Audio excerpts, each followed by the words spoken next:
set up the model.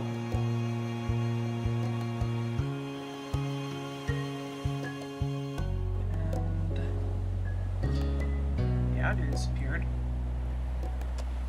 That's odd. Huh. How are you on? You're not even connected.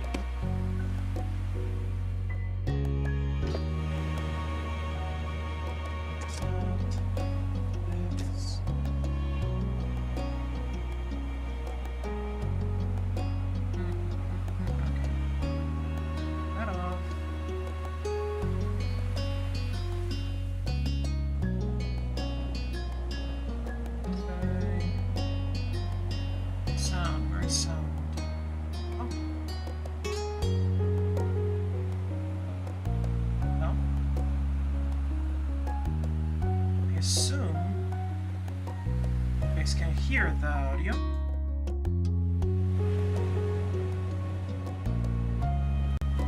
So that's my speakers.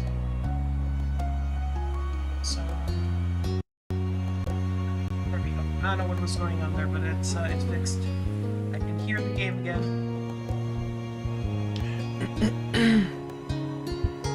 Microsoft.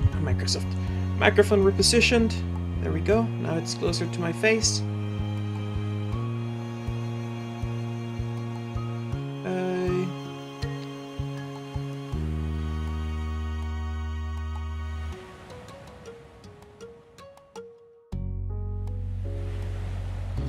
If you're just joining us now, guys, already go ahead and hit the like. You know you want to. It's gonna be amazing. It'll be fine. It'll be fine. Don't worry about it. Just hit it. Same for the subscribe. It's fine. You'll thank yourself for doing so.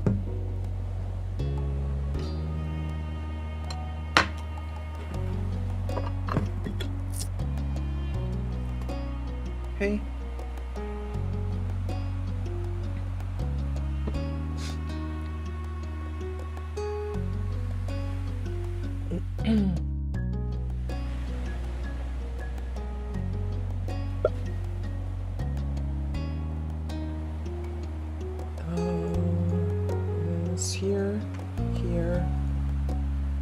Here.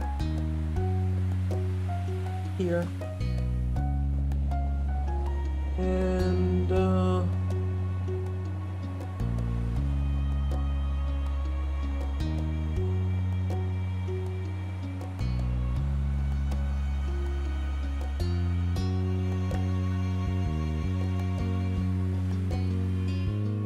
there we go. Set up over there. Set up over here.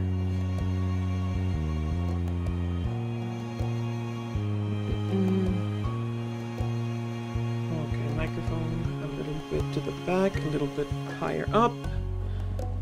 Yep, that looks better. Huh. Hey. Hey. Cool. Alright, so we left off here. Alright, we did the introduction to step 3. We then we did reflection, which was great, very fun, surprisingly deep. Like holy shit, that story was one heavy moment after heavy moment after heavy moment, and it was great. They did an excellent job with this one. So I mentioned that I wanted to do Hang and Serendipity today. And I think... Hey Boku, welcome back, it's good to see you. How you been? Hey Derpy, welcome back as well. It's good to see you. You're pretty much perfectly on time. Finished doing groceries? Nice! Did you get anything special today? Tonight? Whichever. You know, looking at the eyeliner for tonight, guys, it does not look well with the white hair. Doesn't doesn't mesh well. I'll have to keep that one in mind for the next time. Alright, so you grabbed the large beach towel from off your bed and stuffed it into a bag. You had already packed your water bottle for your upcoming beach hangout session. How did you add A-liner? So there's a feature that lets you modify or like customize your model in VTube Studio. And it lets you like add and subtract to the colors of stuff. Like there was a while where I was a redhead. There was a while where I was I had green feathers instead of red. I've been playing around with it. It's fun. Nothing much. Some baked stuff. Some things that require cooking. Nice. Okay. Doing great. Gonna be having dinner while I watch. Nice. Enjoy it. The stars had aligned, and somehow everyone was free today. Miranda set things up with several bubbly phone calls between you, Cove, Terry, to find a time to hit the beach. You were hoping that this would be a fun time together. Cove sat on your windowsill and kicked one of his legs into the air, idly. He already had his swimsuit on, and his towel was bundled under his arm in a misshapen ball. He'd shown up earlier that morning with a surprising amount of enthusiasm. He was chatting as you caught up to his preparation. But seriously, I couldn't find my swimsuit this morning. I looked everywhere. It had disappeared. I had no idea what I was gonna do. That's okay, Kobe. You can go skinny dipping. I'm sure no one will mind. You could have got a new one somewhere. What happened to all of your other swimsuits? You don't have to wear a swimsuit to be on a beach. It's like it's reading my mind. Yeah, but I didn't exactly think of that when I couldn't find something that should have been right there.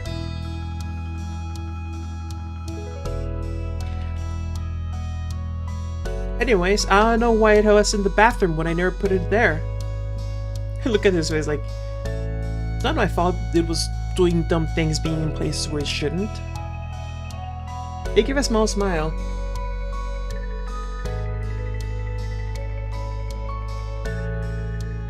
He gave a small smile and readjusted the towel in his arms. You now could see that it had been folded at some point, but then rolled up and carried without much care. I'm so glad. But I'm just glad I found it. It could have been it would have been crappy to lose my favorite trunks. It was nice to see Cove so happy and comfortable in what he was wearing. You walked over to your dresser and mused about how you had picked out your own swimsuit. Your height had complicated your swimsuit shopping. That means swimsuits were well-fitting on someone who's petite. And then for the shape of your body...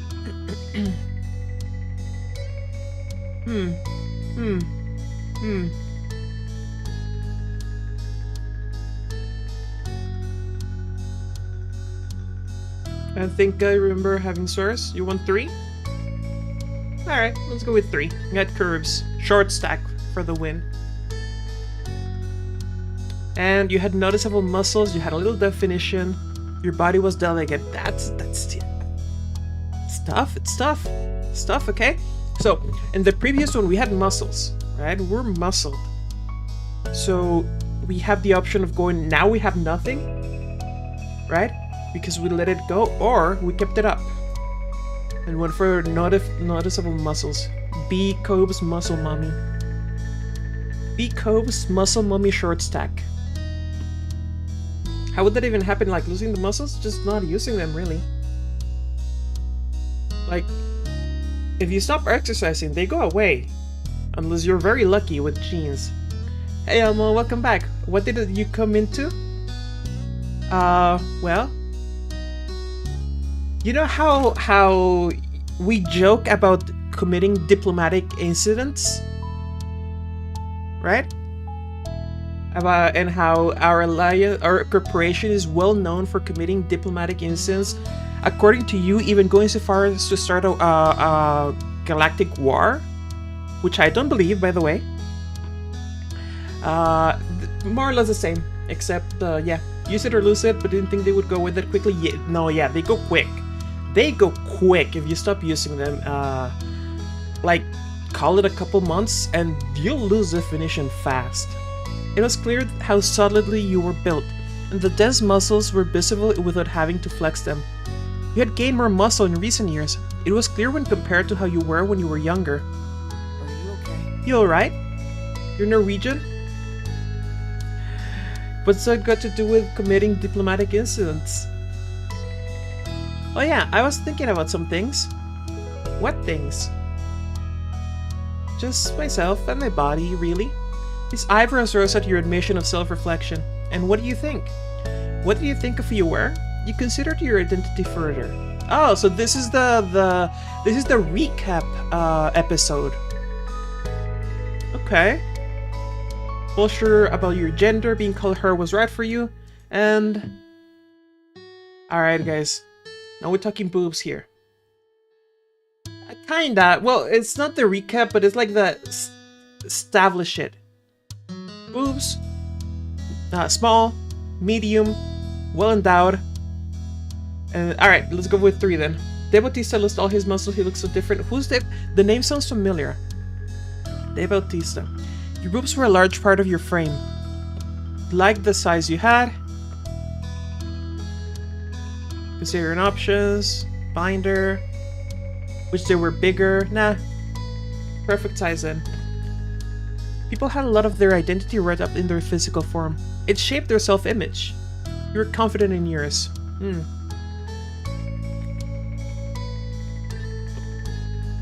Ah. Your body was awesome. It made you feel capable and assured. That was wonderful for you.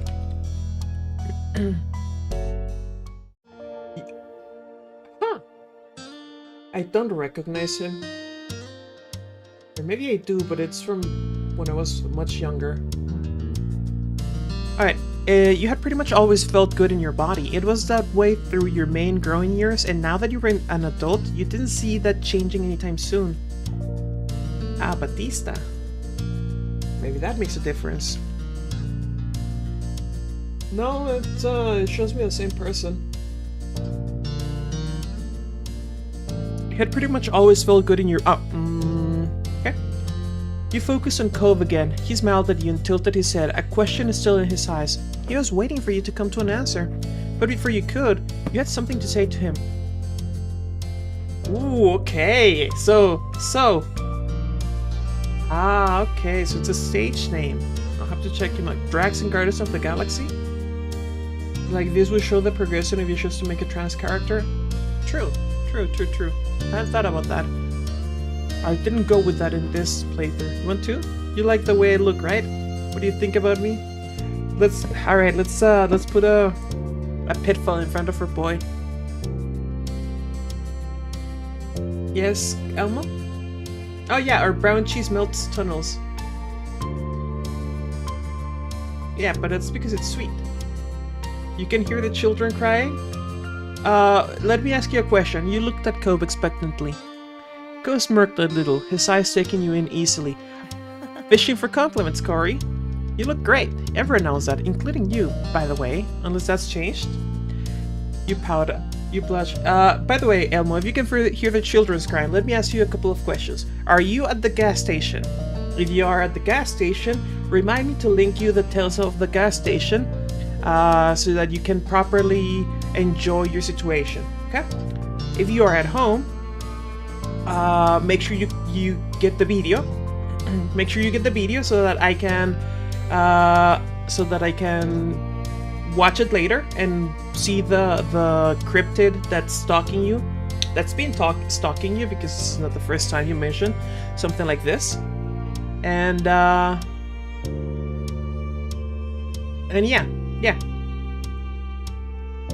Tell us what happens, Elmo.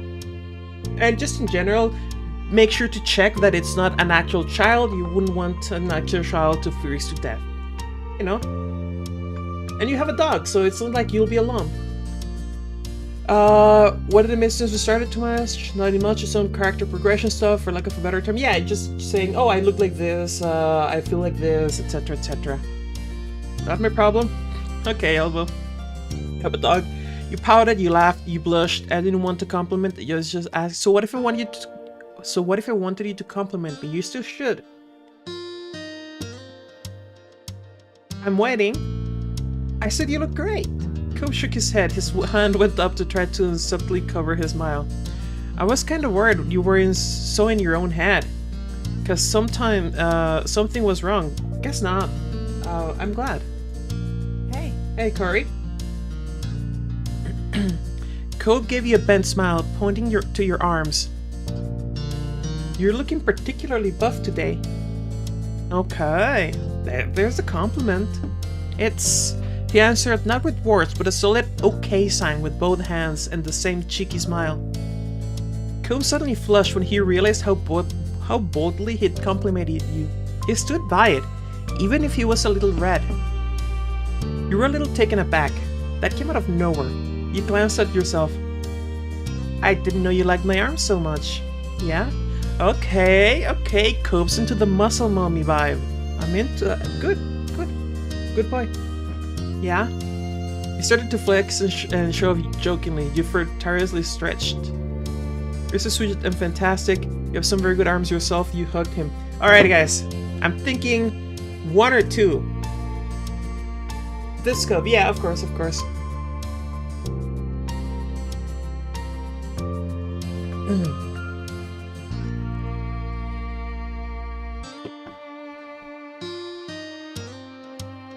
Flex jokingly. I'm thinking about this one actually. It's close enough, but it's absolutely a little bit of more of a tease situation. You fluttered your eyelashes and slowly stretched your arms out in front of you towards him. Your sleeve fell down, but instead of fixing it, you let it stay that way. You looked Cobb straight in the eye as you openly displayed your arms. He cracked a huge smile. Corey, this is too much for me to witness. Cobb hopped up from his seat and fluttered his hands in front of you, gesturing for the display to stop, laughing the whole while. You thought on some level he might not have been fully kidding around with that. He was flustered. You give the poor guy a break and put the goods back down. Put the goods back down. Okay, alright. He exaggeratedly wiped his brow and let himself fall back into place on the windowsill. Finally, you felt that was enough of that topic for one day. You weren't back to your original goal before you got sidetracked. You needed to pick what you wanted to wear to the beach. Alright guys, what do you think? Casual clothes, 1 piece, 2 piece, 2 piece tankini. What's a tankini? Okay. So like a bikini but with a tank top instead of the casual. Okay. Wetsuit. Swim trunks with a top. Speedo with a top. Okay. I'm thinking 2 or 3. Let's go for 2. 3. Gotta fluster the boy. While you dug around in your drawers, you tried to think if there was anything else you were missing. Sunglasses, a hat, a shawl, board shorts, regular shirt to wear as well. Cover up. So sunglasses. With that taken care of, you held your outfit together and looked to Cobb. He was tapping his shoes on the other side of the wall as he waited. You vaguely wondered if he thought that was a comfortable place to sit. You hoped so, given how long he'd perched on it. Regardless, it was time for him to go. You weren't going to put on your beachwear with him just chilling there. Come on! No guts, no glory, Corey, okay? I need to change. Cobb smiled, content with being kicked out. Alright. Cobb lowered himself off the window and strolled past you to get to the door. He lightly brushed his fingers against your cheek when he passed by. I'll see you out front. Okay. When you were alone, you got undressed and put your swimwear on. You also checked your beach bag for the final time, and it seemed like you hadn't forgotten anything. You left your room and hurried back down the stairs. Ready to meet Cobb, you made sure to lock your front door and walked outside. Cobb stood in the road, looking down and scuffing his feet on the asphalt. When you shut your heavy door, he looked up at you and smiled. Nice to see you again. Hi, Miranda and Terry are gonna be here in not too long. Terry even texted me earlier saying she was mostly on schedule. Well, Why don't we just head to the beach and wait for them there? We're about ready. That sounded like a good idea. You said as much, and Cope shut off a quick text telling the two of them where you'd be. Cope gave you a thumbs up after the message sent. It was a familiar path to walk, and it wasn't long until you reached the shore. Cope laid out his towel on the warm sand. You set up your stuff beside him and looked out into the ocean. The rolling swells hit the shore rhythmically. You all had lucked out. It was a beautiful day. The sky was clear and the waves were good. It was a balmy summer day, but with a pleasant breeze to keep things comfortable. Essentially, it was perfect. so? You feel like going into the water? Maybe just walk down the shore? Or would you want to do something here?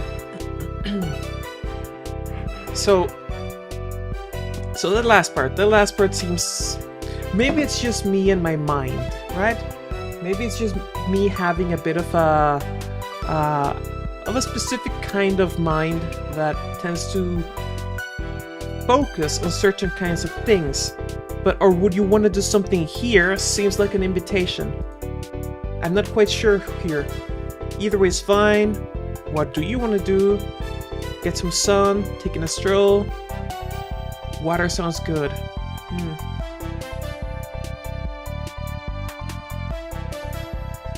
Seems sus? Hey, it could be perfectly wholesome. We could just be terminally internet poisoned. That has to be deliberate. Let's go. Would you plan to just to get some sun? You pointed at the towel you had carefully placed on the sand. I'm gonna be staying here.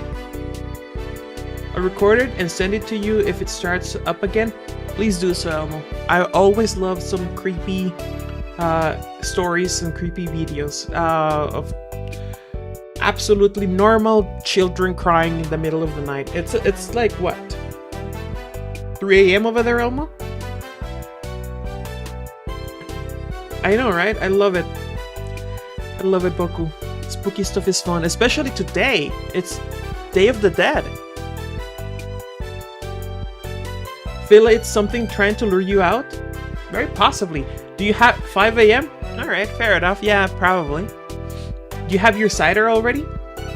It's Sunday tomorrow. For you, it's Sunday, I think, right? I'm gonna be staying here. Cope nodded, accepting of the plan. He kicked some sun off his towel absentmindedly. Yeah, sounds nice. You took a deep breath and tasted the relaxing salty air. Cope caught your eye and gave you a small smile. You chatted a little bit before a comfortable quiet settled over the two of you, content to watch the waves as you waited for the others. Luckily, it didn't take long until you heard shouts. You turned your head to see both Miranda and Terry running straight for you. Miranda was faster, making leaps and bounds across the sand. Terry followed in her wake, laughing with her towel clutched around her shoulders and flowing like a cape. Miranda started making her jumps more theatric and more precarious as she got closer. Cope waved them on with a bright grin. You shouted a greeting, cheered at their antics, waved too, laughed, shook your head, hoped they wouldn't fall. I'm thinking cheered. Ooh. So Day of the Dead is the same as All Souls Day. You know what? I actually don't remember what the difference is.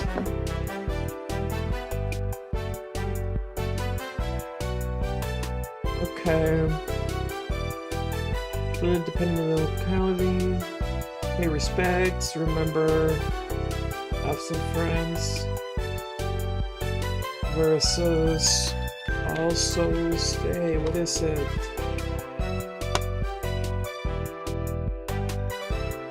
Apparently, yeah, it's pretty similar.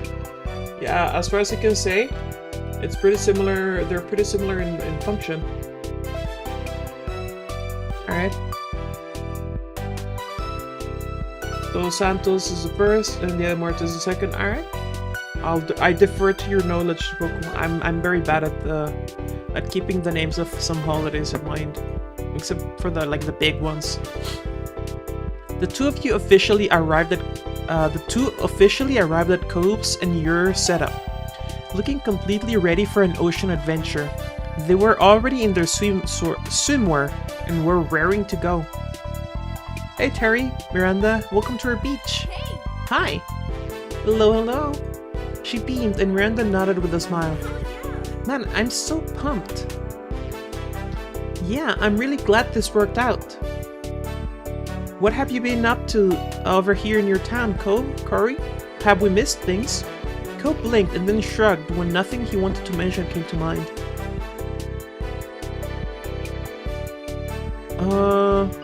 You shrugged, gave a vague answer, gave her a recap, turned it around.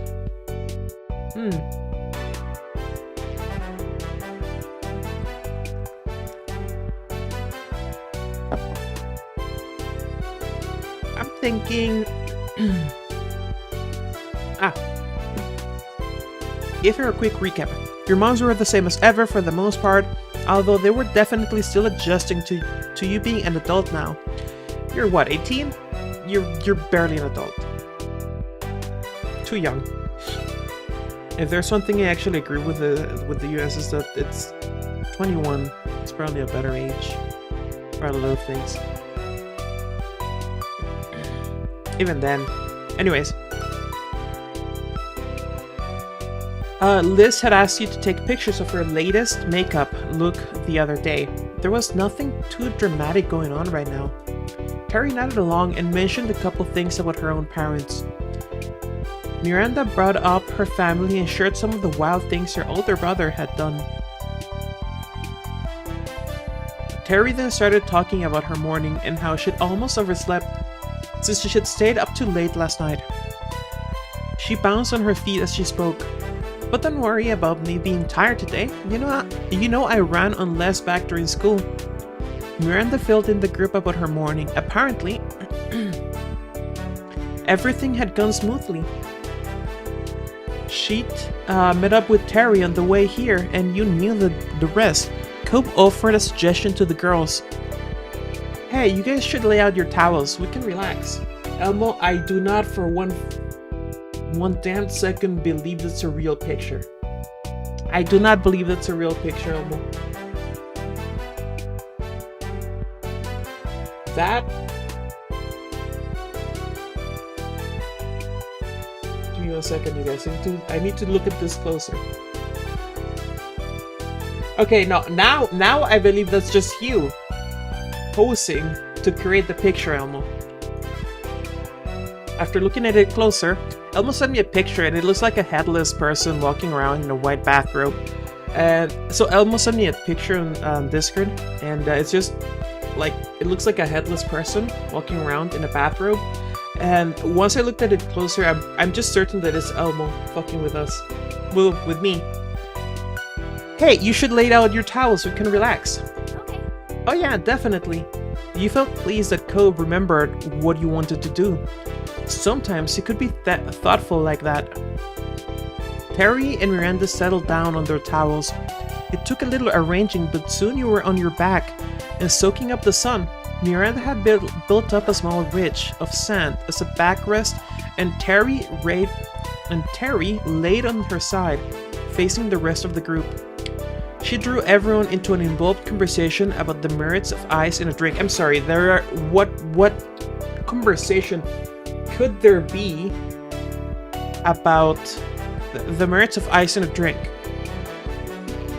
The merits of ice in a drink are start at and stop at. Do it. It's perfect. It makes it better. The sun above was almost hypnotizing with its warmth. Every one of your previously tense muscles relaxed into jelly. You closed your eyes, content to just be. Hours passed and the group had moved between different activities, some low-key and some more exhaustive. For you, it was another break time. You sat on your towel and sipped at some water. Your friends were hard at work, burying Terry's full body under a pile.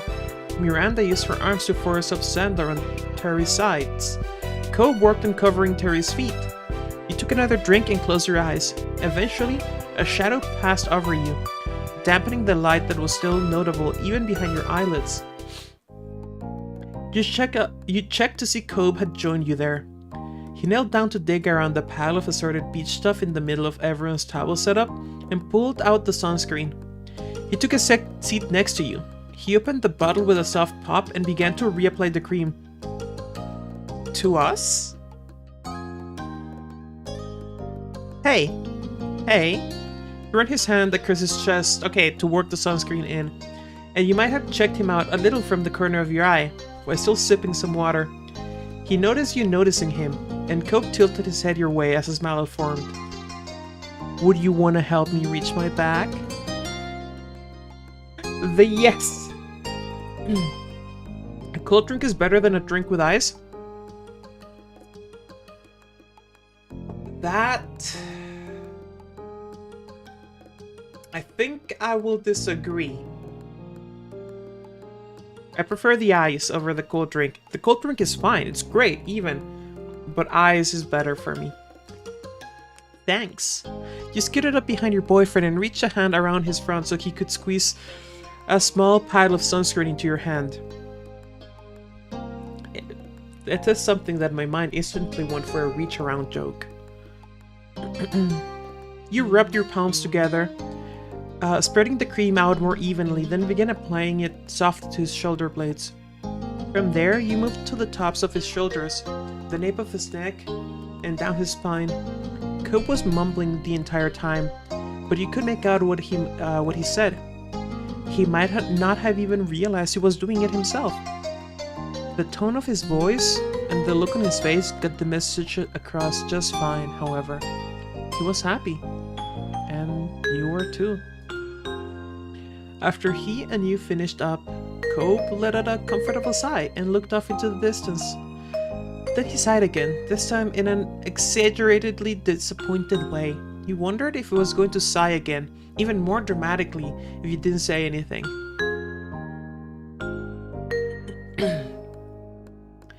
What's wrong? You honestly wondered. You wondered what it was. You raised an eyebrow. You chuckled. Oh, Cobb, whatever it is, I'm sure it's gonna be okay.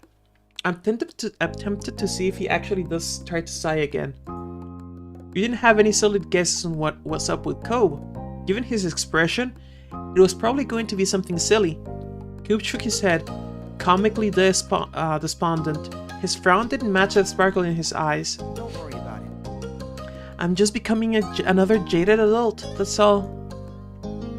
Now you were really confused. You waited for him to continue and his next sigh did not disappoint. It was the most ridiculously sad sigh you had ever heard. Then he smiled a little. Mermaids aren't real. What? That had not been what you were expecting. He continued.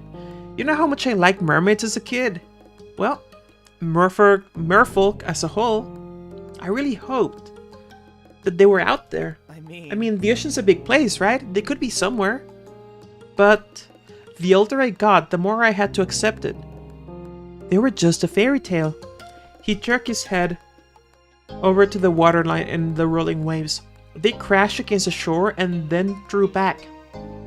This is a perfect beach for them. It's pretty and vast and never too crowded. If merfolk did exist, we definitely would have met one by now. Or at least, we would have heard of someone else seeing one. But nothing. He acted as though that result was a true bafflement.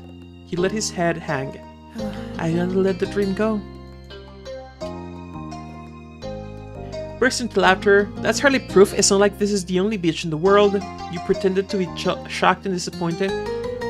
You shook your head. Good for you with that revelation. I'm gonna go with this one. You're too young to be jaded, Cobb? Yes. They could still exist, as you said. The ocean's a big place. Cobb chuckled a little to himself. Eyes tilted off into the sea. His face still low. Maybe it's for the best. Let's say a merperson did happen to wash up on the shore one day. He looked at you with a thaw, doleful expression. I could have lost my girlfriend to their magical underwater world. Oh yeah, I'd totally go live under the sea with the merfolk. Even if I had the chance, I'd stay on the shore with you. I'd go with the mer person, but only if you could come with us too. Ooh. 2 or 3, I'm thinking 2.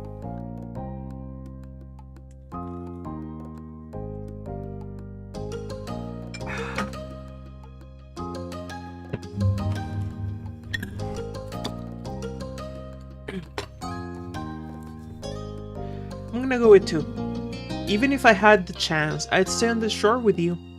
Cope's eyes widened with amazement. Really? You'd pick me? A plain human over a beautiful, mythic mer person? He smiled and continued, very clearly joking around at this point. Are you sure that's the right call? If a beautiful, kind mer person falls for somebody, I'm pretty positive that the sensible response isn't to turn around and say, no thanks, I'm gonna stay on land with a normal guy. Are you warning me that you'd leave me if you got that kind of offer? Why are you so sure I'd have to make that call? Why not have you be the mer person?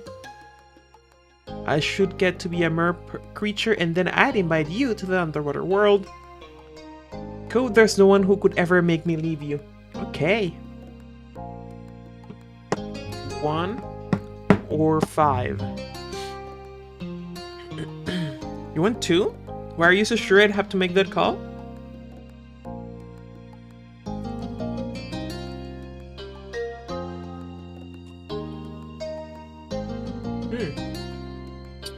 Tough one.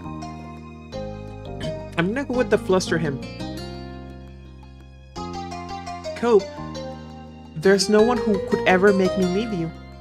Mer person or not, we're together. Oh! He flushed and fidgeted on the towel, in a desperate attempt to do something.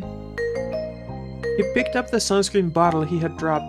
Cope started playing with the cap, taking it on and off again. His mouth seemed to grow before your eyes. I was trying to joke around, you know. I know you were, but I wasn't.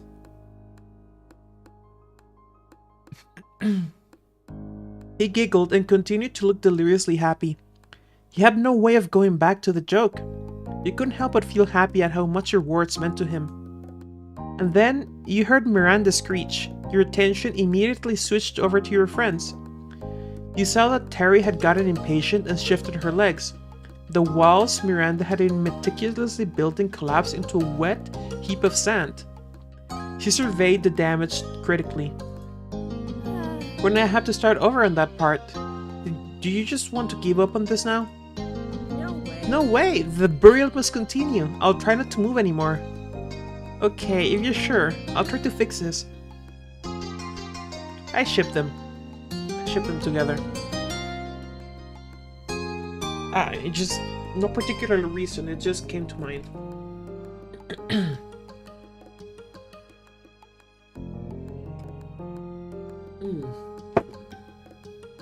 Delicious coffee. Miranda started to rebury her and Terry shot her a thumbs up. She realized too late that moving her arm was a bad idea. More of the sand on her crumbled and Miranda put her head in her hands. Cope caught your eye and started to drag himself up. Seems like we're needed. You agreed to follow over to the girls. Miranda nodded at you both with appreciation, and the 3 of you did your best to finish the job. You all worked out a system of using just enough wet sand to help hold the rest together. With 3 people, it didn't take long for Terry to be entombed. Terry agreed massively, and Miranda offered high fives. The pile was officially done. Oh yeah! Resembling the Kool-Aid Man, she kicked herself out of the ground with gusto. Sand went flying in all directions, and a Terry-shaped imprint was left behind. Miranda yelled again, and Cope chuckled. There probably wasn't a better way to get out of it. Hey, look, if you've been buried in sand, the only way to get out is a Kool-Aid Man exit.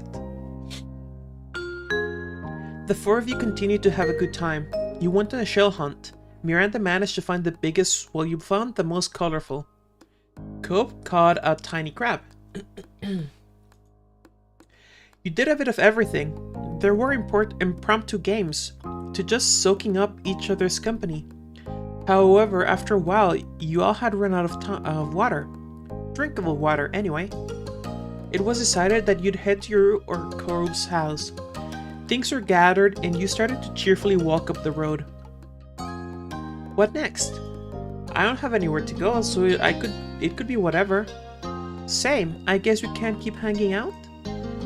Terry snorted and readjusted her grip on her things. Don't sound too sure there, Cove.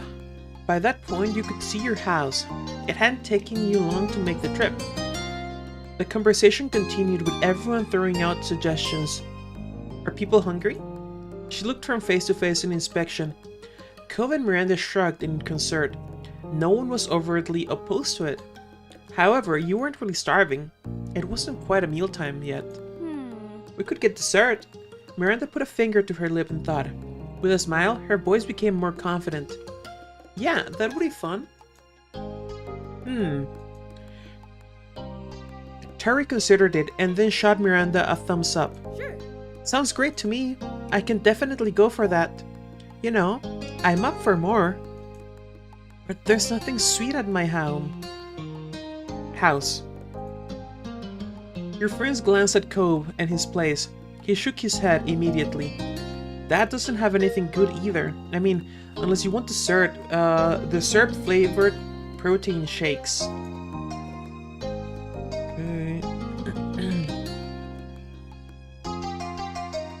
You know. She cut in and held her hands up as if trying to ward off something evil. Cove smirked. Terry did that. Not bad. It's not that bad. Nope. Nope. Well, there has to be some kind of sweet shop around here. Let's look it up. Terry nodded and started to dig around in her bag. I like the way you think. Terry continued to rummage in her bag and grew increasingly frustrated. She puffed out her cheeks and knelt down, setting the bag on the ground. With both hands free, she was finally able to fish out her phone. She raised it up in triumph for a brief moment of celebration. I'm on it. I'll search for something good.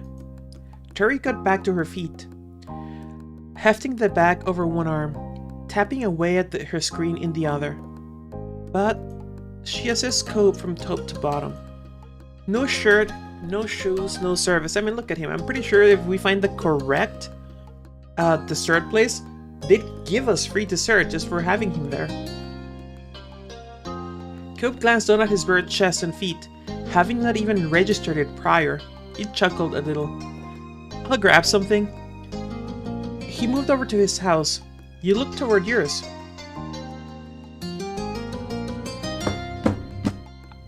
I'll wait. Outside with the girls. You watched Cove disappear into his house. Terry was deep in the midst of scrolling through food options. You shuffled over to where you could see, and Miranda did the same. There's ice cream. People love ice cream, especially around here. I don't really feel like ice cream. Cool, because I don't either.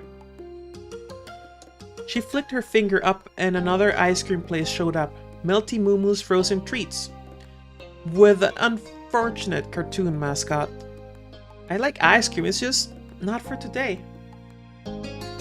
Ah! Say hi to Elsie for me, please. He's a good boy. There has to be something else.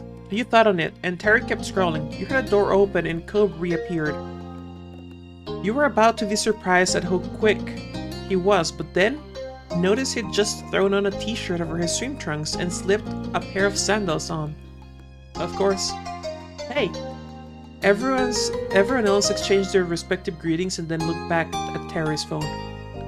She scrolled further and then made an interested exclamation. Oh, what about this place? They sell crepes. There's something you don't see every day. Look how fancy they are. She shoved her phone into her face. It seemed like a cute shop.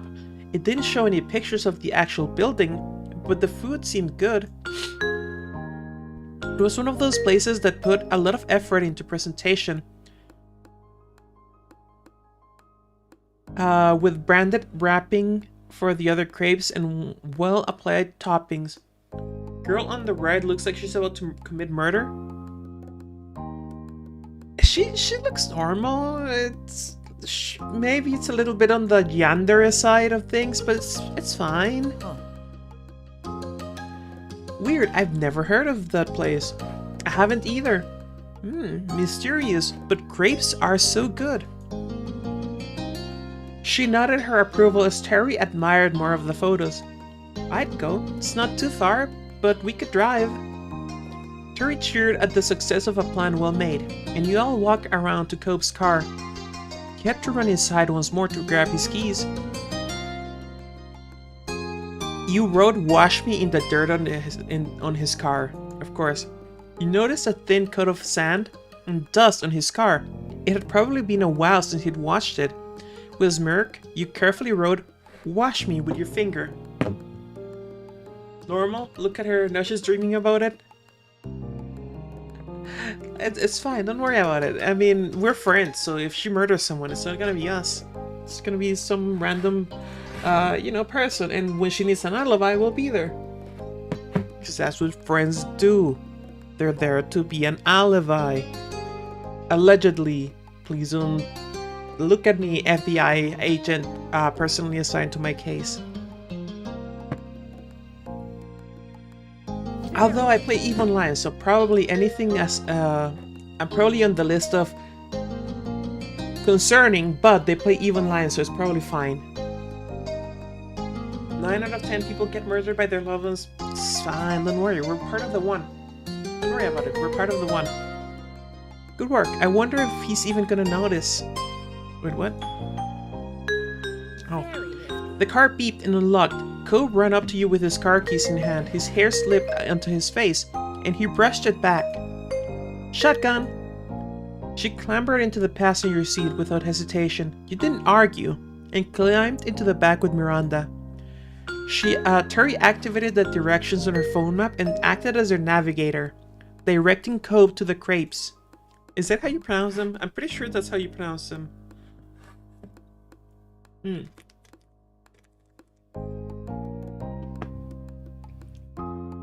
EVE Online ruined your life? You age 5 years every year? Sounds about right for a new player. The GPS tried to get Cope to turn into a non-existent road once, and wanted him to do a U-turn, instead of just using a left turn. But with Terry looking at the actual path, it went smooth enough.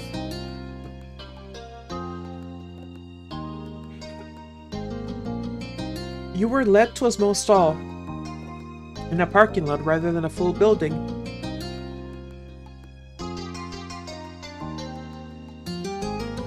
That explained why there hadn't been pictures of the creperies interior, and why it was new to you despite living in this town your entire life. It was a completely new structure that popped up recently. There was a window you could walk up to and one for cars to drive up to. Cope parked with a laugh. Come on. I don't think I needed to put a shirt on for this, but I still want to try it. Let's go. What? Do you not trust us to eat in your car? She gestured to the drive-through option. Cope shook his head with a snort. I'd trust some people here, maybe. But wouldn't it be more fun to actually check it out? Everyone acknowledged his point and piled out. Terry tried to tease Cope a little, but Miranda started talking about the last time she had crepes. Apparently, there'd been a dessert explosion, topped with multiple sauces, powdered sugar, and what Miranda was pretty sure had to be cake icing. That's sweet. So Literally, great. it was so good, but I regretted it so much I couldn't finish it and I really tried. You can do it this time, Randy. So, okay. If you can't finish your crepes, that's not a bad thing. That's just, more for later. There were some laughs. When you got up to the menu, you realized that there were more than just crepes. There were definitely crepes, many crepes. However, the stall also had a lot of different drinks as well. Teas, smoothies, milkshakes. Jackpot! She grinned and held out her fist for a fist bump. Miranda high-fived it. Yeah, these dogs belong together.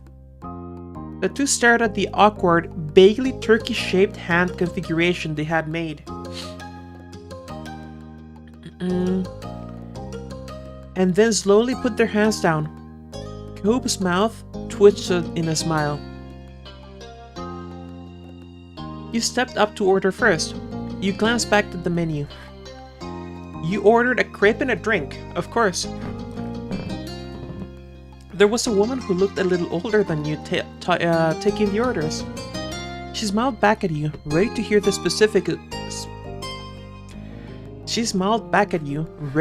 specifics of your purchase.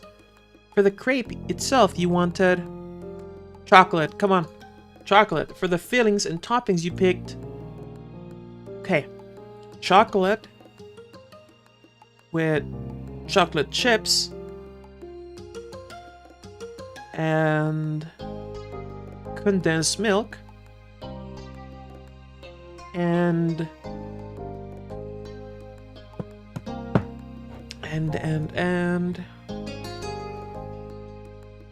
whipped cream, and that was all. After you picked the size, you were asked what you wanted to drink. You ordered a chocolate milkshake. Chocolate milkshakes are the best. It also had a mix-in or toppings for the drink. For the drink, I'd go with Baba Pearls. I've never had them. Like, I'm sure someone's going to be like, what the hell?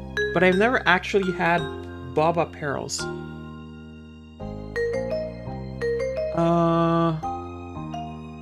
A little bit of condensed milk and caramel syrup.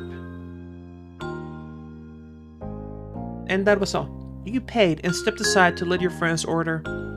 Cope got a lemon crepe and with powdered sugar on top and the mixed berries. He also got a plain strawberry smoothie. Terry went crazy with toppings. Although she ordered a plain crepe, she had it smothered with whipped cream, cream cheese, chocolate chips, and chocolate syrup, and bananas. Miranda opted for a frappe with caramel syrup and condensed milk. The four of you stood off to the side as you waited for your treats. I heard what you ordered, Corey. Glad I'm not the only one to go for a drink and a crepe. Back, camera was just disabled. You said... Wait. Didn't you say it was 5 a.m.? Is it that light out at 5 a.m. over there, Elmo?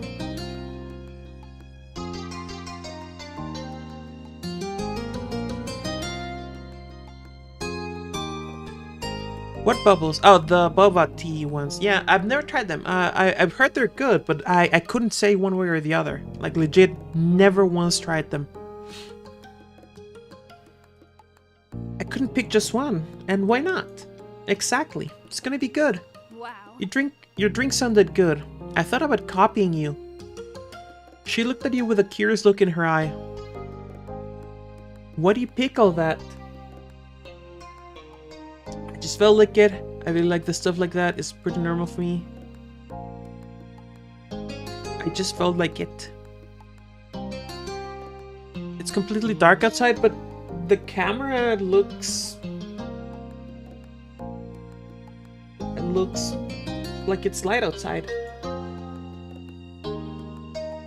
Like the one that's above the disabled one. Well, you have good taste. According to Miranda, we have good taste, you guys. Which, of course. Corey, and your crepe is gonna rock. High five for topping appreciation. She held her hand out expectantly. Gave her a high five. Didn't have it running at the moment. The above camera is not sending live feed. Okay. Fair enough.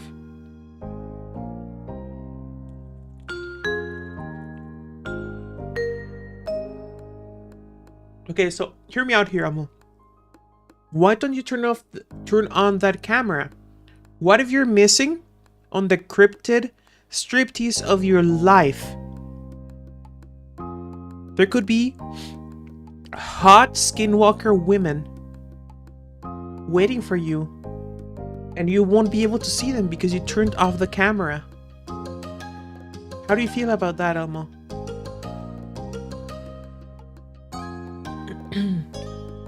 You hit her hand with a satisfying smack. Order for Cory. Oh, I'm gonna get that. You grab your order. The others didn't take much time after that. With the goods collected, everyone admired their treats.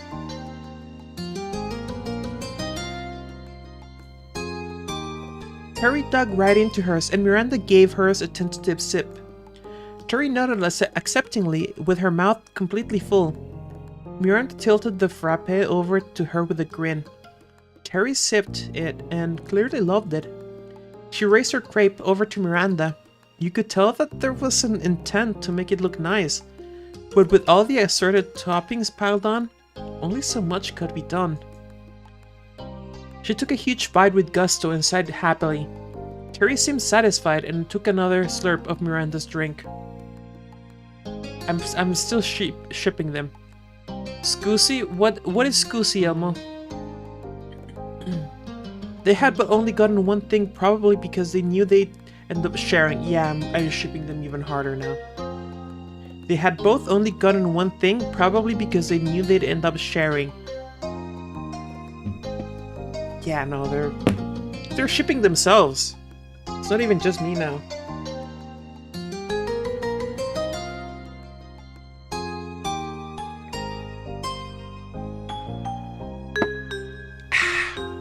Delicious coffee. They had both only gotten one thing. Oh. Cobb went over to you and there was a definite interest in his eyes at your order. Hot single skill walkers in your area? Gonna get you some scusi. Okay. Alright, no, that, true. You are correct, Elmo. Go for it. Make sure to... Oh my god. Cobb went over to you, okay. Well, I just want to say you can try mine. It's pretty good in summary. You tasted his and shared yours. He handed you his grape first, and you tore off a piece and put it in your mouth. It was tart from the lemon, but the syrupy berry mix brought in the sweetness. The balance between the thin, almost spongy crepe and the juicy toppings made for a unique set of textures. You passed him yours, and he tilted his smoothie over. You took a sip, and had to suck up a large strawberry chunk before the actual smoothie came up the straw. It was mostly smooth, with the delightful tiny crystals of ice and the occasional bit of fresh strawberry. It matched well with the crepe with even more berryness. Cobb enjoyed his sampling too. He had a giant smile on his face and looked almost disappointed when you swiped back your treats. With that, Cobb started to eat his treats in earnest. You saw him take a huge gulp of his smoothie, and then without swallowing, he added a bite of his lemon crepe. His habit of mixing foods together wasn't anything new. He hummed in satisfaction, so you guess he must have liked the combined flavor. Cobb? Terry tore off a piece of her crepe and held it out to Cobb. So? Here to make a trade? Sure. Instead of continuing to loiter in the parking lot, the four of you started to walk down the sidewalk. There was a lot of sharing going on, with crepe bits and toppings being passed around. You wouldn't have been surprised if Terry ended up drinking more frappe than Miranda did. You kept going down the way, eating, drinking, and chatting. Excuse me, didn't we get here in a car? So we went there in a car, and then we walked back home and left the car there. Just walking around, okay. You hadn't realized just how far the group had wandered until you ended up at the no leaving sign. Apparently, you were about to just walk right out into the middle of nowhere. Terry took her mouth off of Miranda's straw and stopped sipping the frappe. Impossible! Preposterous! How are we already at the end? I always forget how tiny this town really is. Cobb chuckled a little and swallowed a chunk of Terry's grape. I guess. It kinda is, huh?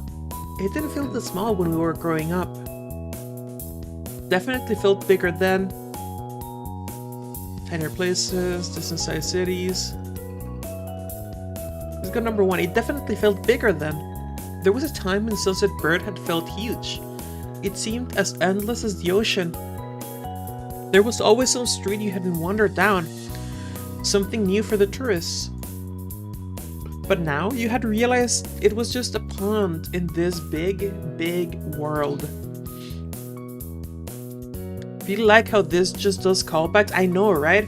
Every now and then you just encounter something from step 1 or 2. Seeing the definite end only reinforced this. Here was the boundary that proved your hometown could be walked out of with ease. I guess this means we should probably head back. One doesn't just walk into Nowhere Land. We're not only one, Terry, there's 4 of us. Terry scrunched up her face, not wanting to acknowledge the bad joke. She decided to ignore it. It stinks having to go all the way back.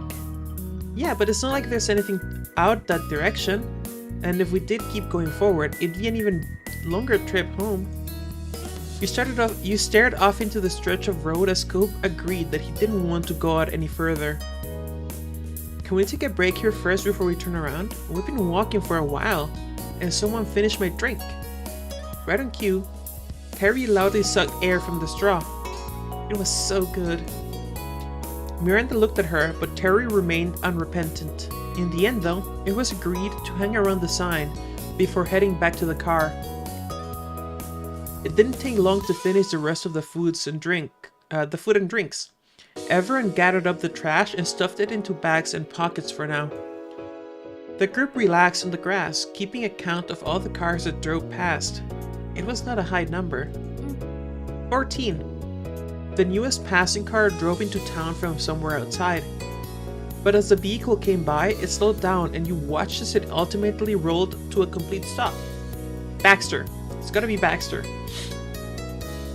The black car parked right by the no leaving sign. Everyone exchanged a baffled look. But then the tinted window rolled down and the driver peered out. As soon as you saw his hair, you recognized him. No one else you knew presented themselves so distinctively. No, it's gotta be Baxter, I tell you. Baxter. See?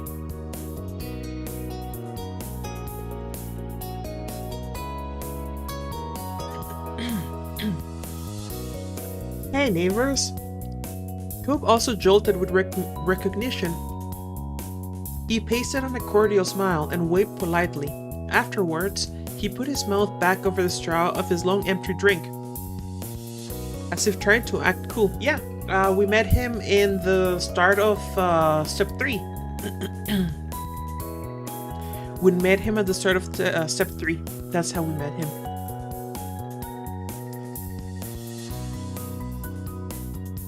You waved at him, hi. You just wondered what he was doing here. You wish he hadn't stopped. You smiled and were excited to see him. Let's go. 1 and 2 are pretty much the same, I think. I'm gonna go with 2. You inhaled and tried to be loud enough to account for the distance and car noises. It's nice to see you again. Somehow he was able to project his voice in such a way that it still sounded smooth, even though he was definitely speaking loudly. You wondered where he'd learned to do that. And you thought about the odd picture this made. A fancy black car pulled over to talk to a group of teens, mostly still in beachwear. Miranda was incredibly confused and shrank back to watch. Terry tilted her head in an unspoken question. Hope made a quick gesture pointing towards Baxter, and a light bulb went off for Terry. Alright. Ah, that's a new person in the condo. The B-man, right? Yeah, Baxter. Oh, I wasn't sure if I'd ever actually see him. Her voice was quiet. Miranda usually gets shy around new people. Terry was quite the opposite. Incredible, this is perfect. Terry hopped up from the grass and ran to Baxter's car, all full of excitement. Behind her, Miranda picked herself up and dusted imaginary dirt off her clothes. She turned a searching look to you and Cobb, to which Cobb shrugged. Miranda nodded and with clenched fist, hesitantly followed Terry. Terry bent down to talk to Baxter through his window. She blasted through introductions, with Miranda putting in a shy wave. Cobb looked at you. He still clearly had no intention of going over. You encouraged Cobb to come. Are you seriously going to sit in the grass? Come on, time to get up and be polite. Cobb pouted. His cheeks flared out in a childish puff. I don't want to. I don't know what to say. Fine. You can go, I'll just say wait until he's gone. You can survive Baxter for a few minutes, Cobb. Do you want to be the only person who doesn't go see him? Well, why can't you stay here with me instead? He sighed. He was definitely going to be difficult about this. Some days, he really was that same grouchy 8-year-old you met all those years ago. You physically push him towards the car. Or do you really hate him that much? No. I don't hate him, I get weird around him. Ah, okay, is that bi-panic flaring up? Is that it, Cobb? I know his forwardness bothers you, but think of him like Terry. She's super friendly and loves to chat with new people. She's doing it right now. Terry doesn't hit on me. Terry doesn't hit on you. If that's what he's even doing. Baxter says serious things when I don't think he's actually very serious. That's what bothers me. It'll be alright. You start to do less of that with you, and we'll all be there. A little bit, isn't it? It certainly looks a little bit grounded in canon. Personally, I'm into it. I'm very much into the Baxter and main character and Cobb OT3.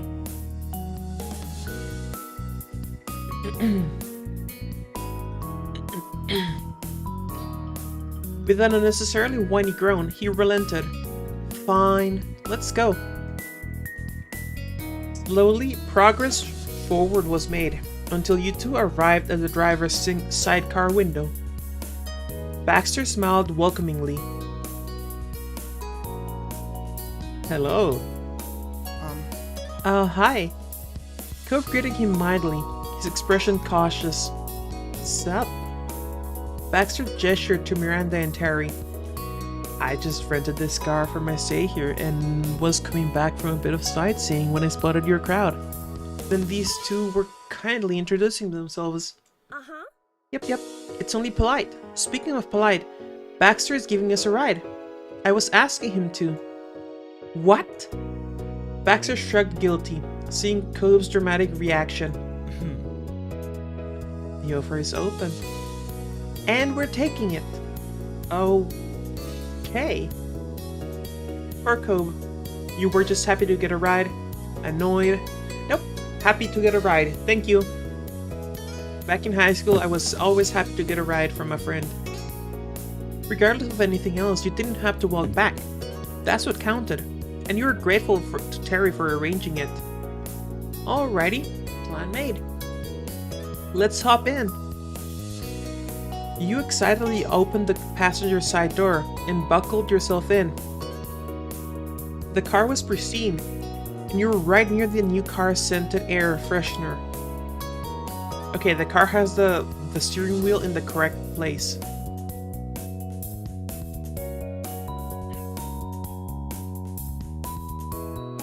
Baxter had the air conditioner on cold, but low, so it was pleasantly cool inside. A nice relief from the summer sun you had been baking in all day. Does that sound alright? Oh, your friends clambered on in back. It definitely seemed the slightest bit squished back there. There's 3 in the back. That's how many a regular sedan fits in the back. 3 people. Although I suppose Cobb is big. It's tall and wide. Does that sound alright? Welcome to my vehicle. I hope everyone's comfortable, and if someone could point me in the right direction, we can be on our way. You began to explain where you had come from. It was pretty easy to direct him straight down the road, and one turned into a parking lot. Baxter nodded from up in the driver's seat and pulled back into the road. Luckily, the street was still dead empty. It took no time at all for Baxter to park right next to Cope's car. There wasn't even enough time for a proper conversation to start. The occupants didn't seem to mind. There were smiles all around when Baxter parked next to Cope's car. Ooh. Miranda clapped quietly as Terry cheered. Cope chuckled nervously. Smiled. You smiled. I'm gonna go with smiled. You were glad to have reached your destination and pleased at the fanfare of your friends. You didn't say a word, but Terry and Miranda definitely caught your amusement. We've arrived. That was easy. Terry flung open her door and climbed out. Thanks. Everyone else exited the car as well. The group thanked Baxter with varying degrees of enthusiasm. Baxter himself got out too. Everyone congregated again in front of the cars. Kobe looked at the back of his and frowned. He'd finally discovered the wash me you'd put on it. Huh, I wonder who did this. You snickered along with Miranda, who realized you'd been caught. Ooh. It's a mystery. Right. Terry bounced over to Baxter and offered her hand for a handshake. He accepted it easily with a charming grin. You're Paul. You're too kind. It was no trouble whatsoever. I'll be keeping this car all this summer. If it suits you, you're welcome to take my number and give me a ring whenever you're in need of another ride. And that goes for everyone here. I have a car. Oh.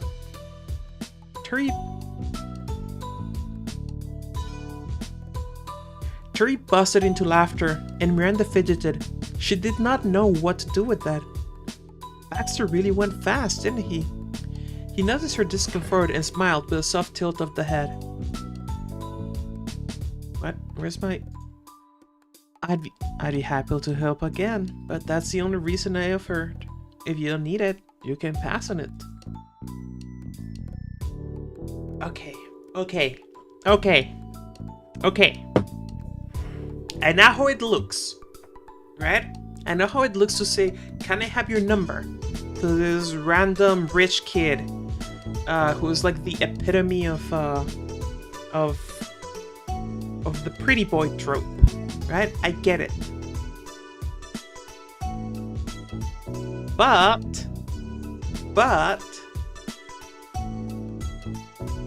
just think about how much we could fuck with Kobe.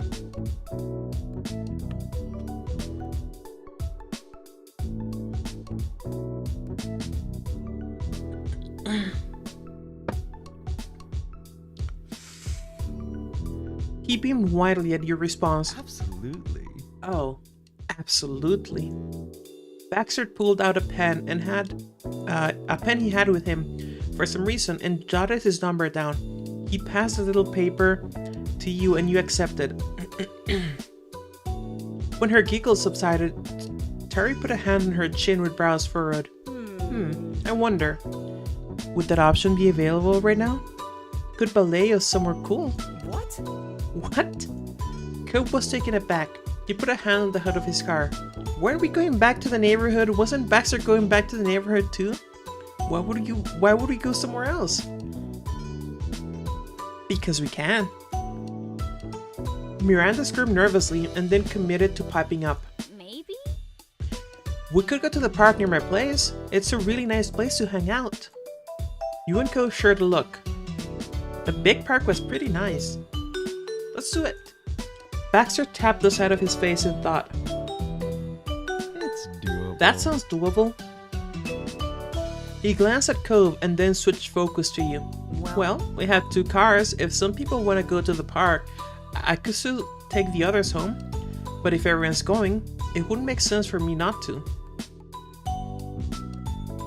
Okay guys, what do you think? We go to the park with the gang? Or we hang out with Cove by ourselves? Tough. FOMO wants me to choose the park.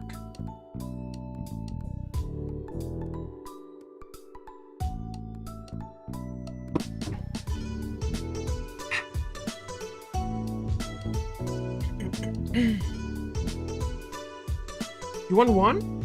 Really? Really? Interesting. I'm gonna save here. It's an interesting choice. Decided to go back to the neighborhood with Cobb. You would rather go back for now. You'd let the group know. Both girls frowned. Neither wanted to leave you or Cobb behind. Terry especially looked troubled and started bouncing in place. No. Today is all about hanging out. We can't just bail. Miranda nodded and bit her lip. We don't have to go to the park. Going back to the neighborhood has plenty of appeal. It could prove to be a better idea. Alright. Interesting. This is an interesting development. They choose not to split the party. Cobb winced and shook his head. No, really, it's fine. We've done plenty of hanging out today. If you want to go to the park, you should. It'll be sunset by the time you get over there anyways. The day's done. Just have some fun with Baxter. Okay. She didn't sound too thrilled, and Miranda patted her on the shoulder. Okay. Guess we'll see you later then. Probably. Cobb smiled, and she rolled her eyes at his wishy-washy answer. He knew you'd be seeing them again. Everyone finished saying their goodbyes, and the three climbed into Baxter's car. Bye. Terry started to shout back and startled Baxter slightly. Miranda laughed and waved back. Terry rolled down the window. See ya! Bye Terry, bye Miranda. Then Baxter rolled down his own window. See. Have a safe journey back. I'll see you around the neighborhood. Baxter started to pull out of the parking lot, and Cobb watched them wave them off, stepping forward as they pulled away. Then it was just you and Cobb, left in the parking lot. He rubbed his hands together for a moment and unlocked his car. He got into the shotgun seat this time, and Cobb took his place at the wheel. He put his key in the ignition and turned to you. I'm surprised you didn't want to go. Giving me an out, didn't respond to that. Actually, I only wanted to go so that you had a reason to leave. Actually, I only wanted to go so that you had a reason to leave. I don't get it. Is this like... Cobb's eyebrows raised in surprise. The expression held so much bewilderment that he felt the need to explain. I know you. You can't be a social butterfly forever, and you were looking kind of done. Cobb's brows creased, and finding words took him a minute. Aw, Curry. He put a hand on his heart and beamed. Thank you. You take good care of me. Okay, I'm keeping that. I'm keeping this one. Someone has to. Cobb smiled, satisfied, and finally turned his key to start the car. The car drove back past quickly. They were all familiar roads you'd seen before. Soon, you returned to the comfort of your own neighborhood. Cobb pulled in and parked. He shut off his car, then you both got out to stand in the road. I guess. I guess that's it. Thanks for the ride, Cobb. I'll see you later. It was fun. Listen for what's given. You walk to your front door. You completely changed out of your swimsuit and into more comfortable clothes. There was definitely a benefit of coming back. I'm sorry, did you not take a shower? We're at the beach, take a shower! The salt is gonna do a number on your skin and your hair. Take a shower.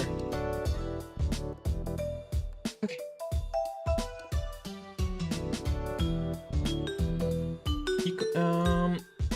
Time ticked by as the sun started to set. Orange gold light streamed through the windows. You could tell the weather was still really nice out there. Your attention was taken by your phone. Miranda's personalized text tone sounded. It vibrated on your desk. You went over to see what was going on with that. Hi Curry, we're gonna see fireworks. Okay, so I was already going to go back and redo it so that we went to the park. Because, and hear me out here. Leaving two of your friends with a relatively strange person that you met once before, that's not cool. That's actually really not cool. So I'm gonna go back and do that. But I wanted to see what happens if you decide not to. You wanna come? Oh. And Terry texted Cobb. He said he'll be there. Interesting.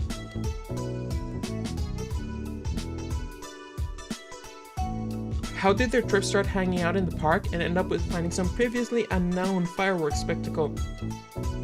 Excuse me, do you forget that you were to that fireworks spectacle already? When you were a kid?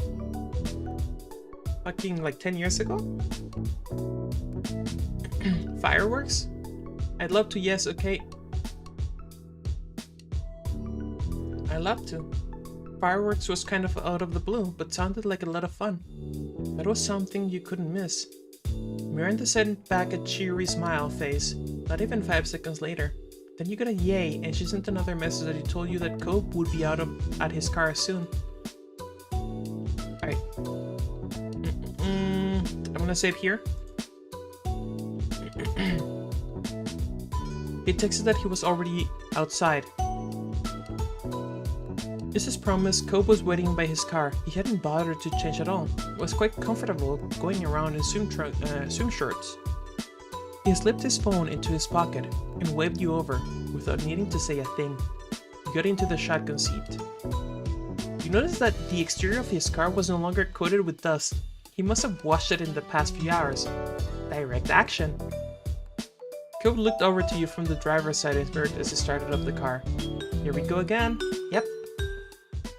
He pulled out into the road and raced towards the city as the sun continued to sink below the horizon. When the city's lights sparkled around you, Cobb started looking for a parking spot. It had been a smooth drive, but unfortunately finding a parking space was a task. He tried to text Miranda to see where they had been. 1 second, you guys.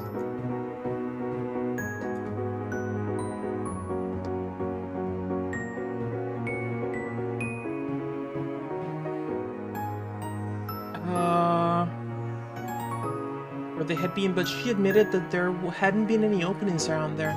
They had gotten lucky with one single spot.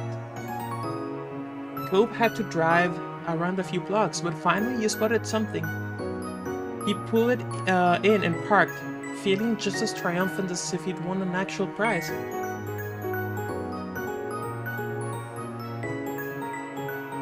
Terry sent you a text saying to hurry up and get to the waterfront. Miranda attached a helpful picture of where they were. You pointed the way to Cobb, and the two of you jogged around the bend and then down the brick-lined walkway. Eventually you saw the silhouettes in the distance. They started to wave and yell. One of them jumped in place with her arms going back and forth. It had to be your friends. You rushed over to them. Miranda and Terry ran up to meet you halfway, with faces full of smiles. Hey! We missed you! Buddy, said that it wasn't over for us. Okay. Save here. And load over here. You decided you wanted to continue the hangout session at the park. You weren't ready to check out yet. You came to a decision and turned to Cobb. Let's go to the park. Alright. Park time it is.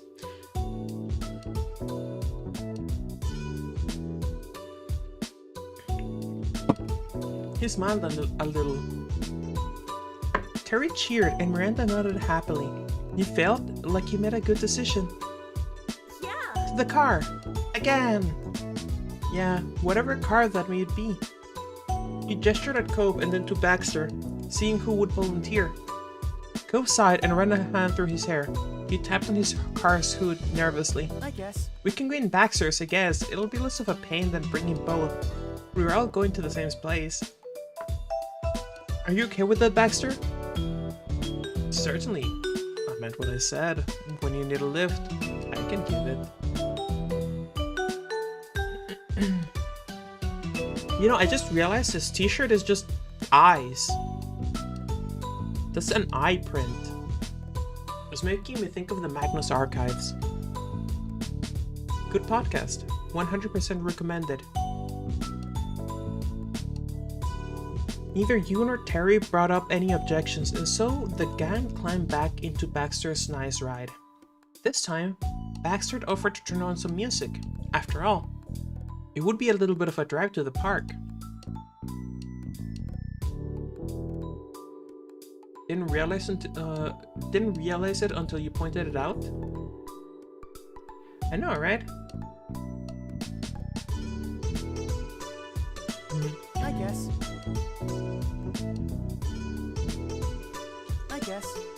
Sorry about that.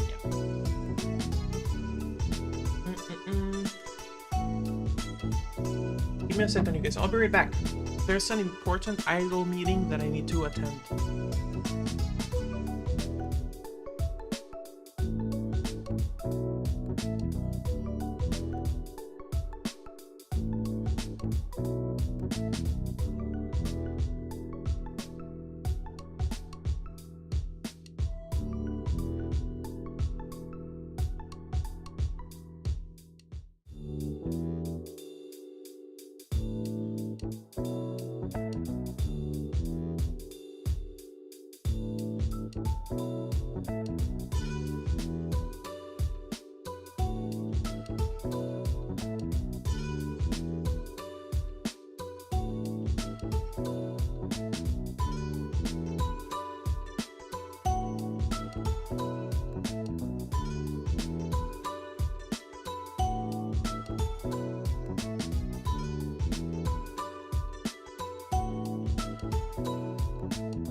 I am back. All right. Let's continue, you guys. Neither you nor Terry brought up any objections, and so the gang climbed back into Baxter's nice ride. This time, Baxter offered to turn on some music. After all, it would be a little bit of a drive to the park. Play what you normally would. Don't mind us. Yeah, I would like to see what kind of stuff a guy like you is into. I hope the playlist lives up to expectations. He plugged his phone into the car with an aux cord and turned on some alternative music. With the music taken care of, Baxter put the car in drive and pulled out of the parking lot. The lot was practically empty, but you noticed that he was careful anyway. During the trip, it changed to hard rock, punk, and even screamo. Despite his personable demeanor, he didn't seem to like upbeat tracks. It took a while to arrive. By the time you got there, the sky was golden with the orange streaks of sunset. Everyone got out of the car and started to stroll along one of the paths. You walked by the basketball court and some picnic tables, taking in the sights. Miranda seemed amazingly content. The location helping her relax in the company. She led the way, sometimes stopping here or there to point something out. Baxter turned to her and nodded along. Not bad. I've never been. Oh no, Baxter voice. I've never been here, but I definitely see the appeal. Man, this is Randy's stomping ground. She's been coming here forever. Seriously, Miranda, have you ever had a birthday party that wasn't here? You've missed out, Baxter, because every year she has a blowout party at the park. Imagine balloons everywhere. Miranda looked down, suddenly shy again with the attention on her. She let out an awkward laugh. Yep, every year. Actually, my birthday is where I first started to really get to know Cove and Corey. She smiled and then pointed to a wide flat spot on the grass. Remember the bounce house? I remember. Oh, that callback. I love it. He chuckled and you could practically see those old memories on his face. Oh, 1 second.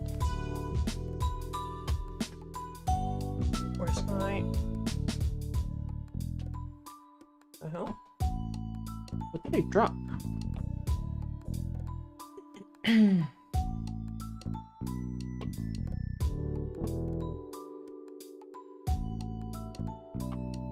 I see what I dropped. Hill Caddy. The phone. Hill Caddy and the phone. That's what I dropped. He chuckled, and you could practically see those old memories on his face. It was a party for the ages. You were great. Yeah, it was a blast. I miss parties like that. Everyone is too cool for bounce houses. Oh yeah, that did happen. I'm thinking 3 here. I'm thinking 3. Everyone is too cool for bounce houses. Oh. Oh, okay, so no actual response to that. Cool.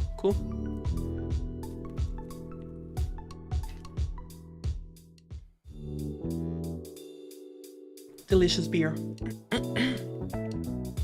The group followed Miranda along to one of the picnic tables. She took a seat, and Terry slid in beside her. You spent the evening chatting amongst each other. Everyone got to know Baxter a little better, although you could tell Cove and him still hadn't fully clicked. At one point, Miranda found an abandoned soccer ball and started tossing it around. I'm sorry. My apologies. Let me restart that sentence over again. At one point, Miranda found an abandoned football ball. Actually, let me start it one more time. At one point, Miranda found an abandoned football and started tossing it around. To me, Miranda threw the ball to her. Terry caught it with his mouth. I'm sorry, are you throwing that football with your hands instead of kicking it over?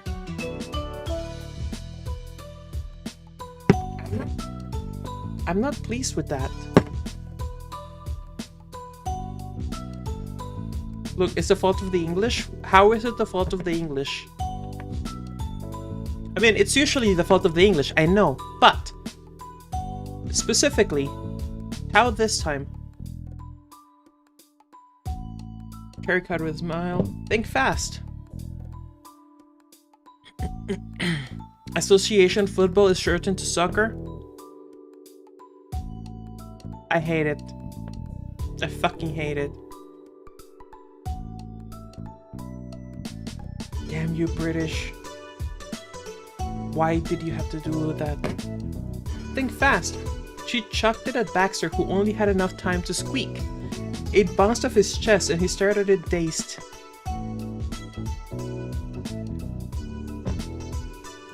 He blinked as if he needed time to process what exactly had happened, but then grinned dangerously. He rushed after the ball, and rather than throwing it back, he surprised Terry and everyone else by lobbing the ball high into the air. You bent your neck back to watch its ascent, an inevitable decline. Baxter hooked it with his foot and launched it up again. There were oohs and ahs from Terry and Miranda.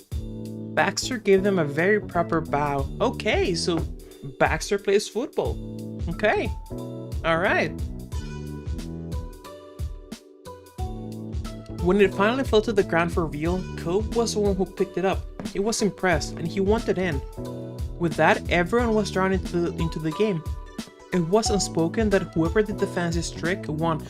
So this is how we get Cove to like Baxter. Sports. Of course. We have a sporty Cove. Huh. Most of the gang was not particularly practiced with throwing a ball, so not many of the tricks were actually good. However, there was a lot of laughter, and you get to see Miranda pull off a roundoff where she threw the ball with her feet, so that was cool.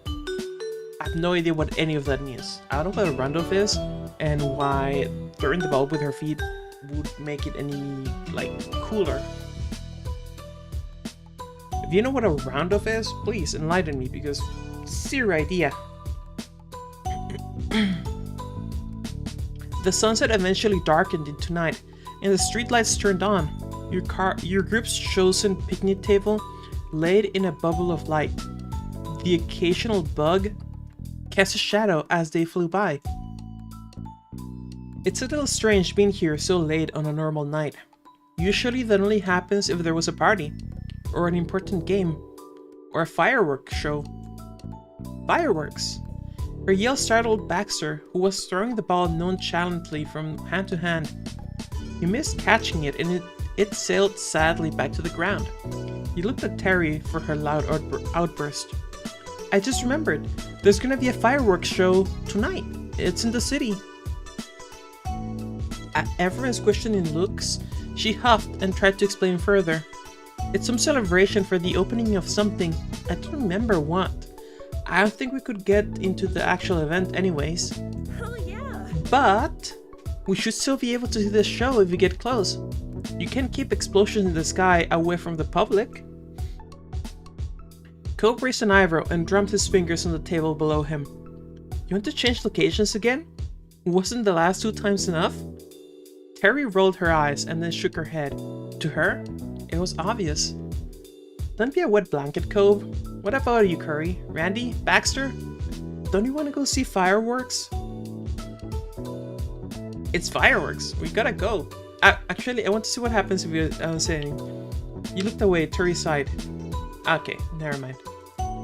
I guess they are fireworks. Alright, whatever. What's one more scene change? There we go, Cove.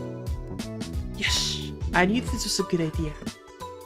In turn, 4 sets of eyes looked to Baxter. As a driver, his answer made or broke the plan. He chuckled softly. And for a penny and for a pound, I'll go. Honestly. Genuinely, there's nothing better to occupy my... Oh, still Baxter. Genuinely, there's nothing better to occupy my time tonight. We better hurry it or we might miss it. Cope rolled his eyes but laughed. Everyone headed back to the car yet again. Terry brought out her phone to navigate to the city, and Baxter stepped on the gas. You were on your way. Baxter drove past buildings aglow in warm yellow light that cut through the navy black night. One office building had bright LED lights that cycled through a whole rainbow of hues. It was difficult to get through all the traffic on the road, let alone find parking this late at night. Luckily, Miranda had eagle eyes when it came to scoping out a spot. She pointed to a sedan pulling out and Baxter parked within seconds. Not wanting to miss the show, you all raced down the waterfront walkway to find a place with a good view. What about here? Coop peered across the rails into the distance and shot her a thumbs up. It was relatively quiet, isolated, and you could see skyscrapers. Funny enough, guys, so a lot of the time, ESL students, that is to say, English as a second language students, tend to pronounce skyscrapers as skycrappers. And I never get enough of that one. Because it's skycrappers. Hell of a name. Huh.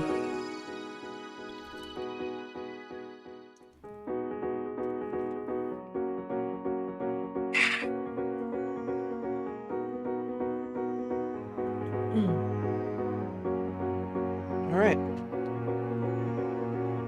I mean, yeah, no, it is kind of true. There are a lot of those in any floor in a skyscraper. Lots of skycrappers in a skyscraper, but yeah. See, it makes it a little difficult to maintain class discipline if you start giggling like a lunatic in the middle of a class when someone asks you, what are skycrappers? Yeah, a little bit.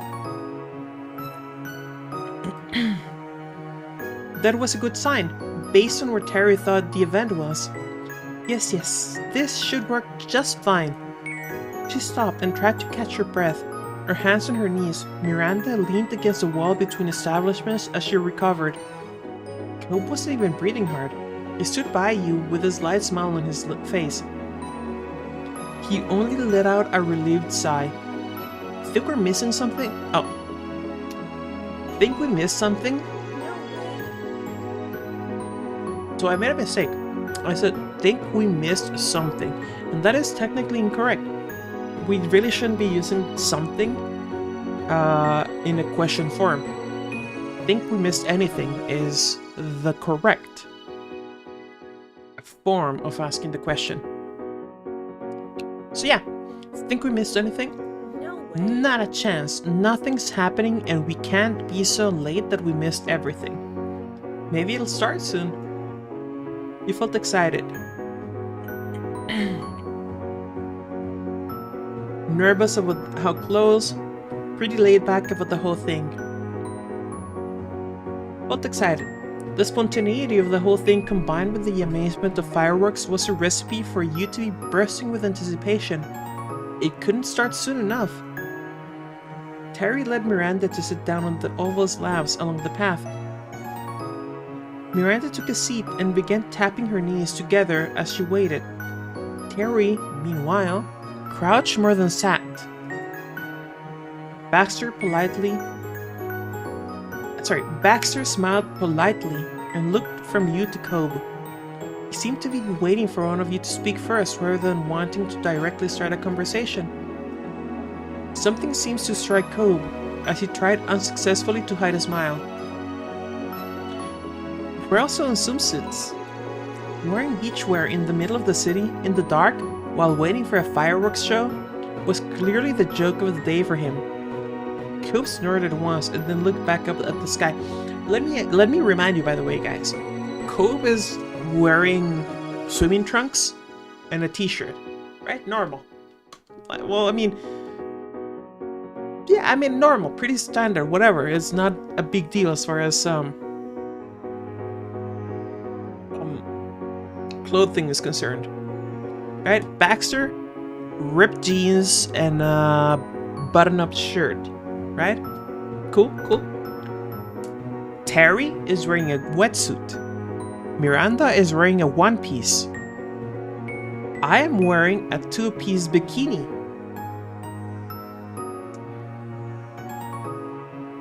I don't know about you, but that seems a little bit... It's funny for sure, but it's also like we're part of the entertainment. For anyone nearby, we are part of the entertainment of the night. Especially my character, because she's the thick muscle mommy. Sure, short stack, but still, thick muscle mommy. In a bikini. God, it wasn't even intentional.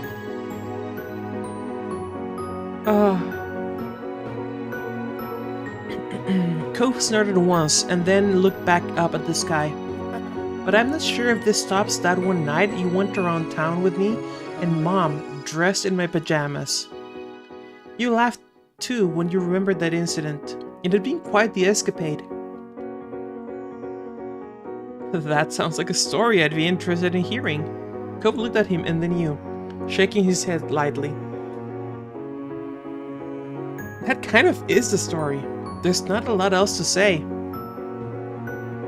You weren't entirely sure. You weren't entirely sure about that, but Cobb wasn't ready to start reminiscing with Baxter. Well, I wish I'd gotten the memo of tonight's dress code. I could have suited myself to fit. He tugged on his shirt with a faint grin. Going for humor, he definitely was overdressed when you compared him to the rest of you. It succeeded in making Cobb smile. Sorry. A flash lit up the sky with a brilliant green. Your eyes flew off the building in the distance and suddenly watched with bated breath. You heard a second boom, and a red firework lit up the night. Oh, the show's starting! It's so pretty! They came running over to get closer.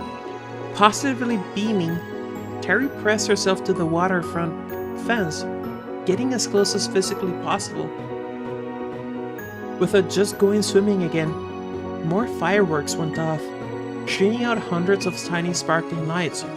The colors stood out starkly against the dark of the night. The biggest ones wash out your surroundings with their hue, turning your world blue, then red, and then golden. Welcome. Did I deliver? Or did I deliver? Miranda's eyes glittered, and she lightly bumped Terry with her hip. Good job! Man, this... Terry stumbled at the friendly nudge, but was pleased with the compliment. She grinned back. Miranda lightly swung her hips the opposite way to give you a bump as well. It was friendly and soft. We did it. You gave her a little push in turn with a laugh. You were pleased that you hadn't missed any of the show after all. You were glad that everyone seemed to be having a good time. You were comfortable with how near it was. No, everyone having a good time. Coop stared up at the sky with wonder, while Terry squealed in joy after a series of especially grand explosions. Miranda pointed to one that was shooting up and then gasped when it bloomed and turned into a huge sphere of violet light. Baxter smiled in appreciation. It was good to see your friends in high spirits. The rest of the group huddled around the railing to take in the show as closely as possible. Miranda stood close by. Terry's hands gripped the top. Cope laid his arms across it while leaning forward, and Baxter rested his elbows on the rail, putting his back towards the fireworks. He seemed to have more fun watching the others than the actual show. Watching the others than the actual show. Do we need a verb there?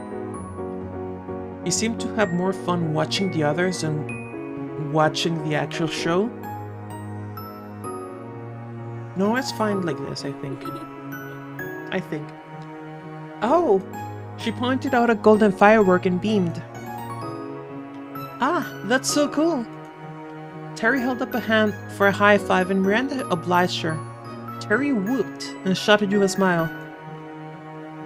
What color do you think the next one will be? Without giving Baxter a glance, Cope answered immediately. Green! It was orange. Baxter chuckled, but wasn't interested in calling Cope out for being wrong. Is that your favorite color? Is that your favorite color? Green? It's one of them. The other one is red, by the way.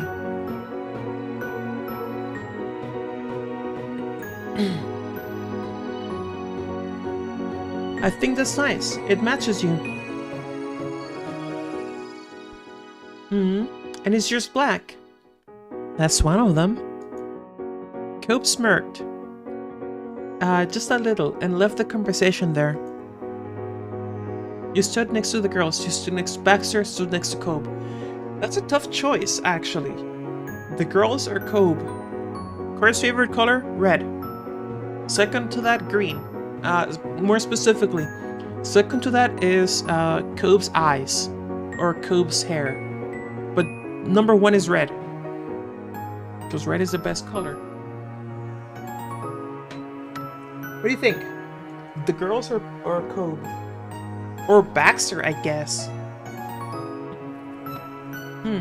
Tough.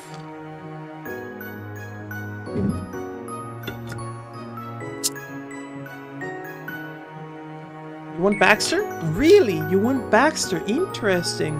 Let's see. Baxter easily saw you approach with the way he was propped up. He happily gestured for you to take the place right next to him. He grinned while tilting his head up to the sky. I really am lucky to have met all of you this summer. I won't forget it. You didn't know what to say to that admission, but it made you happy to think about. Things weren't one-sided. As you wanted chances to be around him, he was wanting the same thing. Okay, so this is a mess of a sentence, right? As you wanted chances to be around him, it sort of works, I guess. Sorta, kinda, a little bit, but the problem is that want, if my memory serves correctly, is one of those verbs that you can't really use in the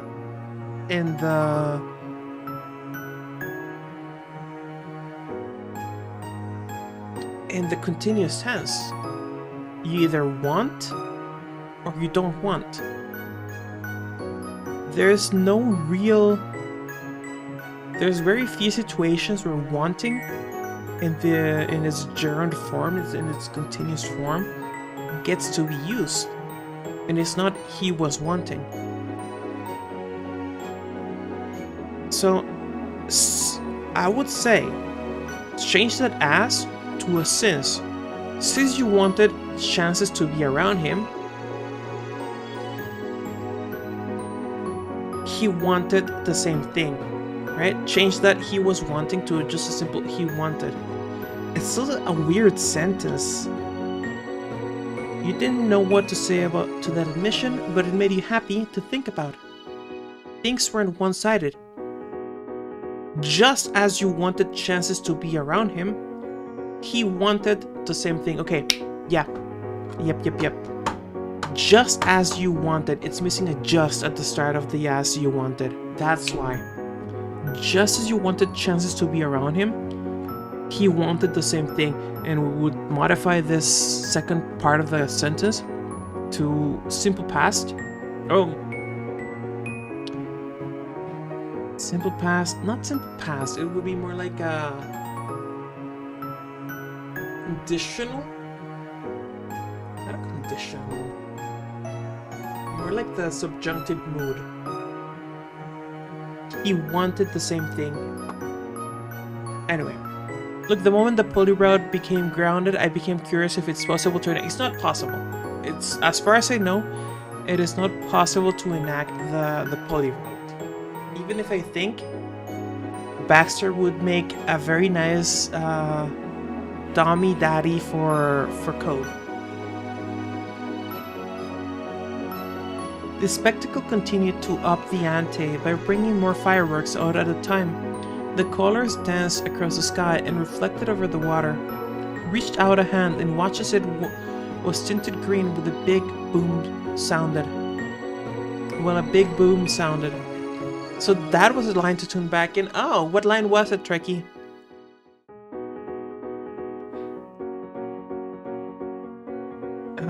Fireworks were a normal summer tradition, but this was admittedly an unconventional approach. I want to save because I want to spend it with the girls or with Kobe. Something about Combs' dummy daddy. Ah, yes. Look at him. Look at him. This is his young Bive, right?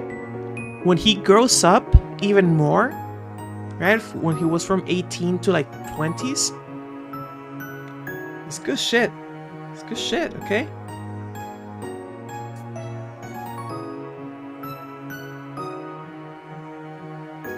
Okay. Load. Yep. Just because you're not wrong doesn't mean you're right. But I said it wasn't. Oh, okay, no, never mind. Screw that, it's this one. Fireworks were a normal summer tradition, but this is admittedly an unconventional approach.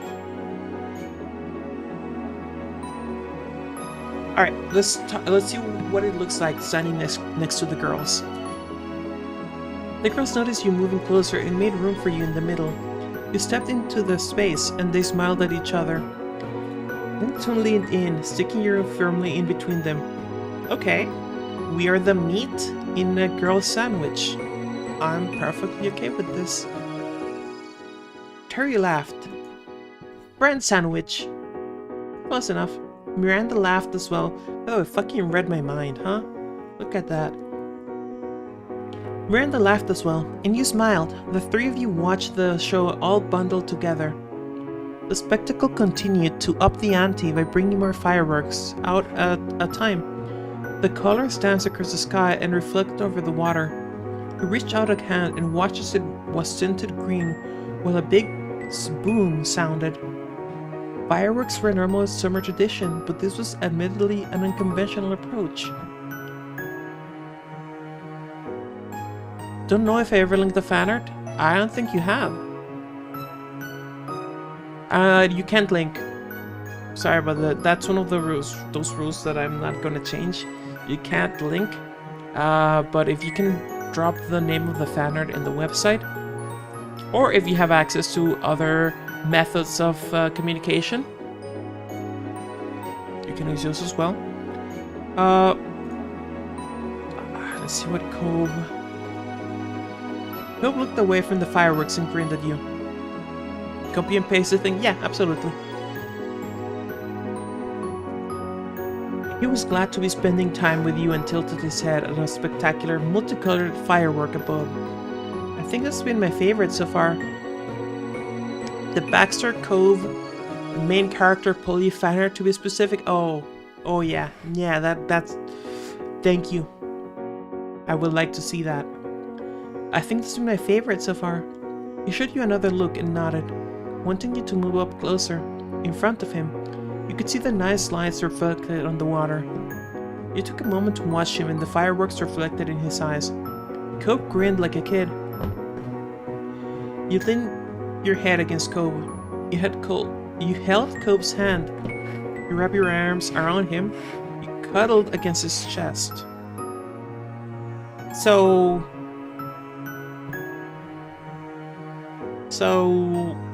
4 or 4, guys? What do you think? I'm thinking 4, you know, because it looks like a really great option. But if you guys want 4, I won't say no to 4, right? If you want 4, I'll go with 4 too. Even if I have to give up on going for 4, which is absolutely the best option here. So 4. 4? Cool. I knew it. It had to be 4. You pressed yourself against his chest and snuggled into him. He readjusted his position, and then wrapped his arms around you, holding you close. Such a convincing argument for the option. I know, right? I know, it was a tough one. It was a tough choice. But I think we made the right one, okay? You pressed yourself against his chest and snuggled into him. He readjusted his position and then wrapped his arms around you, holding you close. He rested his chin on the top of your head, comfortably. You let yourself relax against him and continued to watch the fireworks above. Hope's gaze drifted from the show of dazzling lights straight at you, and he sighed dreamily. You didn't know when you'd last seen him so blissful. The spectacle continued to up the ante by bringing more fireworks out at a time. The colors danced across the sky and reflected over the water. You reached out a hand and watched it was tinted green while a big boom sounded. Fireworks were a normal summer tradition, but this was admittedly an unconventional approach. Showing up in the city last minute to watch the display from a technically private event? That made this feel special in a way that just planning to go to a public fireworks show never would. Terry's idea may not have left you with a lot of time to prepare, but it sure led to a unique situation. It was clear this was an unforgettable night. As the finale sounded, the blazing sky with an unbelievable beauty. As the finale sounded, blazing the sky with unbelievable beauty, you remembered thinking that there might never be a night exactly like this one again. Not for the rest of your life. I'm gonna save here, because this is 100% that. Step is ended. By the way, guys, let me ask you a question. I changed up the narration style a little bit around here. I changed the narration style. What do you think of it? It was definitely different. You know what? Screw this. Too much, too little. Tell me about it.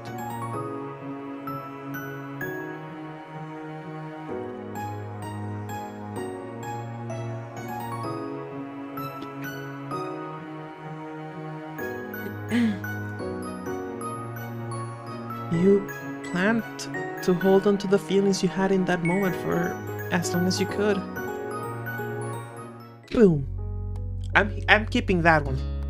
Like, the one with Baxter was nice. The one with the girls was nice, but the one with Cobb was perfect. It was just like straight up a fairy tale romance. Alright. What time is it? 11:58. Streaming for 2 hours. Good grief. 2 hours for one moment. Holy shit. Okay. Let's go for one more, guys. We'll get another moment done tonight, I think. We thought serendipity, I think, right? This is definitely the one they put in the effort. I know, right? Time for Hail Hydrate and snacks? Yes, Hail Hydrate. 1 second.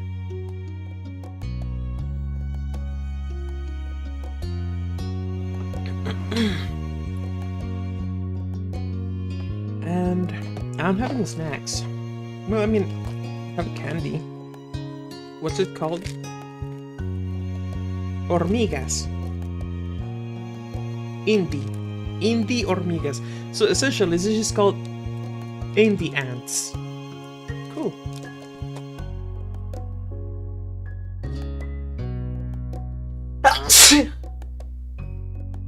Sorry about that. Time to meet Jeremy and Shiloh again. Let's go. Light did I did. Light filtered down through the leaves of an oak tree overhead, casting speckled shadows on the sidewalk all around you. There was a drop of sweat slowly making its way down the side of your face. You flicked it away with your thumb, slowing to a stop in the cool shade. The day had you out and about in town, in no hurry to go anywhere in particular. Your morning shift had just ended, and there was nothing else planned for the rest of the afternoon. Your moms were still at work themselves, and Liz had left early in the morning to do something. You had no idea what.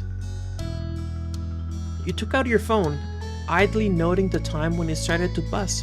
The screen lit up your hand. The screen lit up in your hand. Speak of the devil, Liz messaged you. Come home ASAP. Before you could even begin to question why, your phone went off again. Nothing bad, but you have to say this, so come back already.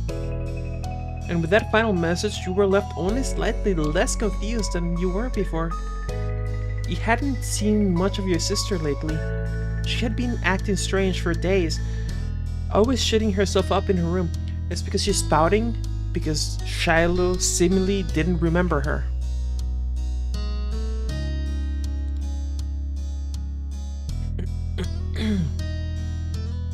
Which wouldn't be so weird if at the dinner table she didn't suddenly start smirking it to herself over nothing. A part of me wonders if she took another lizard home. Lizard, oh my god. I kinda want it to be a thing now.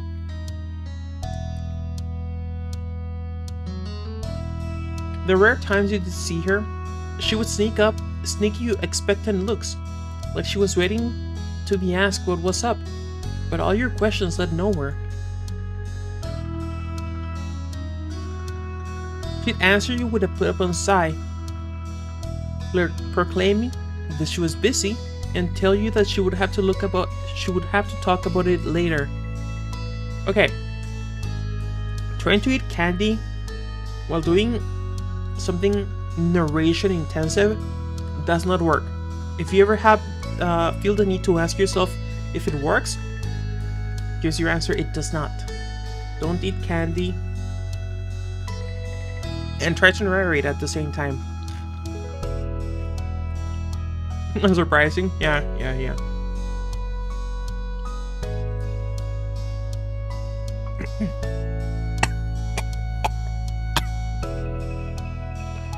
Spicy candy. Shit. That was straight to my throat. It's the lid sit in your mouth kind. You can chew it. It's not super tough, but it's supposed to be the sit in your mouth kind. Oh, that's such good shit. I love spicy candy. No hints, no guessing. Whatever it was, she was determined to keep it a secret. Maybe now you'd finally find out what it was. As you did an about face on the sidewalk and started heading home, you received more texts. Texts. To your surprise, the name that popped up on the screen this time was Cobes. Did you hear from Liz? About some urgent thing you have to see? She messaged Cope too. You weren't surprised. Liz teased him about it, but he was like family. However, you were starting to understand how he fit into Liz's surprise.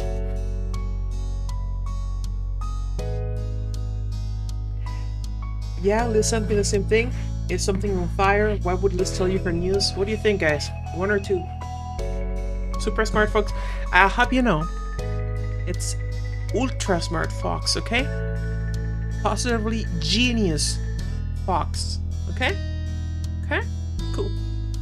Super, in fact, I might even go so far as to say super genius fox. Huh?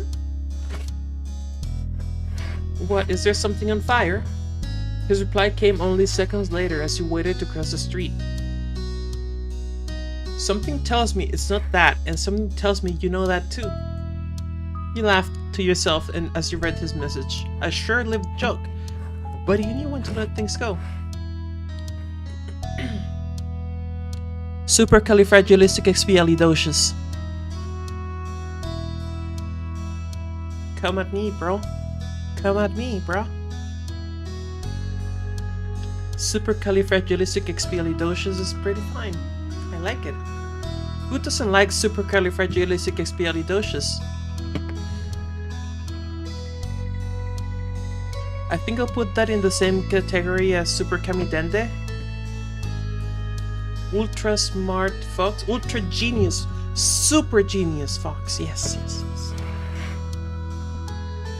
It's good that you recognize the greatness and put it next to such an esteemed figure, such a great visionary as Super Kamidende.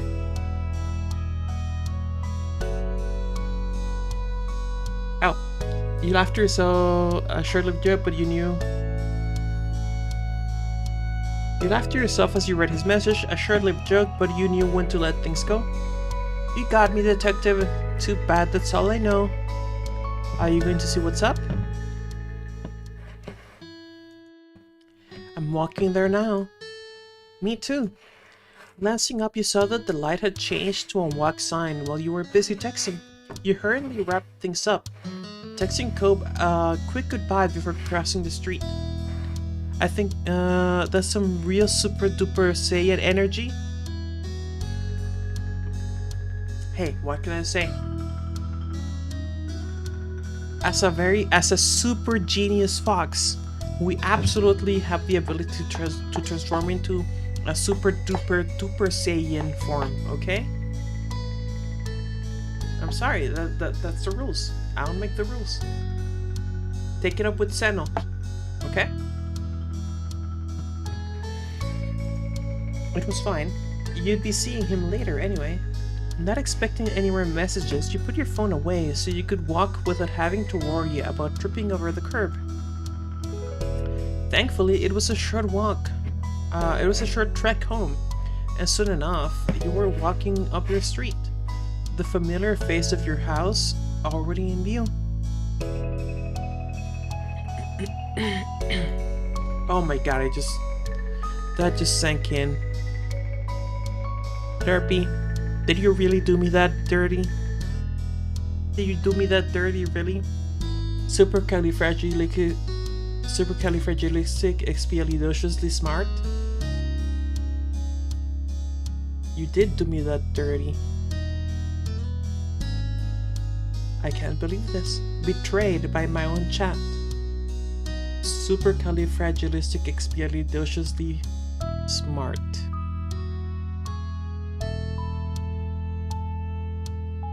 How will I ever be able to trust again after this?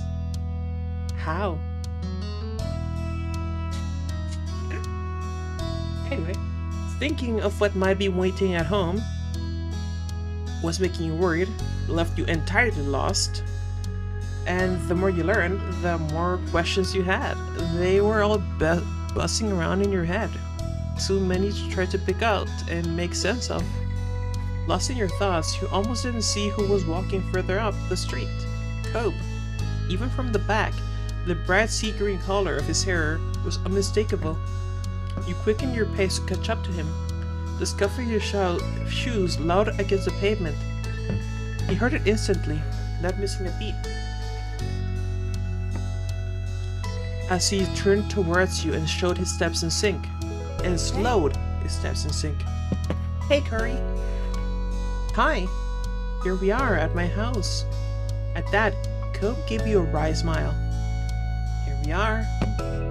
It sounded almost like a question, wondering why the two of you had been summoned there. Any ideas on what Liz wants us for? You shook your head. The situation was out of character for your sister. Anything could happen. Well, I guess we should go in and find out. Taking his cue, you grabbed your keys and opened the door and opened up the front door. Cobb trailed behind you as you entered.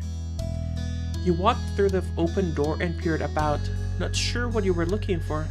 From the entryway, you could see Liz pacing across the living room, her smiling gaze intent on her phone. You had caught her just as she had completed a turn.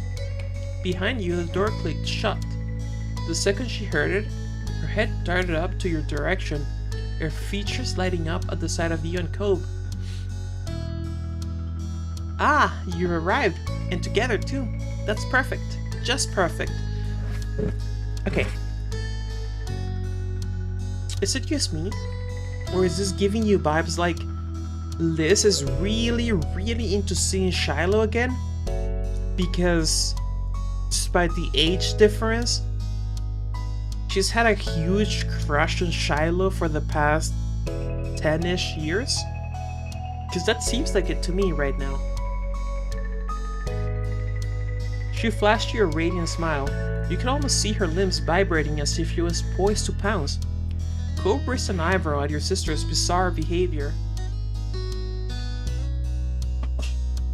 You think Liz just genuinely likes Shiloh? Not a crush, just genuinely like the guy? Alright, fair enough. Could absolutely be the case. What's going on? This better be important. You're in a good mood today. So, what is it? Where is it? What were you gonna show us? You quietly waited to see what she would reveal. You didn't really read this, Crash? That's fair, that's okay. Alright. So what do you think, guys? 3? You're in a good mood today? It's a good option.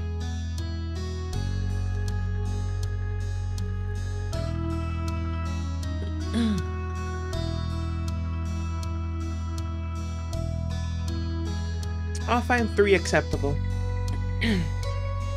Liz only hummed playfully in response. Her eyes narrowed with a mischievous glint, and she let out a little cackle. I love cackles. Such beautiful sounds.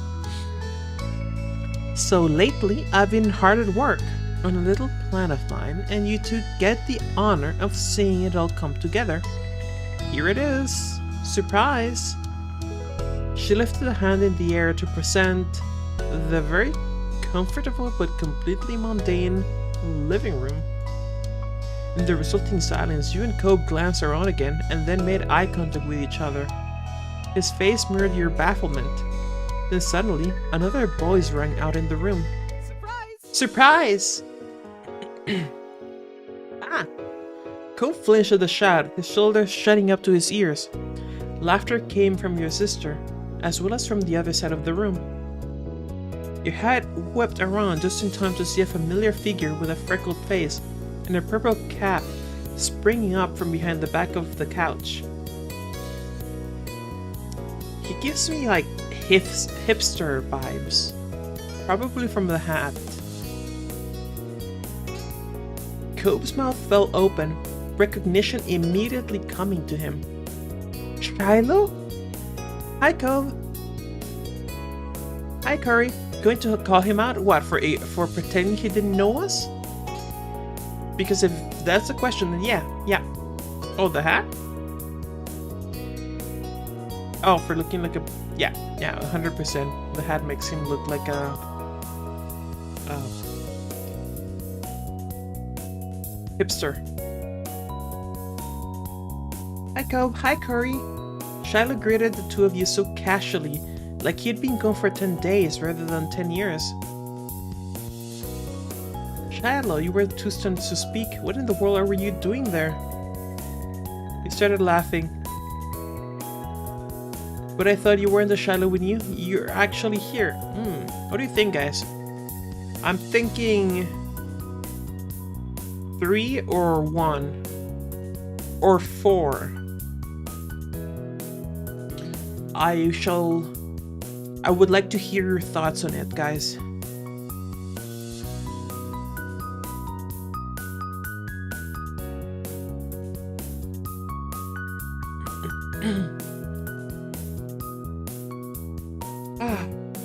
Four?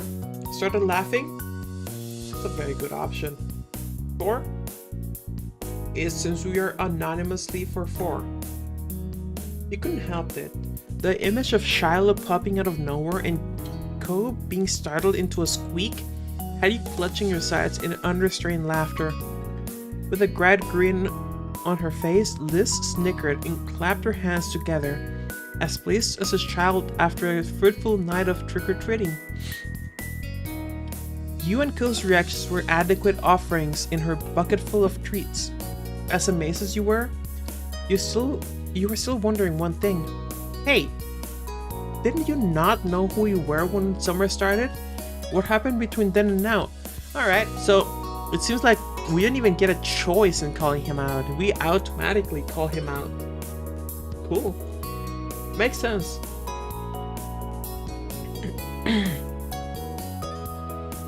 Shiloh's gaze self-consciously dropped to the side.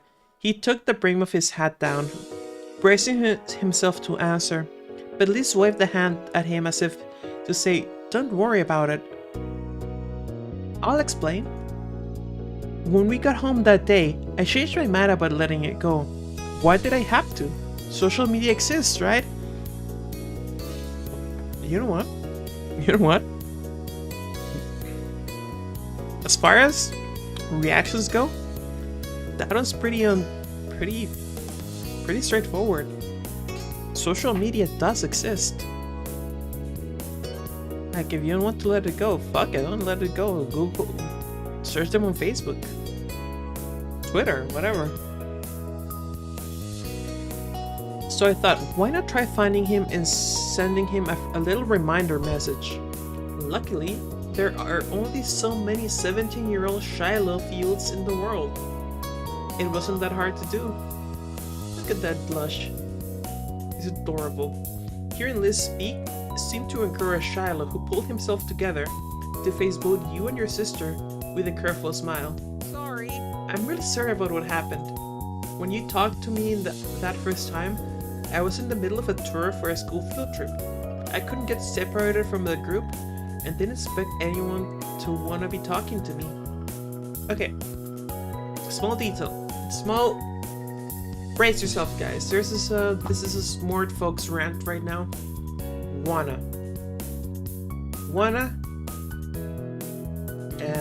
coulda, shoulda. I hate them. I fucking hate them so much. I don't like wanna. I don't like coulda, and I don't like shoulda. I hate them. I absolutely despise them as far as quote-unquote words go. Want to, right? Could have, should have. I don't know, I even like how they sound. And the only one I don't mind is kinda. All the others, don't like them. Shoulda, coulda, woulda.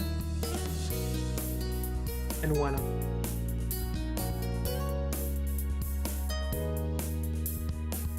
Anyway. I was so worried about getting back to everyone else, I didn't think too hard on what you were saying. But when this message showed up, everything suddenly hit me. Lizzie, Corey, Kobe, you were the kids of Sunset Bird. Back when I was a little kid. There's no way I could forget that, not for real. I do know all of you, and I'm so happy to get to see you again. I have Lizzie to thank for that. My mom was already planning to take a short trip. You're here this summer. Well, if my mom could bring me along, Lizzie offered to pick me up and bring me the rest of the way here just so I could visit the neighborhood again.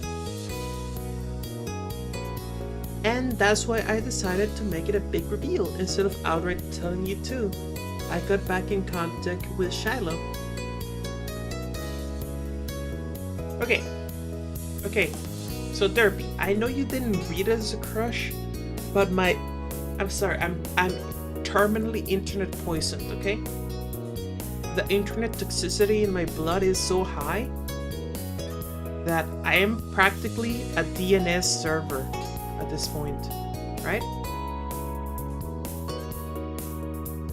I'm a Wi-Fi hotspot. That's how internet poisoned I am.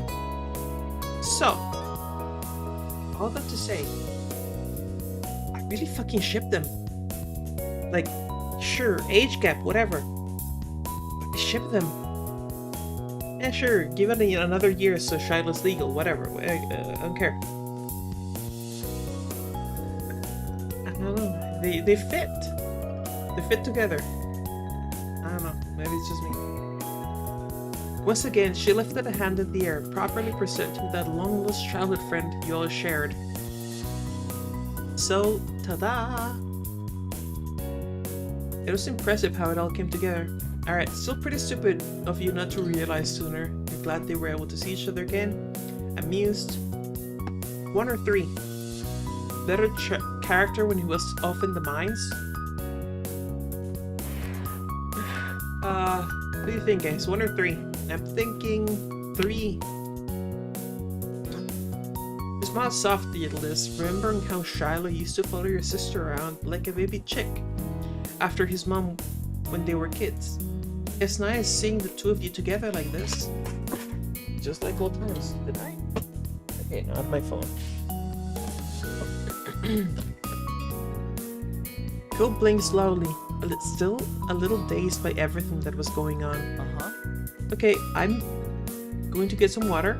Don't disappear or anything. You padded off to the kitchen. No need for a chaperone. You knew where the cups were.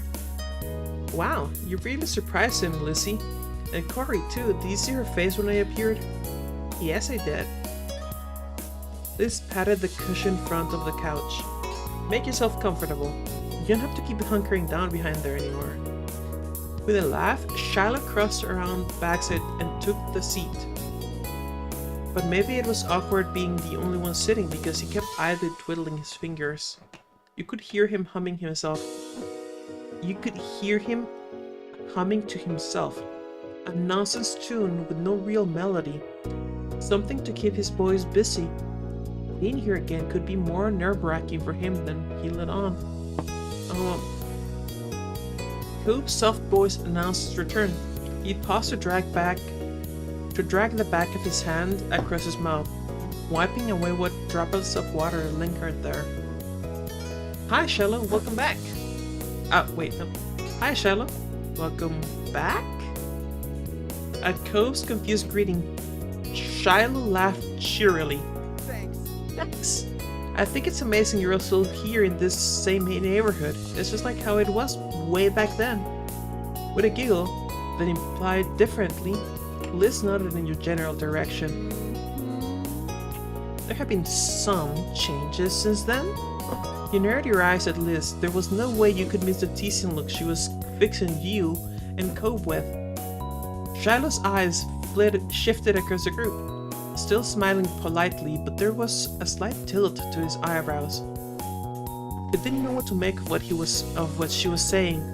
That is, until Cope cleared his throat and spoke. Curry and I are dating. It was fascinating how red he got as he said it. But his voice was steady, confident. By now, most people knew you were going out. Shiloh's eyes went wide as saucers, mouth opening into a tiny O shape. Really? Congratulations! The two of you seem to like each other even when we were kids. It's really sweet that you're together. Silently blushed. Whoops got himself a keeper. It's pretty inevitable that we'd end up together. Wouldn't want to be with anyone else, just smiled. So, 2, right? I'm thinking 2. It's a perfect one. Sure, this one's cute. But this one's cocky.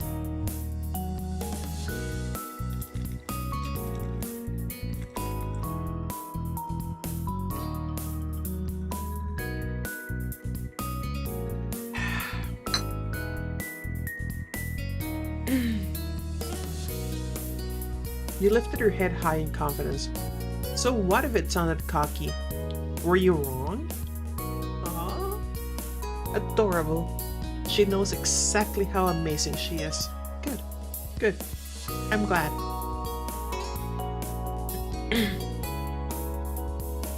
Cope made a snorting sound into his fist, but the warm look he gave you out of the corner of his eye seemed to agree with your sentiment. Shiloh smiled happily. Shiloh sighed happily at the moment as Cope raised an eyebrow and gave the room a considering glance. Hey, this is where we first met the first time, isn't it? Ow. Completely different sentence, holy shit. Hey, this is where we met the first time, remember? Right after I moved in. Me and Corey. Incorrect. Oh, actually, maybe. Corey and I... Corey was brought down, I was brought down. Yeah, me and Corey. So Corey and I were brought down right here to have a play date with you. Right? So generally speaking, guys, whenever you have a me and Corey or me and whatever, and you're not sure whether it's a correct, which way is correct to do it, you have to separate them. Instead of me and Corey or Corey and me or whatever, do it them individually. Me, and if it doesn't work, then you know which one to use. So if you say, Corey was brought down right here to have a play date with you, right? Singular, past tense. It works fine. But if you say me was brought down, that one doesn't work at all. Singular past tense doesn't work with me, so you know that it's I. And if you have I and another person, it's always the other person first and then I. So, Corey and I were brought down right here to have a play date with you. Man, the things you fucking learn as an English teacher. Shiloh laughed, his eyes downcast as he fiddled with the corner of his collared shirt. We met on the hill behind the house. What? The two of you ran away from the living room? From the living room because Cope didn't want to meet me. He grimaced, remembering how Cope had gone straight to the window to escape the arranged meeting. You had gone with him when Shiloh had arrived. Cope cringed at the memory of his younger self being pushed back to the forefront of his mind, his mouth going tight. He awkwardly looked away from Shiloh. You have a good memory. Oh, I don't think so. Seeing this place again just brings a lot of things back. He clapped his hands together, an idea suddenly coming to him. But hey, now that our group is together, would you want to go out and visit some of the old places? I've been hiding in the living room since I got here. Why the salute, Derpy? Liz wasn't afraid to laugh at herself, bringing a hand to her chest to silently take the blame for that. I'd love to. Yeah. Without missing a beat, the others turned to you for your answer. Definitely. Where to first? I'm thinking where to first. That's fine. For Flustering Cove? Yes, of course. Of course. Shiloh is doing his duty. I'm sure we'll figure it out along the way. What's two? Yeah, where to first? That's Same. fine. Good. And with that, the four of you headed out into the neighborhood as one. Even with how short the time you spent indoors was, the sun was momentarily blinding once you left the house. Squinting, you brought your hand up to shield your eyes. The pleasant summer had yet to go away. Only a few wispy clouds drifted along the sky.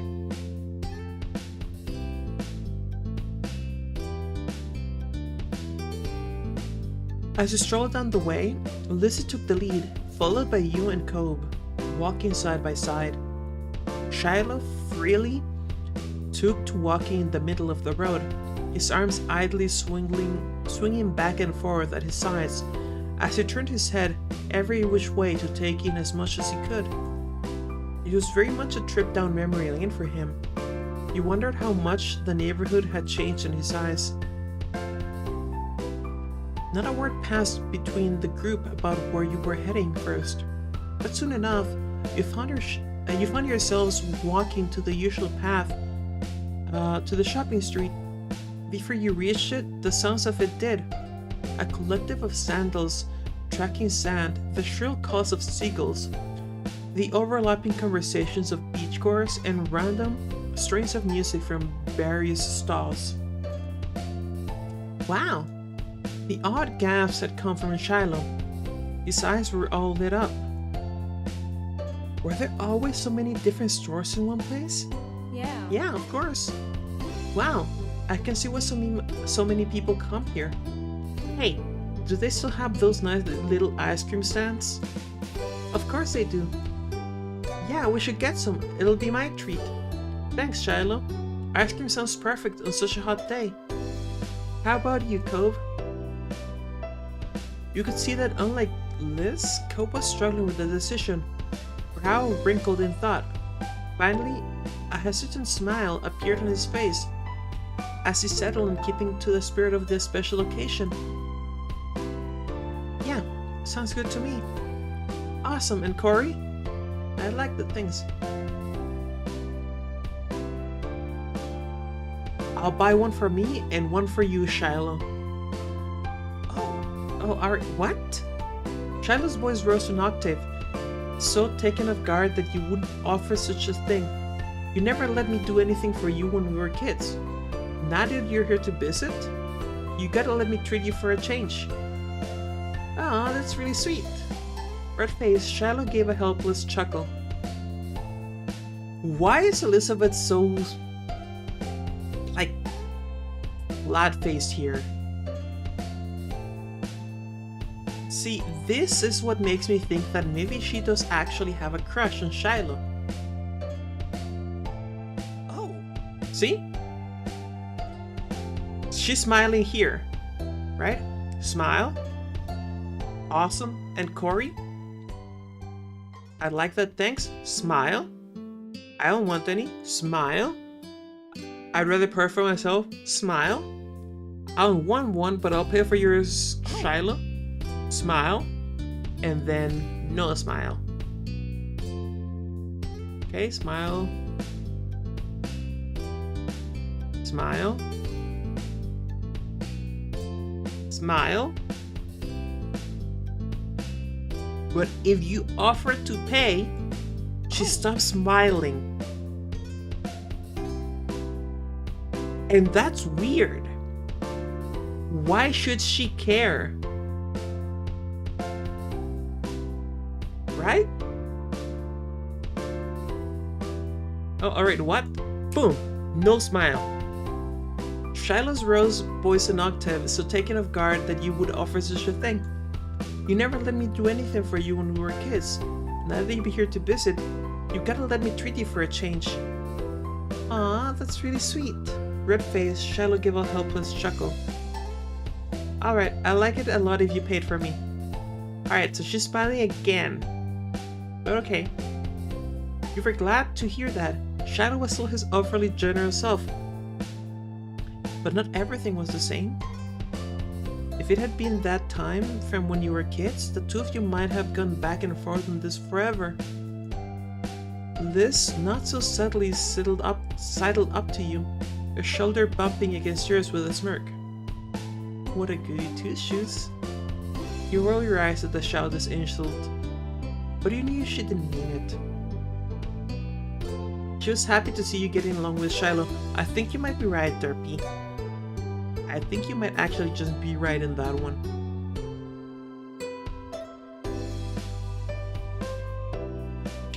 Shh, damn it, my prediction, my mental model of the situation went from Ara Ara and Shiloh being the recipient of the Ara Ara. And now it's like mother hen mothering the baby chick. And while Oyakodon is based and cultured, I kind of will feel it's not exactly fitting for the situation. So like, no Oyakodon this time, right? Even the theoretical emotional Oyakodon. Oh well. Are you getting a popsicle, Lizzie? The four of you continue to walk as ice cream plans were further discussed. Shiloh is the daughter. Liz is the mom. Shiloh is the daughter. Yes. Shiloh. Shiloh is the mom. Sorry, Shiloh is the kid.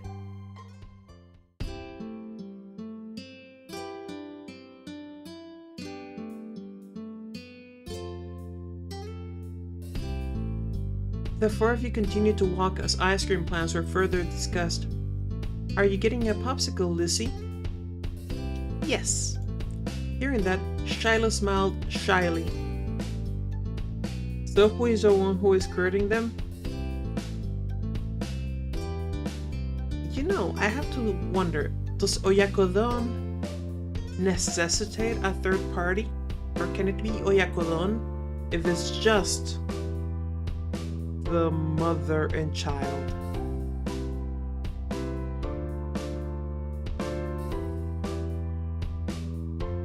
Because if it absolutely necessitates a third party, then, you know, Cove and Cory are there. You know, in a year. In a year, of course, because he's 17. Hearing that, Shiloh smiled shyly. I thought you might still like that. I'm gonna get an ice cream cone. Shiloh began to turn towards Cope, but before he could ask, Cope offered up his choice. I should have predicted it before I clicked. When I saw that Cope offered up his choice, I instantly thought, ice cream sandwich. I'm gonna get ice cream sandwich too, of course. It's the perfect one. I'm just what? Well, what do you mean, Derpy? It's a good choice. Cope gave you a quick smile at your matching preference. You still like this, Cool. Yep. Because we went for the ice cream sandwich in step 1. There was an ice cream stall further up the street, across from a souvenir shop displaying postcards of the seaside and saltwater taffy in its windows. Oyakodon comment. Look, I am very far from sober tonight. It's a threesome euphemism? Kinda, I guess. Sorta. But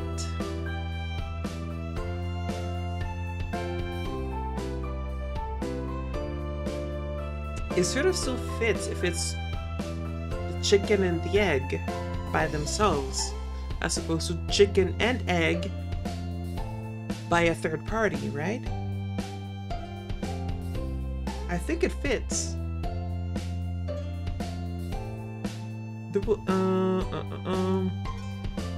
The stand itself was already hard to miss, with its pastel pinks and blues and its eye-catching plasterboards listing every individual flavor.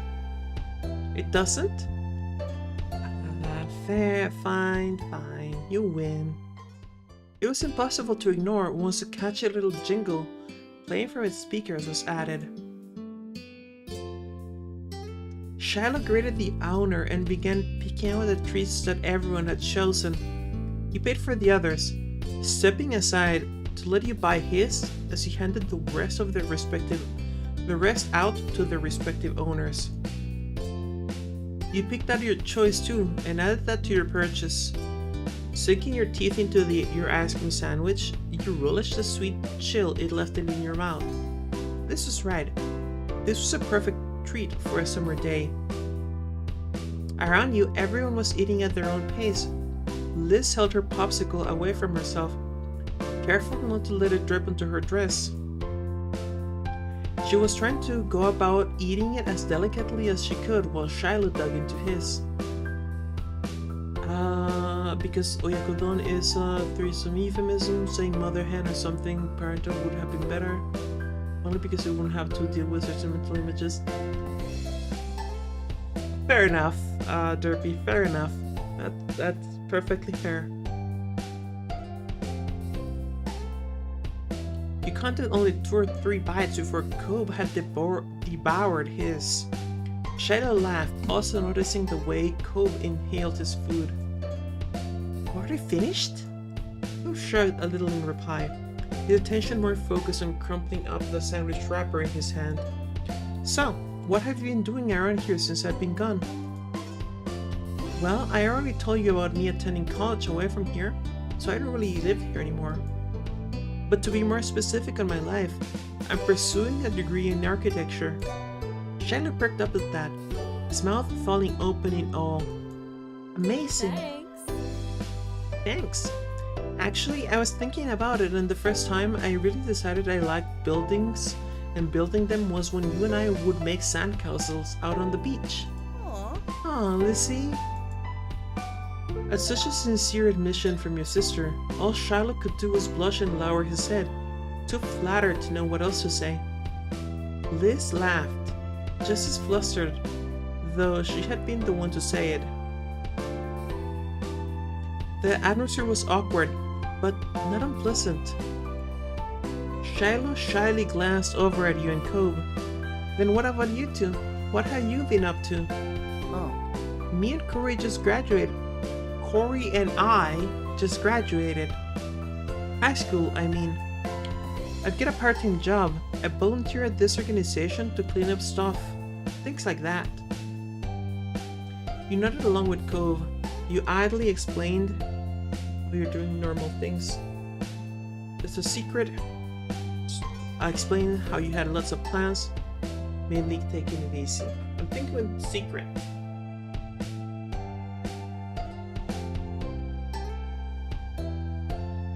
Highly classified information. Can't go around casually revealing it, you understand? Cobb laughed at that, giving a slight shake of the head. Great! Shiloh just seemed happy to hear it. Great! Great! Being around him again was a little like picking up an old forgotten habit. Funky at first, but as the four of you talked, it started to come more naturally. And when one of you ran out of things to say, suddenly someone else remembered something new. Oh, right! Do you remember those mean old, not actually grandparents that used to live in our neighborhood? Yeah, they were so mean. Well, they're not here anymore. Oh no! They're not spending summers here anymore, they're still alive. Oh, thank goodness. It helped that Shiloh was just as eager to hear about what had gone on in his absence as people were to tell him. Soon, everyone threw out what trash they had in a nearby garbage can. As your group made their way down to the beach, going down the shore inevitably led to a certain spot. It didn't take very long for Shiloh to recognize what was in the distance. His words trailed off in the middle of a sentence, his footsteps faltering at first. Then, all at once, he broke away from the group and dashed right into the old park, giggling as he ran. "Oh, everything's so small." His laughter petered out as he came to a stop by the swings and grabbed hold of one of the support poles. He walked in a little circle around it, marveling at how easy his hand wrapped around its entirety. Emboldened by Shiloh's enthusiasm, Liz plopped herself down on one of the swing sets, only to instantly show an expression of regret. There was no way she was comfortable in that tiny seat, so low to the ground, not with how she had to scrunch up her legs to fit there.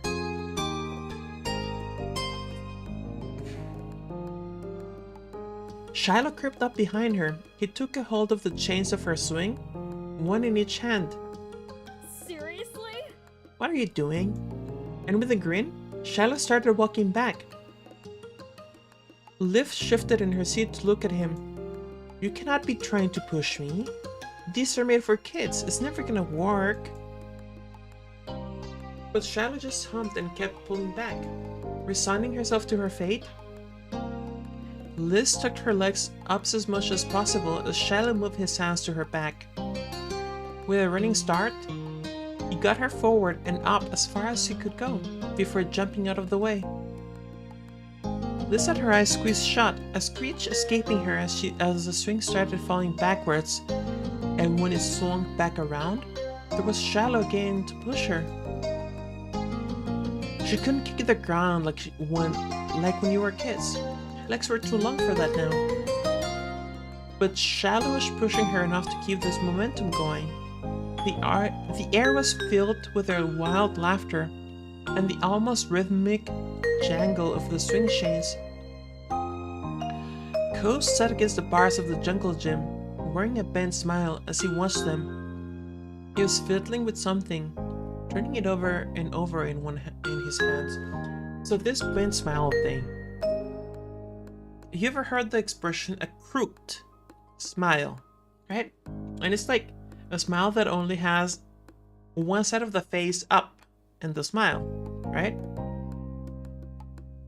And it's become such a cliche in writing then that authors will go out of their way to say a crooked smile in any way they can except a crooked smile or a lopsided smile. Both of those are very cliched out, right? So they try to make it interesting when they use it.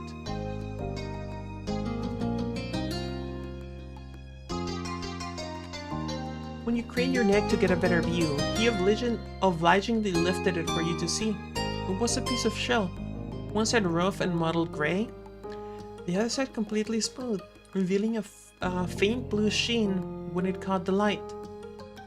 I saw it on the beach. It's nice, isn't it? Yeah, it's a good one. No, I meant Shiloh. He seems more confident than I remember. I think so too. You found it amazing to be playing with Shiloh at the park again.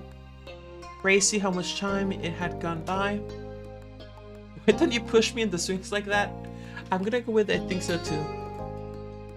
He and Liz looked closer than they did as kids. Cole nodded, leaning back to enjoy the breeze blowing in from the sea. Soon, your sister began to speak out. Alright, I'm ready to get off now. How do you stop this? Don't worry. Shiloh braced himself, one foot planted forward as the swing started coming back down. Then, in one quick motion, he reached up and cocked the chains against. The impact had his feet skidding back in the sand, but he kept his stance steady. If Liz was surprised at suddenly being brought to a halt, she didn't show it. Only tilting her head out to smile at him, Shiloh had yet to catch his breath, though returned the smile just as briefly, as brightly. So, small detail here. Shiloh had yet to catch his breath, though he returned the smile just as briefly. There's a subject there after the though, and after the comma. It's essentially another clause, and you need the subject again. So, he returned the smile. He let go of the chains, walking around the swing set and briefly rubbing his hands together before offering one to Liz, which she graciously accepted, needing the help to get out of the tiny seat. Then the two of them made their way back over to you and Cobb. Liz was looking more ruffled than usual, and her sun hat was off kilter. Having held on for dear life for the entire ride, she took a moment to straighten her outfit back into place. It looked like fun. It was. Even though you were just pushing me on the swings? Yep, that was the fun part. Huh. Hey, Shiloh. You get an idea of what our lives have been like since you've been gone. But I've been wondering what happened to you after you moved away. Shiloh's eyes went wide, as if it was surprising to hear. You couldn't recall him talking about himself when you were all telling stories. But maybe he hadn't been able to find the right timing. He brought a hand to his chin, tapping it thoughtfully, as he looked up and to the side. Well, what happened was my mom decided to move back to the south, closer to where I was born. Okay, alright, give me a moment. Let's see if I can do a southern accent for Shiloh. Well, what happened was my mom decided to move back to the south, closer to where I was born. I don't think I did it well. I don't think I did it justice. Well, stayed there for a few years until she got another job offer in California again, thanks to a connection she had there. It was a really good job at a private boarding school, so she decided to take it. With a white green, he said the next part. And as a bonus, her kid, me, gets to attend the school and live in the dorms for free. I've been there since my second year of middle school. Pretty soon I'm gonna be starting my last year of high school. Liz leaned towards him with an attentive smile on her face. Have you been doing well there? Getting good grades? Got any friends? Yeah, that's definitely mom behavior. At the list of questions, Shiloh held his hands in front of himself as if they were physical things he could stave off. Yeah, to everything. It can be a little hard sometimes because of how people are in that school, but I'm happy. How people are? Cobb couldn't guess what that meant, but Liz folded her arms, scowling. Don't tell me there's more people like that Nate guy hanging around. Shiloh rubbed at his cheek, laughing nervously. He glanced from the bars of the jungle gym to the laces of his shoes, to the trees swaying in the distance, unsure of where to rest his gaze. Not exactly. Nate doesn't mean to be mean, he's just kind of is. He's the school's #1 performer for athletics and academics. He always takes on so much responsibility that the only possible way he can finish it all is if absolutely nothing goes wrong. Oh, incoming burnout. That's impossible, so he's always stressed and ready to snap. He can't handle it when someone seems to be causing a problem. That's why during the field trip he was upset when I went off on my own like that. Still, he's really smart and reliable and sensitive, and he cares a lot. Most of the time he doesn't even realize his way of dealing with stuff upsets people. Cobb had a patient smile on his face, listening earnestly as Shiloh rattled off his list of Nate's good traits. Look at Liz's face here. She 100% does not like Nate. You know him pretty well. Are you actually friends? Me and Nate are in the same after-school group. About once a month about once a month, me, 6 other students, and a supervisor get together to talk. We did it all of last year, and I think next year we're gonna be in the same group again. I hope so.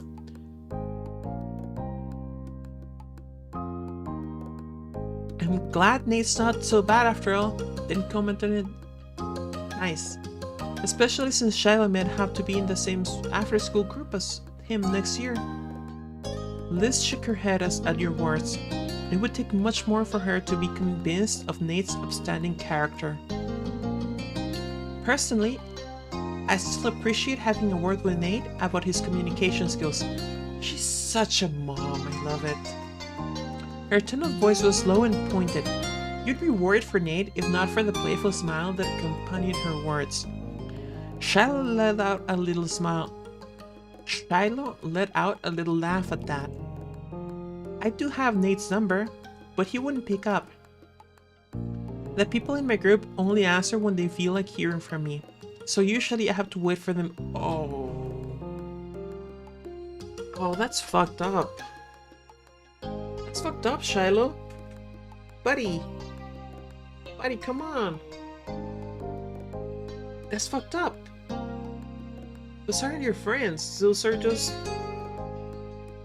acquaintances, fair weather, quote-unquote friends. What the hell? Like, I know we joked about sending Shiloh to the mines, but this is fucked. I do have Nate's number, but he wouldn't pick up. The people in my group only answer when they feel like hearing from me. So usually I have to wait for them to call. Either that or they never even consider answering my calls, or calling me, or talking to me at all. Unless the supervisor forces them to. What the fuck?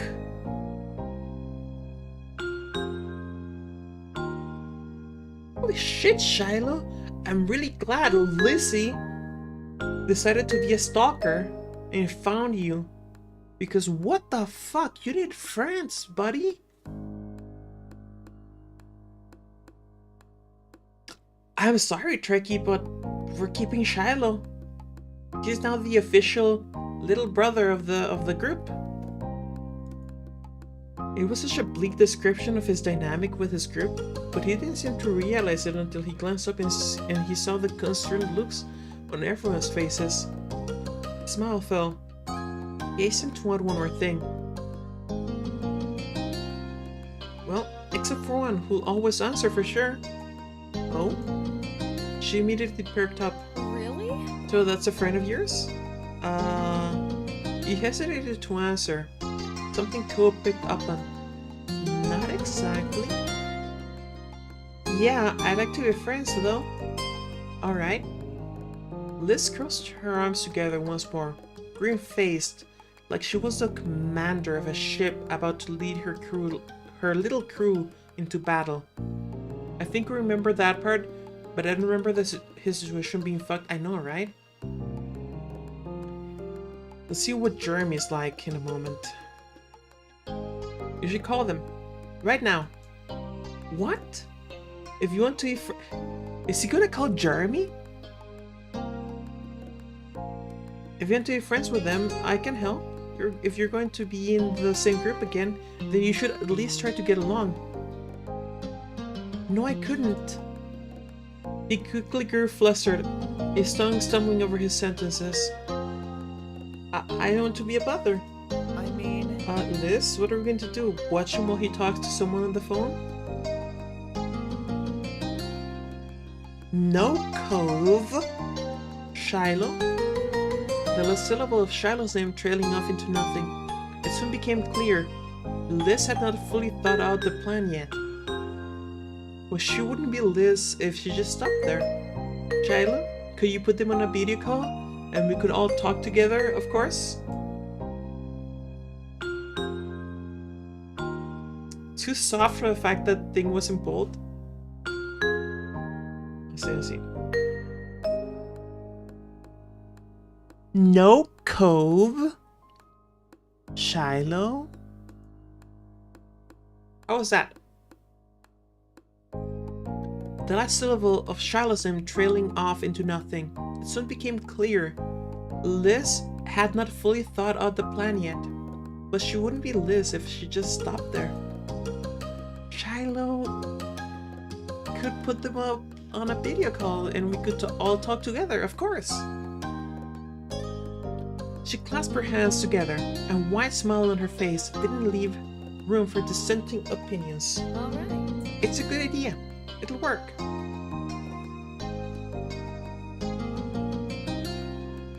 It's a great idea, sure. Shiloh, get out your phone.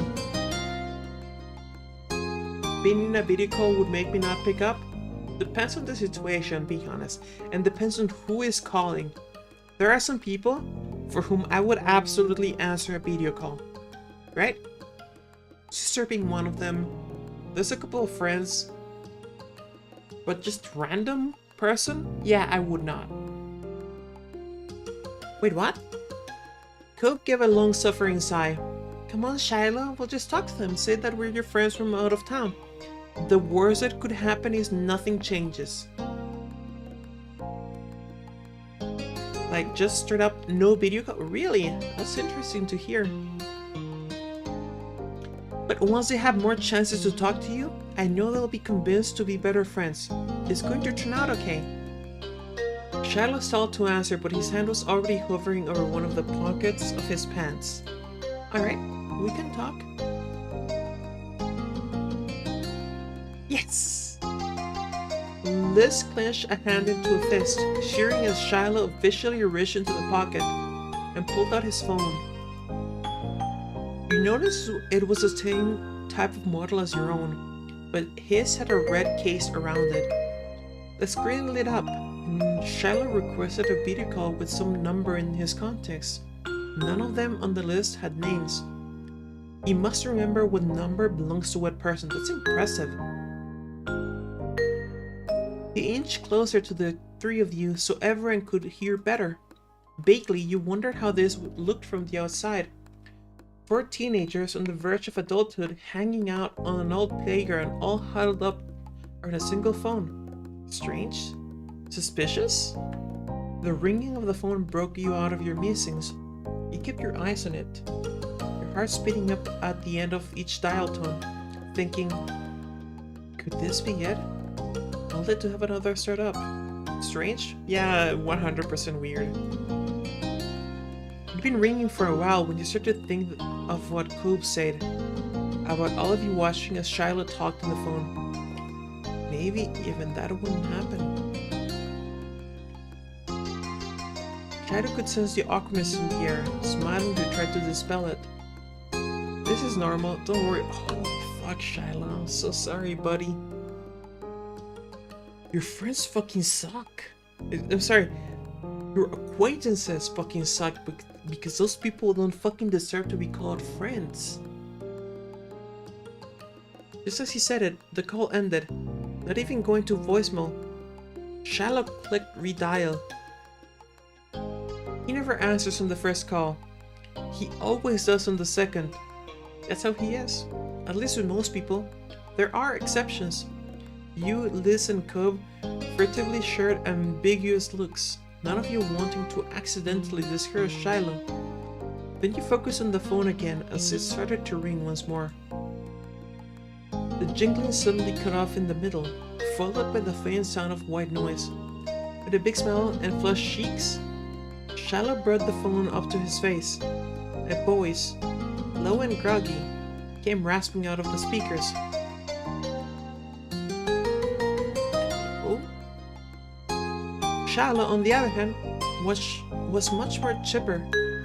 Hi, I'm missing a town I used to live in when I was little, and I wanted to introduce my group mate to the people I knew back then. Some of them have already met Nate. Can you say hey to them too? And with that rushed introduction, Shiloh tucked the phone out towards Cobb, gesturing for him to curate the person on the other end. Although Cobb hadn't been on board at the beginning, the only indication that of that now was the lopsided tilt of his smile. He turned his gaze onto the screen, opening his mouth to speak, only to stutter to a complete stop. Huh? All Cope could do was sputter and gape at the screen. His reaction had Shallow's brow crinkling in worry. What? Shallow's groupmate didn't sound particularly impressed with how this conversation was going so far. Shallow frowned, retracted his arm away from Cove. As he did so, the screen tilted towards you, and you caught a glimpse of what was on the other screen. What was on the screen? Yeah, okay. You are right, Derpy. Jeremy has a hell of a glow-up. Light green hair, sharp orange eyes shadowed with bangs. Excuse me? Excuse you. Where the fuck are the bangs here? This picture has no fucking bangs. Yeah, you kinda did earlier. Excuse me, where are the bangs?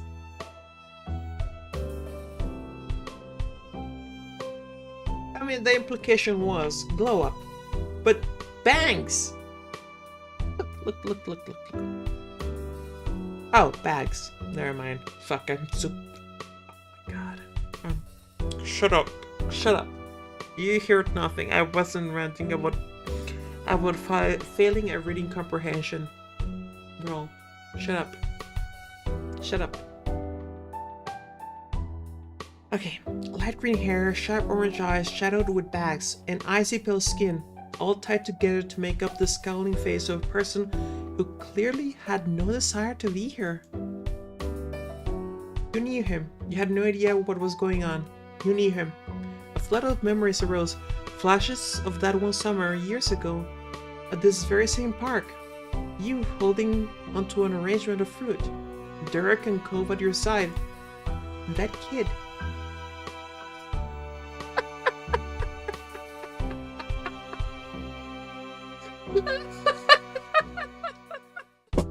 Shit. Oh god. Mean as a tiny chihuahua, snapping at everyone who dared to come close. It's a great description, holy shit. The bold good kid, Jeremy, just screamed, quick, hang up the phone. Wow, you're a lot better looking now. I do wonder if that's influenced by the fact that you decked him. 100%. I think it's influenced. There's so many great ones. 2 and 5. Let's do 2 first, and then we'll do 5 for the final one. We'll keep 5 for sure. Huh? Cope still couldn't take his white eyes off the phone. He spoke now in a very small voice, almost a squeak. Jeremy? Yeah? His reply was mildly annoyed at this point. How did you know his name was Jeremy? You didn't tell them? No, I only call you somebody from my school group at school. Jeremy regarded Cope cautiously for the first time, giving the situation a little of his focus. Cope bristled, sucking in a long, deep, dramatic breath. Drama queen. Oh my god. Oh my god!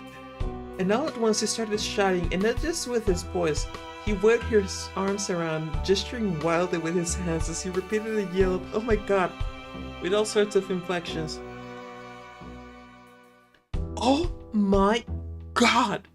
Oh my god! At these antics, Jeremy gave a short huff of a sigh through his teeth. The sound tinny over the phone speakers. What is this, Shiloh?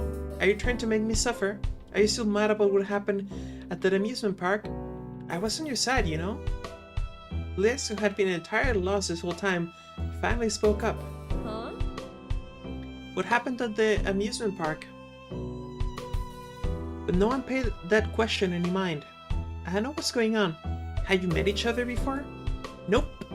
It was an immediate reply from Jeremy, but then those stinging eyes squinted. Wait.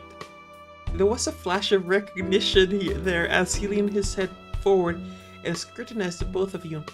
His already wide frown somehow found a way to grow deeper at this realization. Oh, it's you people. Again.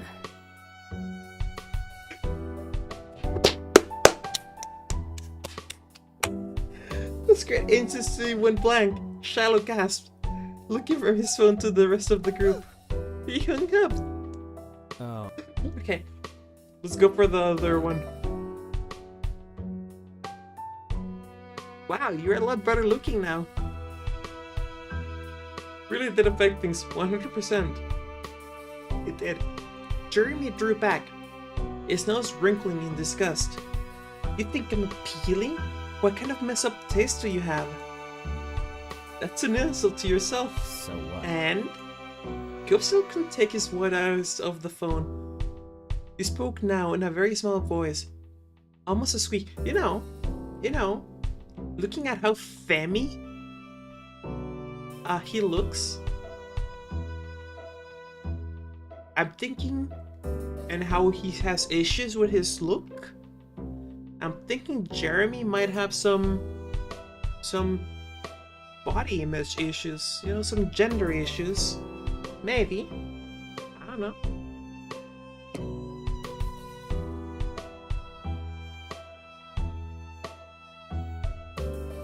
Is it me, or is that hairpiece just not attached? What, like his hair? Like our right? What do you mean? In Jeremy, wait, so... Oh, here!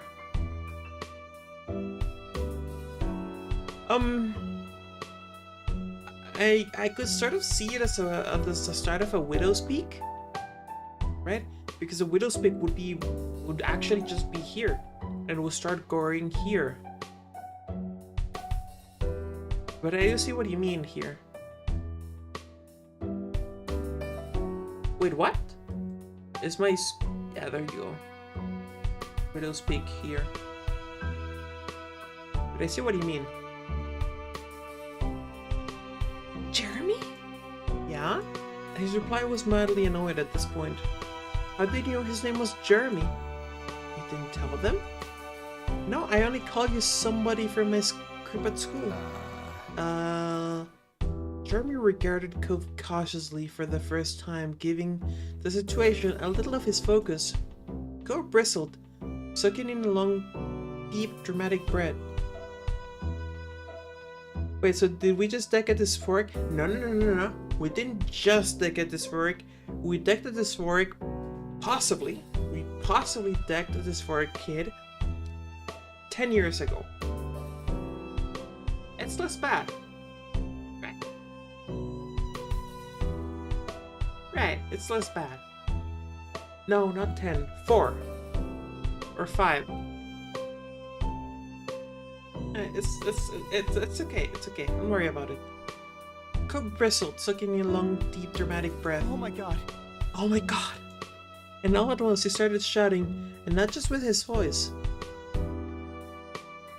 He waved his arms around, gesturing wildly with his hands, as he repeatedly yelled, "Oh my god," with all sorts of inflections. Oh my god! Oh my god! At these antics, Jeremy gave a short huff of a sigh through his teeth. It sounded tinny over the phone speakers. What is this, Shiloh? Are you trying to make me suffer? Are you so mad about what happened at the amusement park? I was on your side, you know? Liz, who had been entirely lost this whole time, finally spoke up. Huh? What happened at the amusement park? But no one paid that question any mind. I don't know what's going on. Had you met each other before? Nope. It was an immediate reply from Jeremy, but then those stinging eyes squinted. Wait. Oh, I know. There was a flash of recognition there as he leaned his head forward and scrutinized the both of you. His already white frown somehow found a way to grow deeper at his realization. You people. It's you people. Again. Again. The screen instantly went blank. Shiloh gasped, looking from his phone to the rest of the group. He hung up! Jeremy doesn't just hang up on people like that. What happened? Look at me. I've never met that kid before.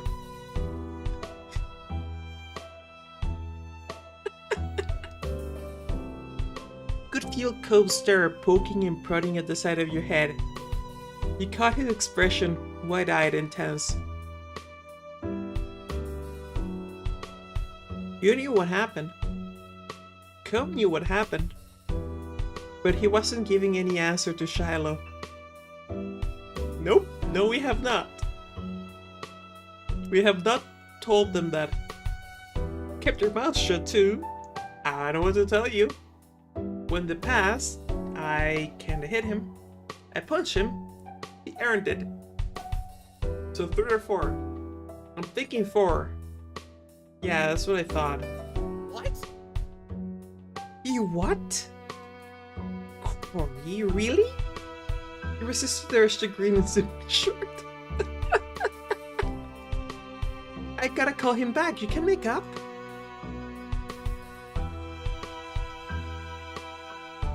You didn't say anything, and why do you care? I do feel bad about it. No, that grin means that you don't feel bad about it a little bit. You got what was coming to him, don't do that. 3? Nah, that's just didn't say anything.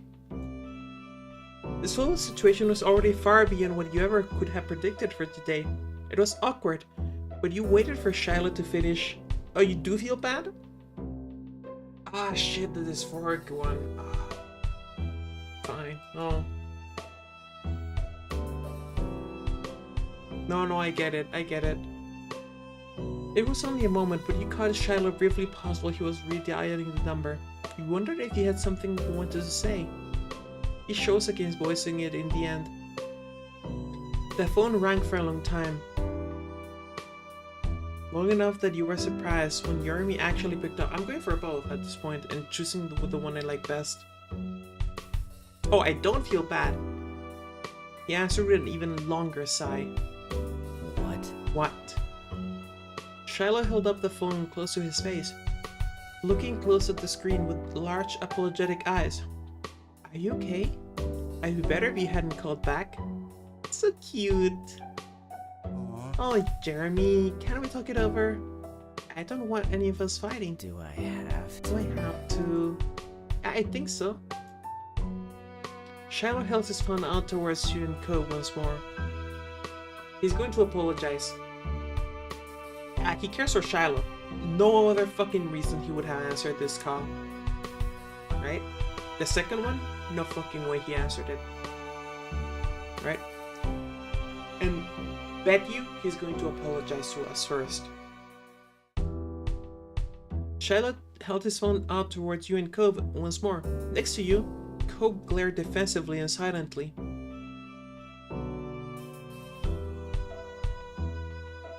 You refuse to speak. Hi there, bad idea. I'm glad you remember me. Apology requires remorse. A smile played on your lips. You wondered how much of an impression you had made on past Jeremy. Okay, let's go back to the one we both wanted. Nothing. Of course, he got what was coming to him. Shiloh's gaze met yours for a split second. You couldn't quite read his expression. And then he turned his attention back to redialing the number. Okay. He didn't say anything. Keep that one. Longer sigh. What? Apologetic eyes. Are you okay? Better if you hadn't called back. Can we talk it over? Do I have to? I think so. Shiloh held his phone out towards you and Cove once more. Next to you, glared defensively and silently. I'm glad you remember me. Bad idea. Hi there. Refuse to speak. 4 or 6. Okay, what's up? He watched your screen closely for anything that Jeremy might be thinking, but his expression didn't change. Finally, Jeremy's shoulders dipped, and this is... A small smile played at your lips. You wonder how much of an impression... Yeah, this one. Finally, Jeremy's shoulders dipped slightly. He made the most exaggerated sigh you'd ever heard. This is the previous one, at least. Sorry. I don't remember exactly what I did or what I said to you, but sorry. Told ya. Told ya. I actually want to know what happens if you apologize. You didn't expect that to ever come back to haunt you, but here you were. Finally. Sorry. Okay, same thing. Sorry. What? Jeremy sighed yet again. You were sensing a pattern. His gaze rolled over to Cobb. I don't know what it was like as a kid. Well, okay. But who's that apology for? You'd better read for me and Corey. He spoke sternly, though there was no hiding the shakiness present. That didn't matter. Cobb, coming to your defense by confronting Jeremy, brought a warm smile to your face. Jeremy, on the other hand, continued to be unimpressed. The corner of his lip twitched.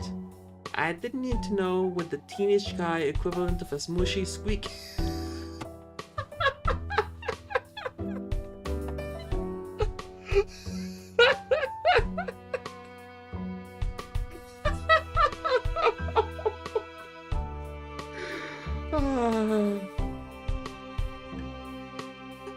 It's beautiful. That's fucking beautiful. We fucking just murdered Cobb. He's fucking apologizing and he just murdered Cobb in the apology. I didn't need to know what the teenage guy equivalent of a smooshy squeak is, but now I do. Thanks for that. A small offended noise escaped Cobb. Unfortunately, it was also squeaky sounding. His face immediately burned red with embarrassment. That's my squeak toy you're talking.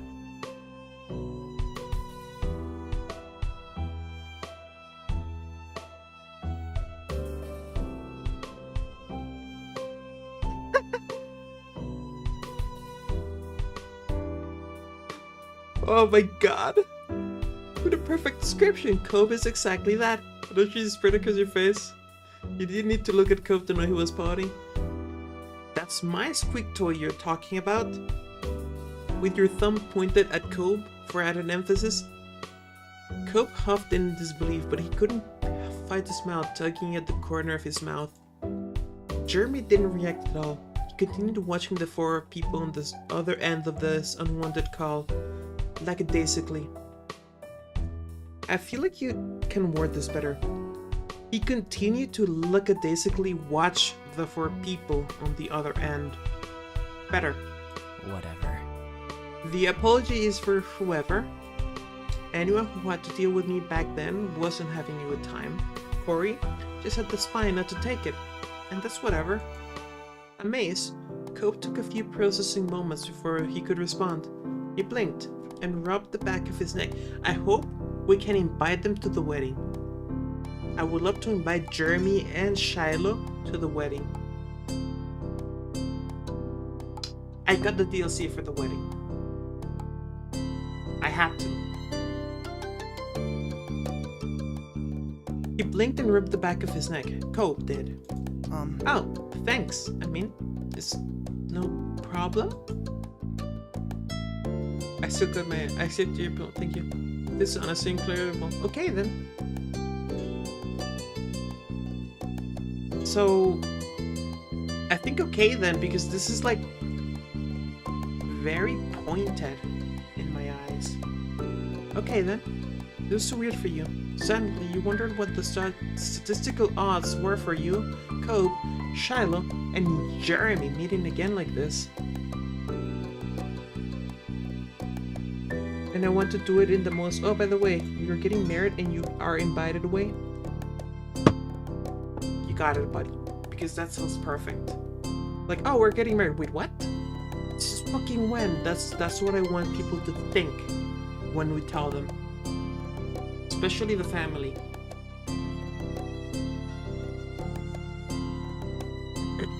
Whatever. Following Cobb's eye, you watched it dart from Shiloh to Jeremy, openly wondering what had happened to Jeremy over these past few years. So you're nice now? Nope. Nope. I don't throw tantrums or pick fights anymore, but I'm not nice. Jeremy shook his head in disbelief. That squeak toy comment wasn't a compliment, you know? I have the energy to get angrily worked up like I used to as a kid. It's all pointless anyway. Now I'm just miserable. Look. Look. Look. Look. 100% egg. 100%. This right here, this entire communication thing, egg. Maybe we'll see more of Jeremy in Our Life Always and Forever Step 3. Maybe. I'm hoping so. I'm just miserable. His tone was even grumblier than usual and dragged the syllables out on the last word for extra emphasis. Oh. An awkward laugh escaped Shiloh. Then his mouth pulled into a demure smile. Don't let what Jeremy says about himself get you down. Get you too down. There's good people who care about him and make sure he's okay, like me. Ah, look at this cutie.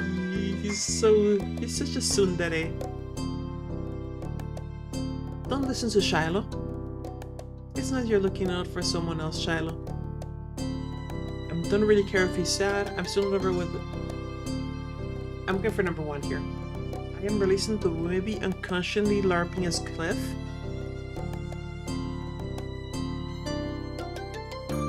Huh.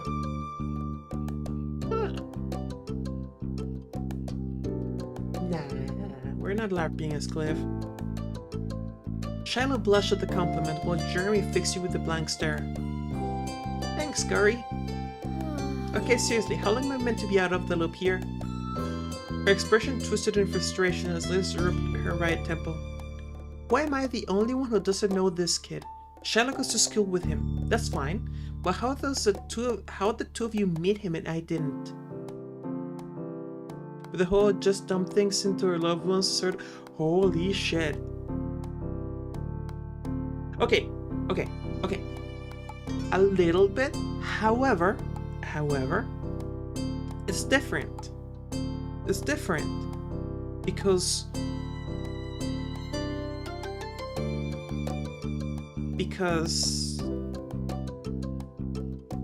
the decisions don't affect them. Shit, we're LARPing Cliff. We're fucking LARPing Cliff. We're fucking LARPing Cliff.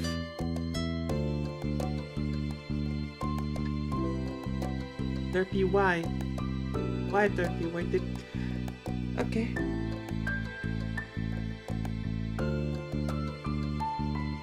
Okay. He was around town one summer back like 5 years ago. You were there. Liz crossed her arms and stared unconvinced at you. Is that all? Well, Liz seemed a bit underwhelmed. Shiloh appeared to be utterly amazed. You had to hold back a small laugh. Really? You knew Jeremy as a little kid? What was he like? I've only known him for 1.5 years. Well? His voice immediately hushed into nothing. You could see Cope wince just thinking on those past encounters. You could already picture past Jeremy in your mind. Like the thought couldn't escape me, and worst comes to worst, we can say that Cliff was her influence. Does anyone really want to answer that question? Not. Mean, horrible, say people with them, kind of pathetic. I don't even know how to explain it. 5 is the most diplomatic. Over the years, Jeremy had become an amalgamation of negative emotions in your mind. It was hard to describe such an experience. You glanced at Ko, and he nodded understandingly. It didn't matter what happened. Actually, no. This sentence works. It didn't matter what happened. He was mad about everything. Jeremy's expression didn't give away a single sign of what he might have been thinking. He continued to blandly stare at you both until he finally spoke. Yep. That sounds like me. At that confirmation, Shiloh burst into uncontrolled laughter. Even when he calmed moments later, gasping for breath, there was still white green plastered on his face. I can't even imagine Jeremy being like that. I can't imagine him not. He both chuckled again. Phil's mouth pulled into a bent smile. I mean, Jeremy hasn't made fun of my eyebrows once this whole conversation. Unbelievable. Huh. Jeremy blinked and focused all of his attention on Jacob. His eyes unmistakably narrowed in on the eyebrows. He didn't say anything at first, and then his words came out in a mumble. That makes sense. I guess insulting eyebrows was just what I did as a kid. What does that mean? Yeah, barely. Barely can see them. What do you think it means? You weren't the only kid in the world with bad eyebrows, and you're not the only one I picked on for it. Seriously? I wasn't? You couldn't help for yourself, could you? Nope. Wow, so what made their eyebrows bad? Are you curious if yours are better? By terrible eyebrow standards, at least? Kind of, yeah. Sigh. I like that he pronounces a sigh rather than Incredulously, Cobb looked from Jeremy to you and then back to him. Again, you had to question if you heard that right. He spoke the word sigh instead of actually sighing. Carl did. Noticing the reaction, Jeremy sighed for real, but he continued on to answer Cobb's question. The guy had particularly odd hair coloring, white hair, but only on the top of his head. Every other strand of his body was dark brown, including his immensely bushy eyebrows. He was born that way. It's not dyed. So you were the scarred boy with dumb, wavy eyebrows, and he was a white-haired boy with stupid caterpillar eyebrows. Ow! Unexpectedly, a loud gasp came from Shiloh at that description. No, you picked on Pran for his eyebrows? I did. I'm sure you find that hilarious. Oh, that's not very funny. Yeah, Shiloh, it's not funny. So he said, but Shiloh was smothering laughter. The unconvinced note in Jeremy's voice didn't surprise you. Okay, wait, give me a second, let me just... Jeremy rolled his eyes in the slowest, most exaggerated way possible. When he made a complete circle, he spoke flatly while Shiloh broke into a fit of giggles. There. Who's Pran? Shiloh knows him too? Well, Jeremy and Pran have known each other for a long time. They managed to go to the same boarding school later on. I met both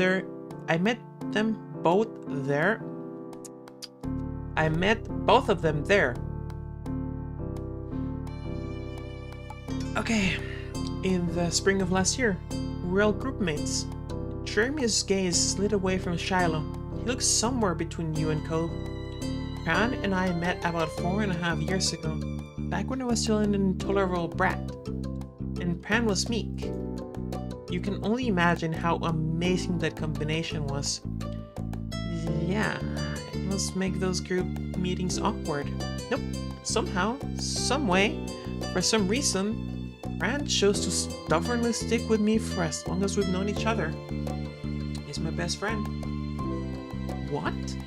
It's surprising, I know. I have a best friend. It is the caterpillar bro guy of all people. But I guess things balanced out in the end. Pran's timid nature is good and dead. He grew up to be colder than even me. And mopey and he's broody. It's a perfect match. Two peas in a ruining everyone's life pod. gross. Don't quote Everett. Who whined after Jeremy snapped his last remark. Now who's Everett? Ian wanna know. Yeah, no.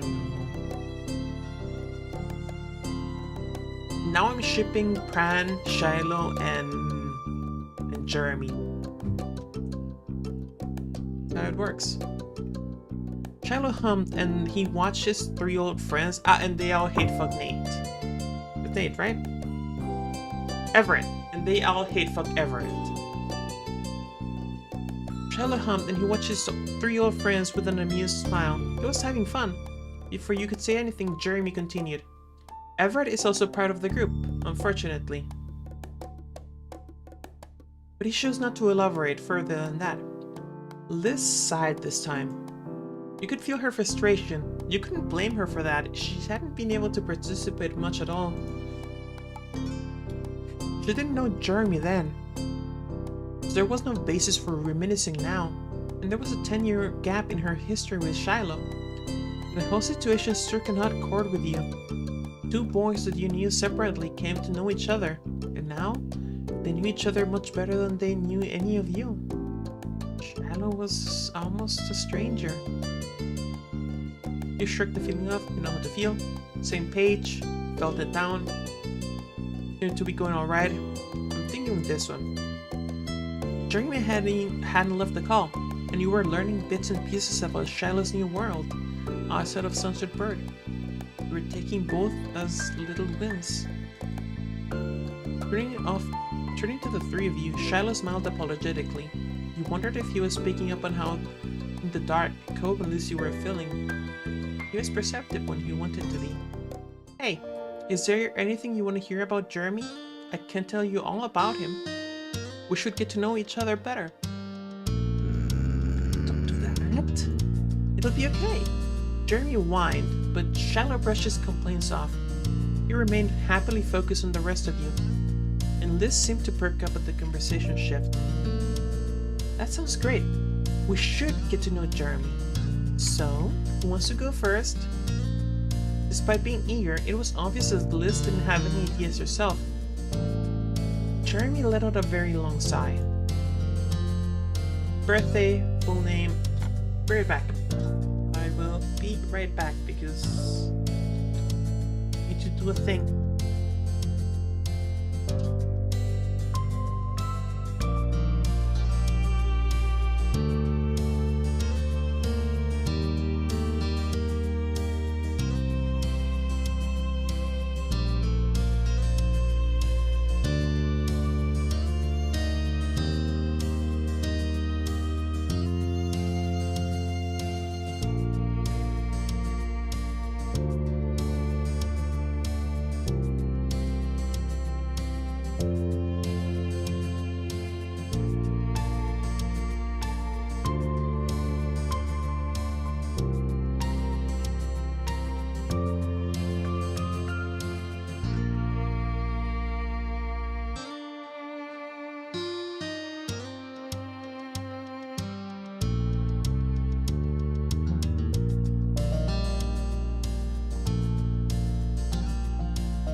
Tall, bowl cut and glasses, amusement park, single.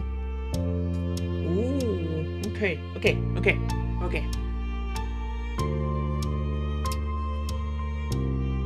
Number first. Can I get his number? What? Why? Alright, sure. Ignoring Jeremy again, Shiloh immediately started listening up the number for you. Jeremy grimaced while you contentedly saved it in your contact list. What happened to the bowl cut and glasses? He had a bowl cut? That sent Shiloh into a fit of laughter, while Jeremy shook his head disapprovingly. Through chuckles, Shiloh continued with his best guess. His mom and dad probably decided that back then, and now he picked, or they developed new taste over the years. As for his glasses, Jeremy wears contacts at school. He's out and about, but he still wears glasses when he's home or working part-time at his parents' hobby shop. Okay. What did happen at the amusement park? Oh. I don't actually know. I can only think of one time when we were both there. I'm not sure what part he's talking about. As far as I could tell, I didn't do anything to upset him, and I know he didn't do anything to me. Oh, Shiloh, this is gonna be a sad story, isn't it?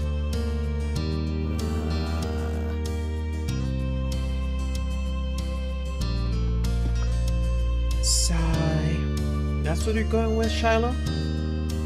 Jeremy, what happened? I'm not gonna tell you. It's humiliating. When Shiloh knows I'm not gonna say anything. It's why he won't explain either. For several quiet moments, everyone stared at Shiloh and Jeremy in confusion. Shiloh had a similar look in his face before averting his eyes. Sorry, I can't help you with this one, Corey. Yeah, it's not a good one. Is he single? That's Shiloh giggling. He smiled down at the screen. Jeremy isn't in anything official, but he does have someone he goes on dates with from time to time. You call that dating. I call it punishments for all of my wrongdoings in this life. Hope scrunched his face and glanced at you like he wasn't sure he heard Jeremy correctly. Shiloh smiled understandingly. It's complicated. She makes him happy against his will. How unfortunate? Shiloh started chuckling again. Jeremy, on the other hand, had let out a loud sigh, clearly done with the current topic. So there goes the ship. There goes the ship. I guess we have to comfort ourselves with Shiloh Liz. I suppose it could be Shiloh, Jeremy, and the girlfriend. Jeremy, on the other hand, let out a loud sigh, clearly won the current topic. Full name: Jeremy Marion King. Isn't that neat? But you even want to know that? Are you planning on stealing my identity? He raised his arms and sighed. A grin quickly appeared on your face. You can have it. I'll keep that in mind. How tall? Birthday. May 4th is a Taurus. Jeremy refused to comment on that. Instead, he rolled his eyes. What are his parents like? They're nice and optimistic. They work really hard, but they can be smothering, sort of, and usually embarrass Jeremy. Tense issue. They're nice and optimistic. They work really hard, but they can be smothering, i.e., sort of. Right? And usually embarrassing to Jeremy, and usually they embarrass Jeremy. A couple of different ways you can do it, but you can't just and usually embarrass Jeremy. That doesn't work. And they usually embarrass Jeremy. That also works. Jeremy seemed unenthused by Shiloh's answer. Do you have any siblings? Nope, only child. He doesn't have pets either. Although Prance spends almost no time with his own family, and a lot with Jeremy's. It's kind of like a sibling relationship. Don't bring Pran into this awful thing. Okay. I definitely didn't remember the grammar errors. Honestly, if it weren't for the past 4, 5, 6, like 7 years of ESL teaching, I wouldn't remember them either. I wouldn't notice them either. But after nearly a decade, holy shit, after nearly a decade of teaching, they stick with you. Okay. Hobbies. Reading and crafty handiwork type of stuff. Oh, and archery. Jeremy is really talented. Seriously, that's really cool. Jeremy scoffed at the compliments, clearly wanted to move on from the conversation. I am a teacher. Yes. I teach ESL. English as a second language. Is he doing well in school? Yeah, Nate is still doing the best, but Jeremy gets respectable scores. Or unless by doing well you mean to ask if he's having a good time or making friends. Then in that case, no, he's not.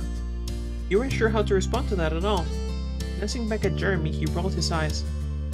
How tall is he? 5'5". He's kinda short. That's everything I can think of. Cool. Thanks for asking. Cope, do you have any questions for Jeremy? Stunned, it took Cope a moment to recover from being put in the spot. But ultimately, his eyes shifted to Shiloh and locked with Jeremy's. They remained like that long enough that it was as if they could speak telepathically. Alright. I have a question, but Shiloh can't answer. Fine, ask me. Let's get it over with. What do you think of me? Even do you think I'm tough or something? Do you still feel like I'm stupid and wrong about everything? A crack formed in Jeremy's lackadaisical expression. His barely open eyes lifted a little more, but he still spoke flatly. My opinion on stuff is basically the least important thing you could ever worry about. It's pointless. Well, I'm still asking, so? Cope, right? That's your name? Cope nodded. There was a tint of pink in his cheeks as he bashfully rubbed his arm. Okay, Cope. You seem like a guy who cares a lot about things that don't matter. Sounds pretty dumb to me. I agreed that years ago. And being as soft as you act, this is something that I would ever do, basically. But, you know what the absolute dumbest thing it really is? Cope shook his head with creased brows. He then leaned forward just a bit like he couldn't risk not hearing what revelation Jeremy was going to bestow on him. Making yourself miserable if you don't have to be. If you and the rest of the people here have a way to enjoy your existence, then you should go ahead and do that. Stay gentle and happy. Dumb eyebrow guy. Dumb eyebrow guy. You have my approval. Have my approval. If that's what you wanted. I hope you all have wonderful lives and suffer as little as possible. The words stumbled out softly. Cope was earnestly amazed by Jeremy's words. Thank you. Thank you. And you know what's not gonna make you stay happy? What? Talking to a downer like me. So really, you should end this conversation right now. And none of you should ever call me again for the rest of your lives. Holy shit, Jeremy. You're gonna get more calls from this. I'm sorry to hear that. I'm sorry to say that. You'll never have a lone moment of being miserable by yourself. That sounds good. Can I hang up already? Oh, wait, Jeremy. I can't never call you again. Shut up, Shiloh. Unfazed, Shiloh laughed with a tilt of his head. Building something good up only to try undercutting it. That's the Jeremy I know. Sorry. The word dripped with sarcasm and was accompanied by a smirk. It was the first time you saw him smile this entire time. Cope piped up meekly, an awkward smile of his own on his face. Maybe my opinion is totally skewed because I am comparing things now to how Jeremy used to be, but I mean, he didn't seem that bad. What? Cope needed to look away from Jeremy's painfully sharp eyes to finish his thought. I'd probably be okay with talking to you again. Sigh, come on, you can have standards. I want to keep talking with Jeremy too. Yeah, Cope, he's pretty cute.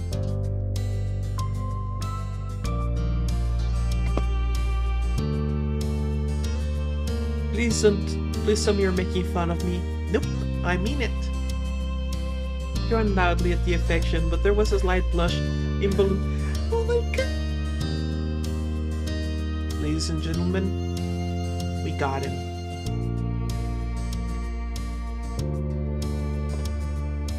We got him. Drank loudly at the affection, but there was a light blush involuntarily appearing in his face. Liz clapped her hands. Wonderful. Good. Now that we're so much closer to this Jeremy kid, I think we can all get along together and be friends. Friends? Jeremy repeated the word back like it was a foreign phrase. He genuinely didn't seem to understand. That's right. If we keep working it, I don't see why the five of us can't be friends. Yeah, he 100% was not fucking ready for Lizzie. It's a fucking force of nature. He started to listen incredulously for several moments. Her expression twisted into fresh confusion of her own. Okay, 3 things. First, I already have one whole friend. That's more than enough. Second, I still don't know who you are. Do you even see your name at any point? And most importantly, third, one of the people in this friendship is Shiloh Fields. He and I aren't gonna be friends. Why not? And I'm Liz, by the way. Because he's Shiloh. Our relationship is already as good as it's ever is gonna be. He mercifully leaves me be most of the time, and on the weird occasion where he needs something, I just get it over with. Then he goes away again, and I have modicum of peace. You know how it works, right? You're in it with me, with the best arrangement possible, with the way it is. Jeremy looked to Shiloh seriously to back up the validity of their relationship. But Shiloh shook his head with a laugh. I don't try to hang out around too much, but that's because you're shy. You're the only one who thinks that setup is actually a good idea. Sorry. Jeremy turned his face to the side and let out another exasperated sigh. Cobb and Liz both joined on Shiloh's mirth. Jeremy got no support. Of course you'd say that. Why did I even bother? It's Shiloh's famous memory for you. Liz's chuckling stopped. Wait, what does that mean? Shiloh's famous memory? What? Whatever. Basically, Shiloh annoyingly remembers everything that happens for all of eternity. At least until some piece of info he has isn't helpful anymore, or he's got explaining to do, and magically, all of a sudden, he doesn't know anything about it. His boldly inconsistent recollection of situations is pretty much a running joke. It's Shiloh's shtick. It's Shiloh's shtick. One of them, anyway. A skull dug into Liz's face as Jeremy spoke. Cobb lost his smile, seeing her reaction. Shiloh remains silent, with his big, childlike eyes locked on your sister. Jeremy began to shrink away from the screen at the changing atmosphere. He broke eye contact with everyone. I'm guessing he didn't mention that. No. Nope, he didn't. And he said he forgot something to you? I do recall him saying a little thing like that. Sorry. But, well, apparently you had the pleasure of meeting Nate. You know me. And I talked a bit about Pran and, Everett, too. We're all in that unveritable group, and we're all unveritable people. What an amazing coincidence, huh? Whereabout is kind of hard to hide. I'm gonna go now. I'm gonna be the 5th wheel to your little group. You 3 people have a good day, I guess. And Shiloh, I'll see you back at school. Bye. Bye. Holy shit. Heavy. Jeremy promptly ended the call, just as people had begun to warm up to him. He accidentally found a new way to ease the mood again. Shiloh, now averting his own gaze, put his phone away and chuckled. So, I knew that Jeremy didn't think highly of me, but it's even worse than I thought. That's really sad. Shiloh? Her firm tone immediately brought Shiloh's focus back to her. Once she got his attention, however, Liz's voice became small. When we first met you in the city, did you know who we were? Did you pretend not to recognize us? The two old friends watched each other for a beat, but ultimately Shiloh closed his eyes with a lopsided smile. Lizzie, you gotta know I could never really forget you. Liz was speechless, but it wasn't quiet. Cobb couldn't stop himself from shouting out. Oh my god, you were lying to them? Lying is a strong word. I was improvising. That was cruel, Shiloh.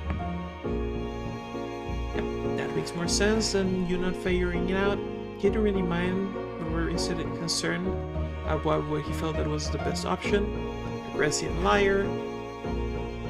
Smeared thought he was bold. Tough. What do you think?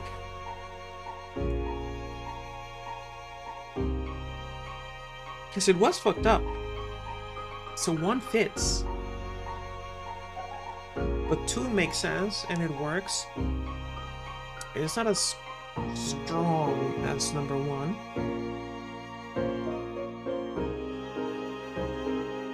Number 4 is a whole thing. I like 5 and I like 6.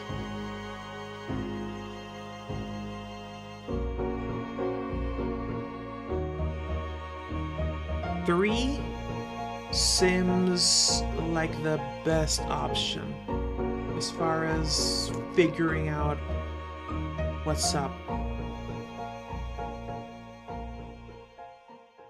Did he dislike you that much, or was it something else? I didn't really mind, but were instead concerned about why he felt that was the best option. Did he dislike you that much, or was it something else? Go home, Shiloh, or go to my house and wait there until we can send you home. Alright. Okay. With his shoulders dipped and head low, Shiloh obediently left the park alone.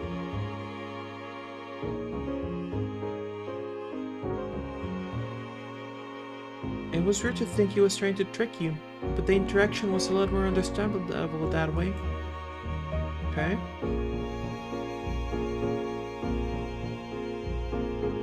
Okay.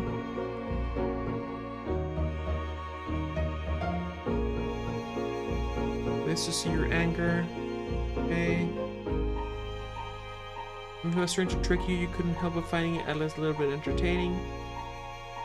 Damn, no good answers here. Or rather, I'm gonna go with number 3 here. Alright. Okay. With his shoulders dipped and head low, Shiloh obediently left the park alone.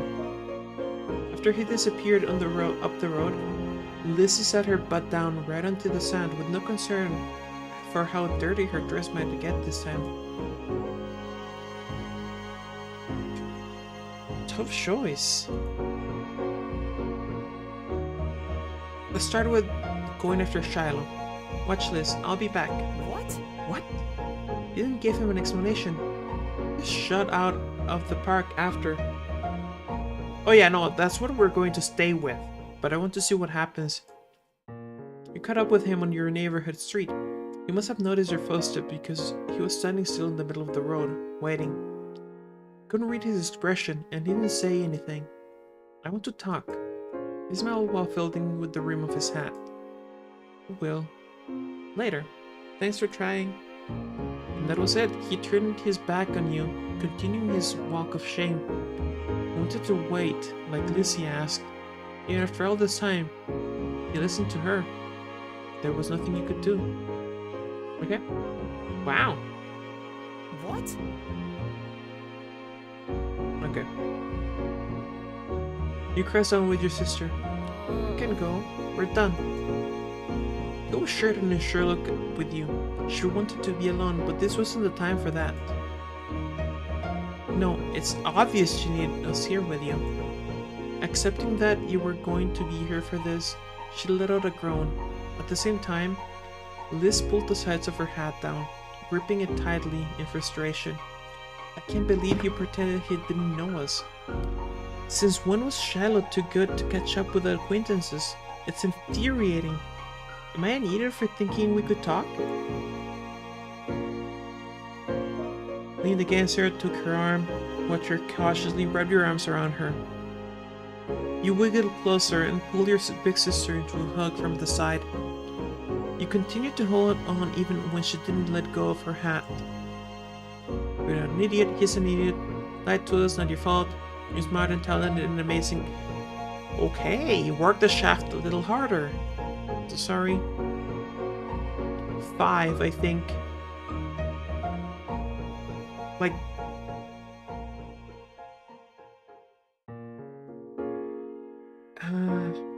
I guess 3. Yeah, 3. 3 and 5. 3, 4, 6.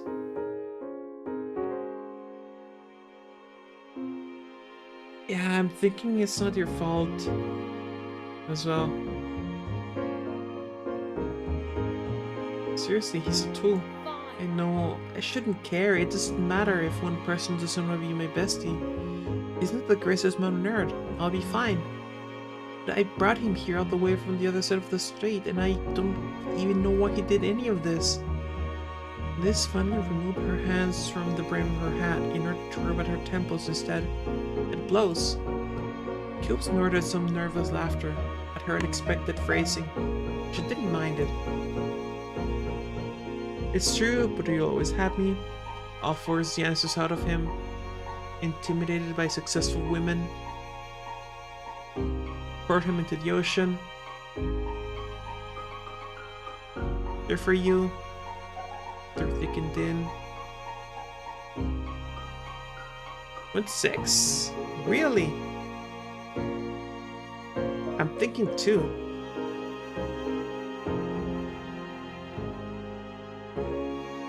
Because look, we have this like tiny 5-foot nothing 18-year-old saying this.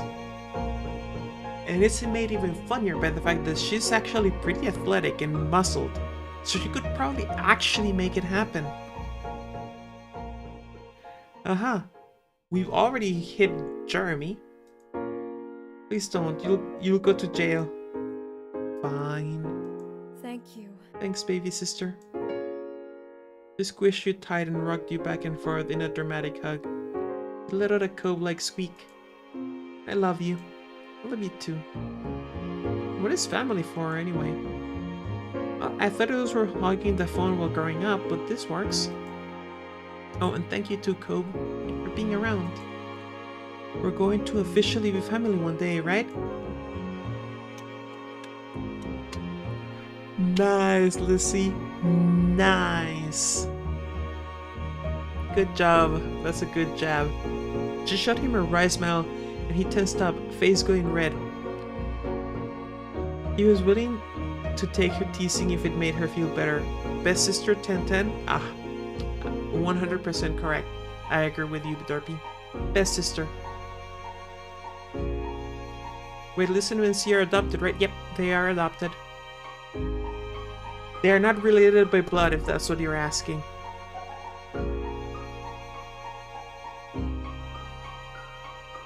Don't mention it. Good, good. This rested her eyes after those last couple of words. It eased her heart to see her feel better. Cope let out a soft sigh of relief. Hey. Cope then brought his face close to yours so he could speak in a whisper. Are you okay? I know Liz was his best friend, but you knew him too. And you were there when he did this whole pretend improvisation act. Don't worry about me, I'm okay, I'm sad, furious, I know how to feel. Like Now and Forever has BIVF. Yeah, I saw that. It's interesting. I'm betting there's going to be I Want to Know My Father step in Always and Forever.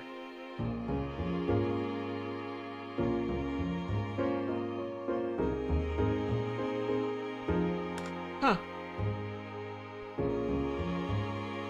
Sorry about that.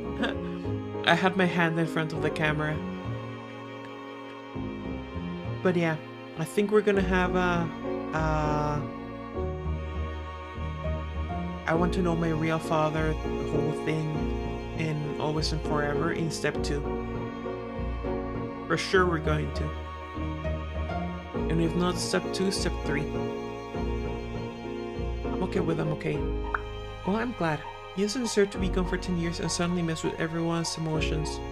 Hoping that it ended his checkup by reaching over to pat you on the shoulder reassuringly.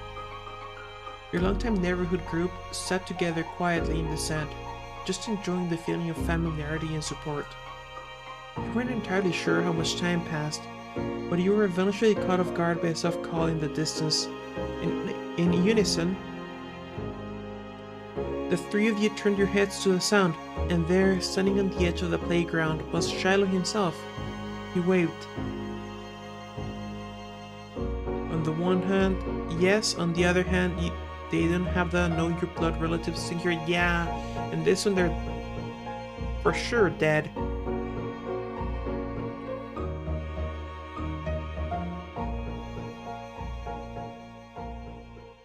You simply waited there. I think you simply waited there is the best one here.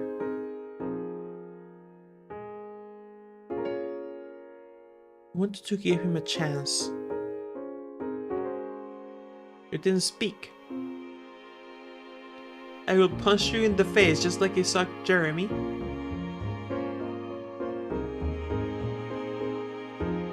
It's a good thing your name is Fields because I'm going to put you in the ground.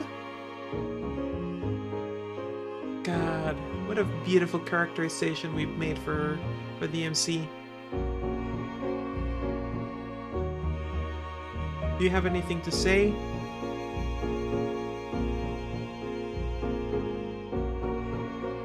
You didn't speak. Did you say something? I couldn't hear you from over there, but don't get up on my account. I'll come to you.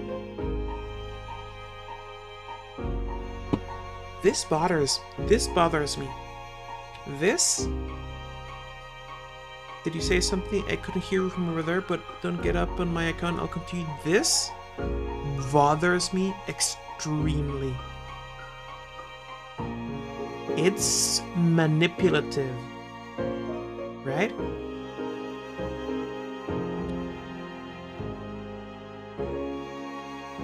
Don't get up on my account.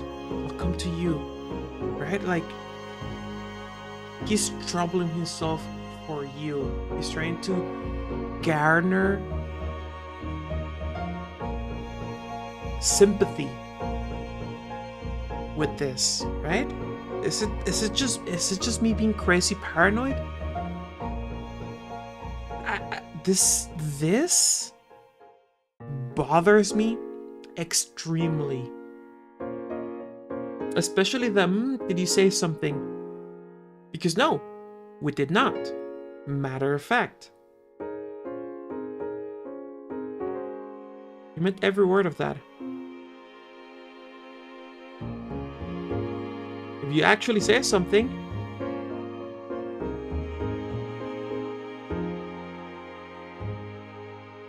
I think this is deliberate. I think so too. 100%. He was already like throwing up some dangerous flags, but this is just like crimson red flags all over. You knew no one had actually spoken, and Shiloh almost certainly did too. Shiloh approached with easy strides, as if he had been welcomed. You were floored with how much confidence or shamelessness that boy was apparently capable of now.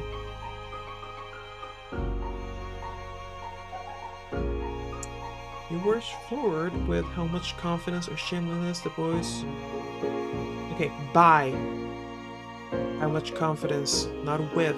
And No, actually, whip probably works. But think about it. Liz turned her face and refused to acknowledge what was happening. She might have been trying to think happy thoughts and wish Shiloh's presence away. Unfortunately, it didn't work.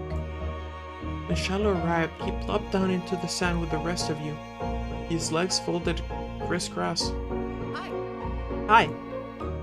Get lost, Shiloh. I will, in just a minute. What do you want now? Well, I figured you'd want to talk to me after you had some space. I ought to let you do that, even if you're gonna yell at me. Liz finally faced him to be free to snap at Shiloh with full force. And why in the world would you think that? Unfazed, Shiloh looked back at her softly. You haven't changed that much, Lizzie. You're the one who found me online when I brushed you off earlier this summer. When have you ever preferred leaving something unresolved in the end? You didn't even get a chance to make me explain why I did it. I bet you're dying to do that. Liz ground her teeth, quietly fuming. Shiloh had called it right, and that sucked for her. Fine, I'll bite. Give me your excuses. Well, mostly it was really bad timing. I could have handled it a lot better if I had known I was going to see you that day. And if there wasn't a self-appointed hall monitor dutifully watching every move people made. And a hi, good to see you, gotta go was simply too much for your little heart to manage? Of course, the goal was to keep as much distance as possible. Admitting I was the guy you knew wouldn't have been helpful. What the fuck? So you can stand us, and me trying to reconnect was just a huge pain for you after all. Amazing. Wonderful. Thank you so much for saying so. No, that's not it. Don't feel bad, though. You're almost never wrong.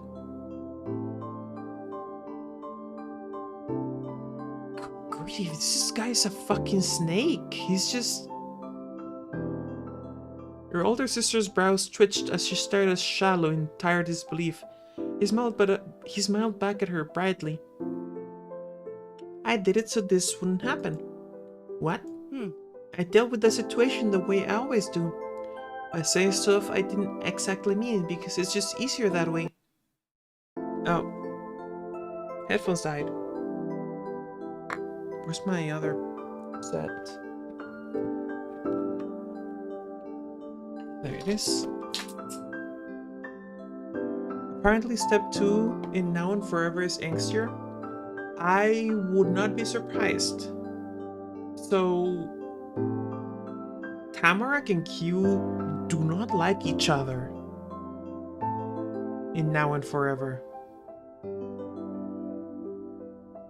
Right? They do not like each other. They actually straight up hate each other's guts.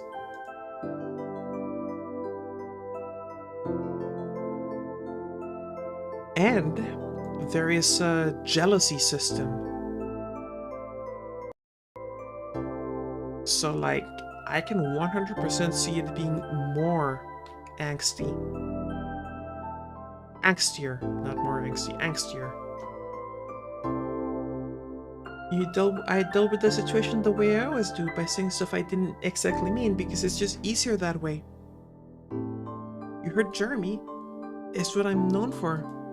Sure, right now you're mad that I pretended not to remember you, but if I hadn't done that, it would have been something else later on, and we'd have ended up here still.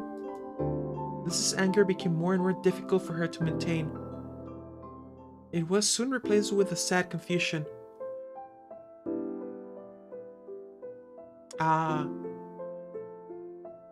I can see Q dealing with identity issues. I did not know Tamarack's life got fucked. I cannot wait to play that game. Also, this is fucked. All of this is fucked. Giga fucked. I'm starting to wonder about his mom. The fuck did she do to fuck him up this bad?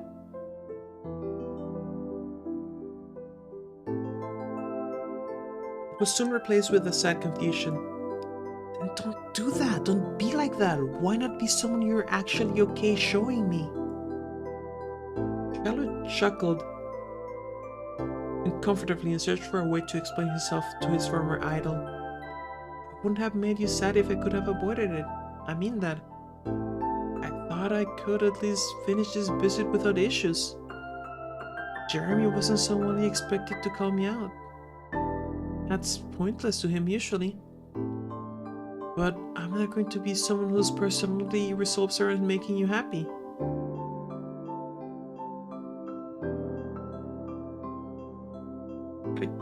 Yeah, Shiloh, that's what we want, generally. No matter how much I follow others, it wasn't for them. Every decision was mine. I couldn't be in charge, so being a psychic to the best option was something I did for myself. Oh my god. This kid needs therapy. This kid needs all of the fucking therapy. Holy shit, I'm glad I'm not sober for this.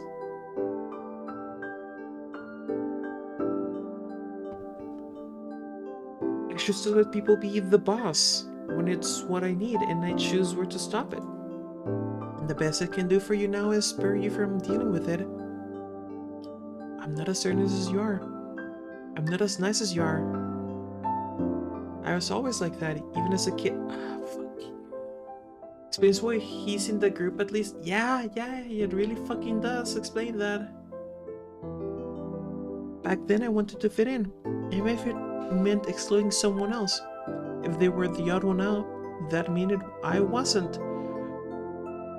God, I hate everything about this. Finding my place here got harder when Cope moved in. It was a good thing for everybody that I ended up moving myself soon after that. I think for once, speechless is the correct option here, because what the fuck? I mean, I feel bad for him, sure, but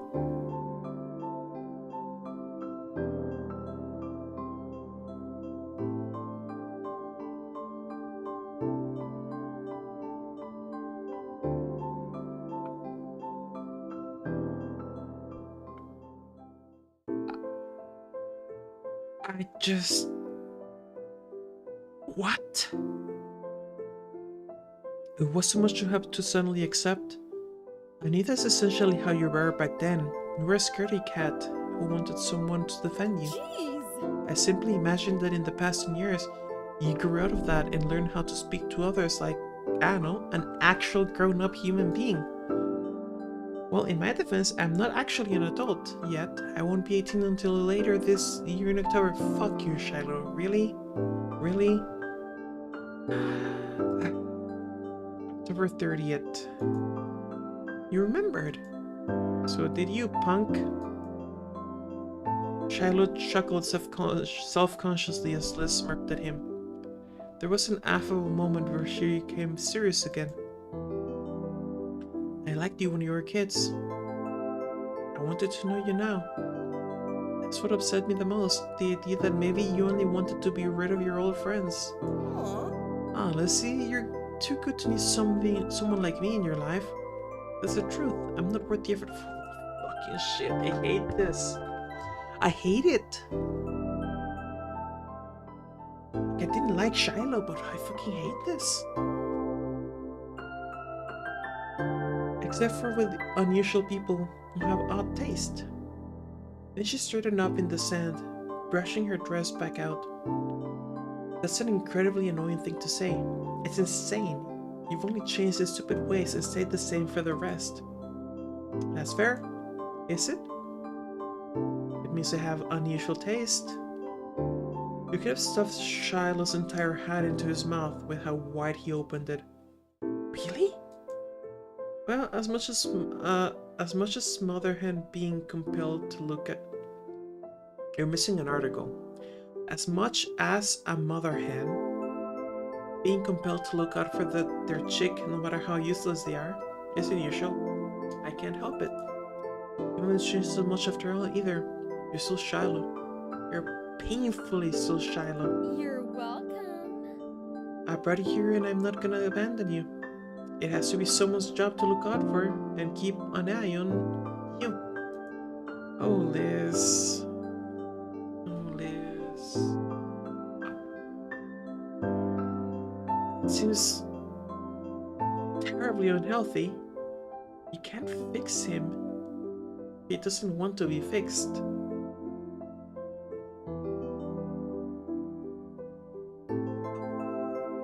I think this is the first time I've been like legit just straight up bombed out by something in this.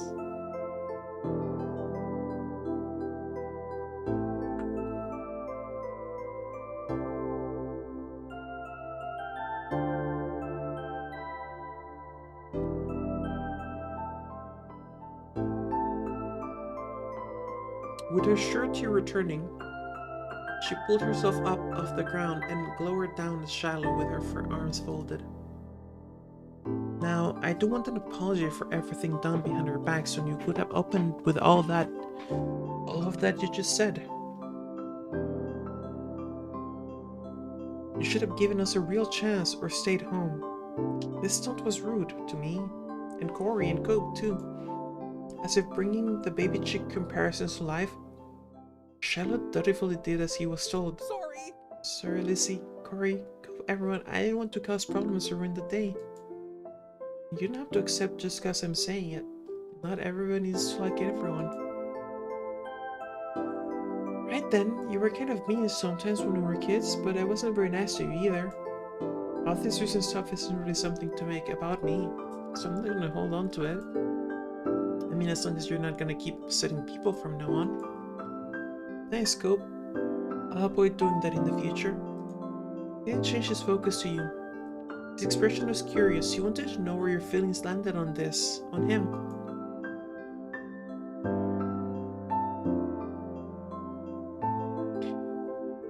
Pretending to have a good time, accept your apology, forgiving you, give him a straight answer, shouldn't forgive him. You pretending. No, it really was great to come back to you, the old neighborhood, and see you three. I only guessed it would end badly. So I tried not to get into the situation in the first place. Corey, do you want to stay for what's left of the evening? You don't have to. As you got to your feet, you thought about it. Shit.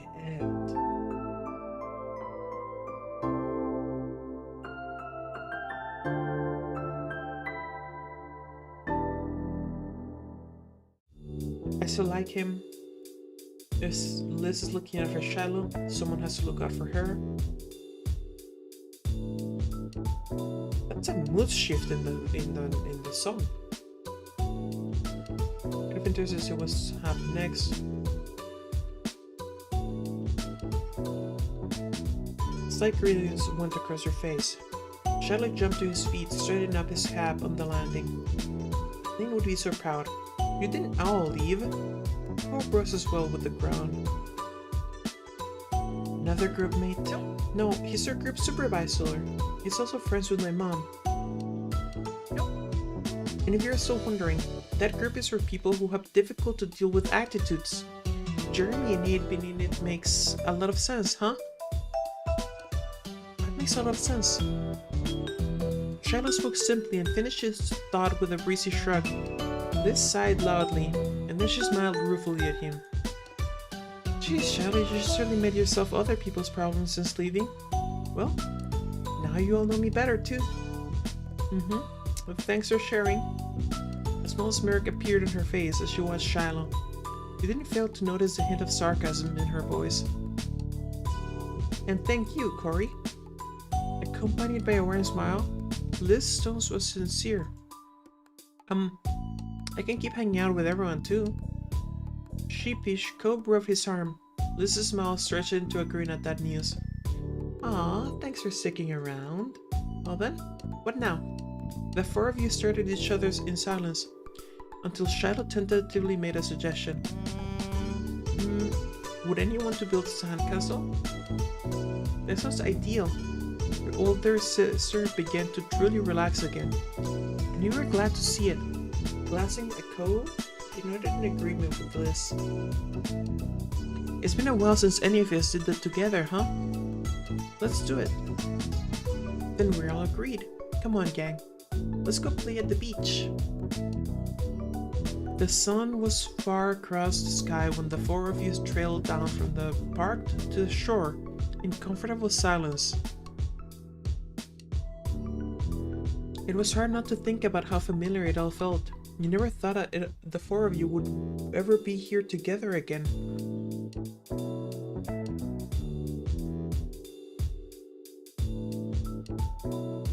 It wasn't long before you were sitting on the wet ground, busily pushing as much sand as possible into a lump. You'll work together quietly, but every so often a chuckle will drift through because of the castle's lopsided development. At one point, Cope stretches his leg out completely and the incoming waves started reaching his toes. He initially was caught off guard and almost jumped into the castle, but ultimately didn't resist the water. After that, the group worked with purpose to finish before the ocean could tear it all down. Though even still, this ended up taking time to be particular about the castle's rudimentary design. Shiloh, of course, backed up all her plans. Coop was a dissenting voice, wanted to keep things more laid back. Things got pretty boisterous. Being there and doing things with Cove, Liz, and Shiloh, it felt weirdly different. It also weirdly the same. So what happened with the amusement park? You were pretending not to know, weren't you? But you and your sister glanced at Shiloh, silently re-asking the question under the weight of all three of you, taking a turn to ask about it. Shiloh finally gave in. I might have an idea of what he meant. So... The thing is, there's someone we're both familiar with, and she asked Jeremy to the amusement park one time. He accepted, but just complained about it, so I suggested that maybe me and her should go together. Jeremy also agreed that it'd be more fun to go around the park with me. That's what he meant when he said he was on my side. She still went with him, and now Jeremy is embarrassed to admit not that he was turned down, but that he was the preferred option then. It's hard to believe. Anyway, Jeremy could think that I'm bad I got passed over, but it doesn't matter if she said yes or no. All that counts is if she knows I'm totally there when she needs it, and she does. Sure, Shiloh. You're so reliable. I know, right? Okay. Thanks for telling us. You're welcome. Fuck you, Shiloh. Absent-mindedly, you twisted your fingers in the sand and thought about everything Shiloh said today. It was still bothering you, but to some degree, it all felt kind of like closure. And not just with Shiloh, but also with Jeremy of all people. The old villain of that one summer from long ago. Just like old times, the four of you stayed on the beach until night fell, and the moon was high and dry in the sky. Then the time had come to say goodbye. Shiloh needed to get back to his mom, and back to where his life truly was now. The four of you walked up to the neighborhood street as one, tired smiles covering the faces around you. You never could have seen where the day was heading when it started. However, you appreciated the opportunities it brought you in the end. After that, Shiloh disappeared from Sisterhood Bird once again, though this time it wasn't heartbreaking or hard to understand. This time it was just another part of life. And it helped that Liz had her own phone and laptop and could easily check in on him from time to time. That was nice too. What the utter fuck? That's it. What utter fuck? Yeah, this is going to be a long step. 4 hours, 29 minutes. Hang and serendipity. That's it.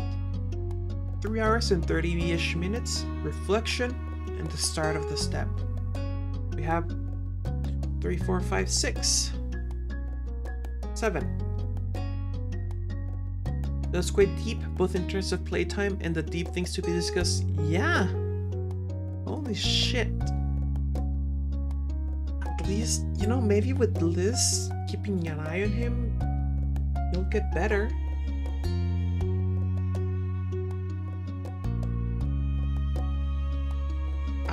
No, for sure. Definitely going to be a recurring theme. Although, hopefully, yeah, like I said, Liz can fix him. Oh god, that sounds so bad. Liz can help him fix himself. There, better. Saved it. Gods. Right, you guys. Thank you for watching. Like and subscribe, the whole stick. I'll see you maybe tomorrow.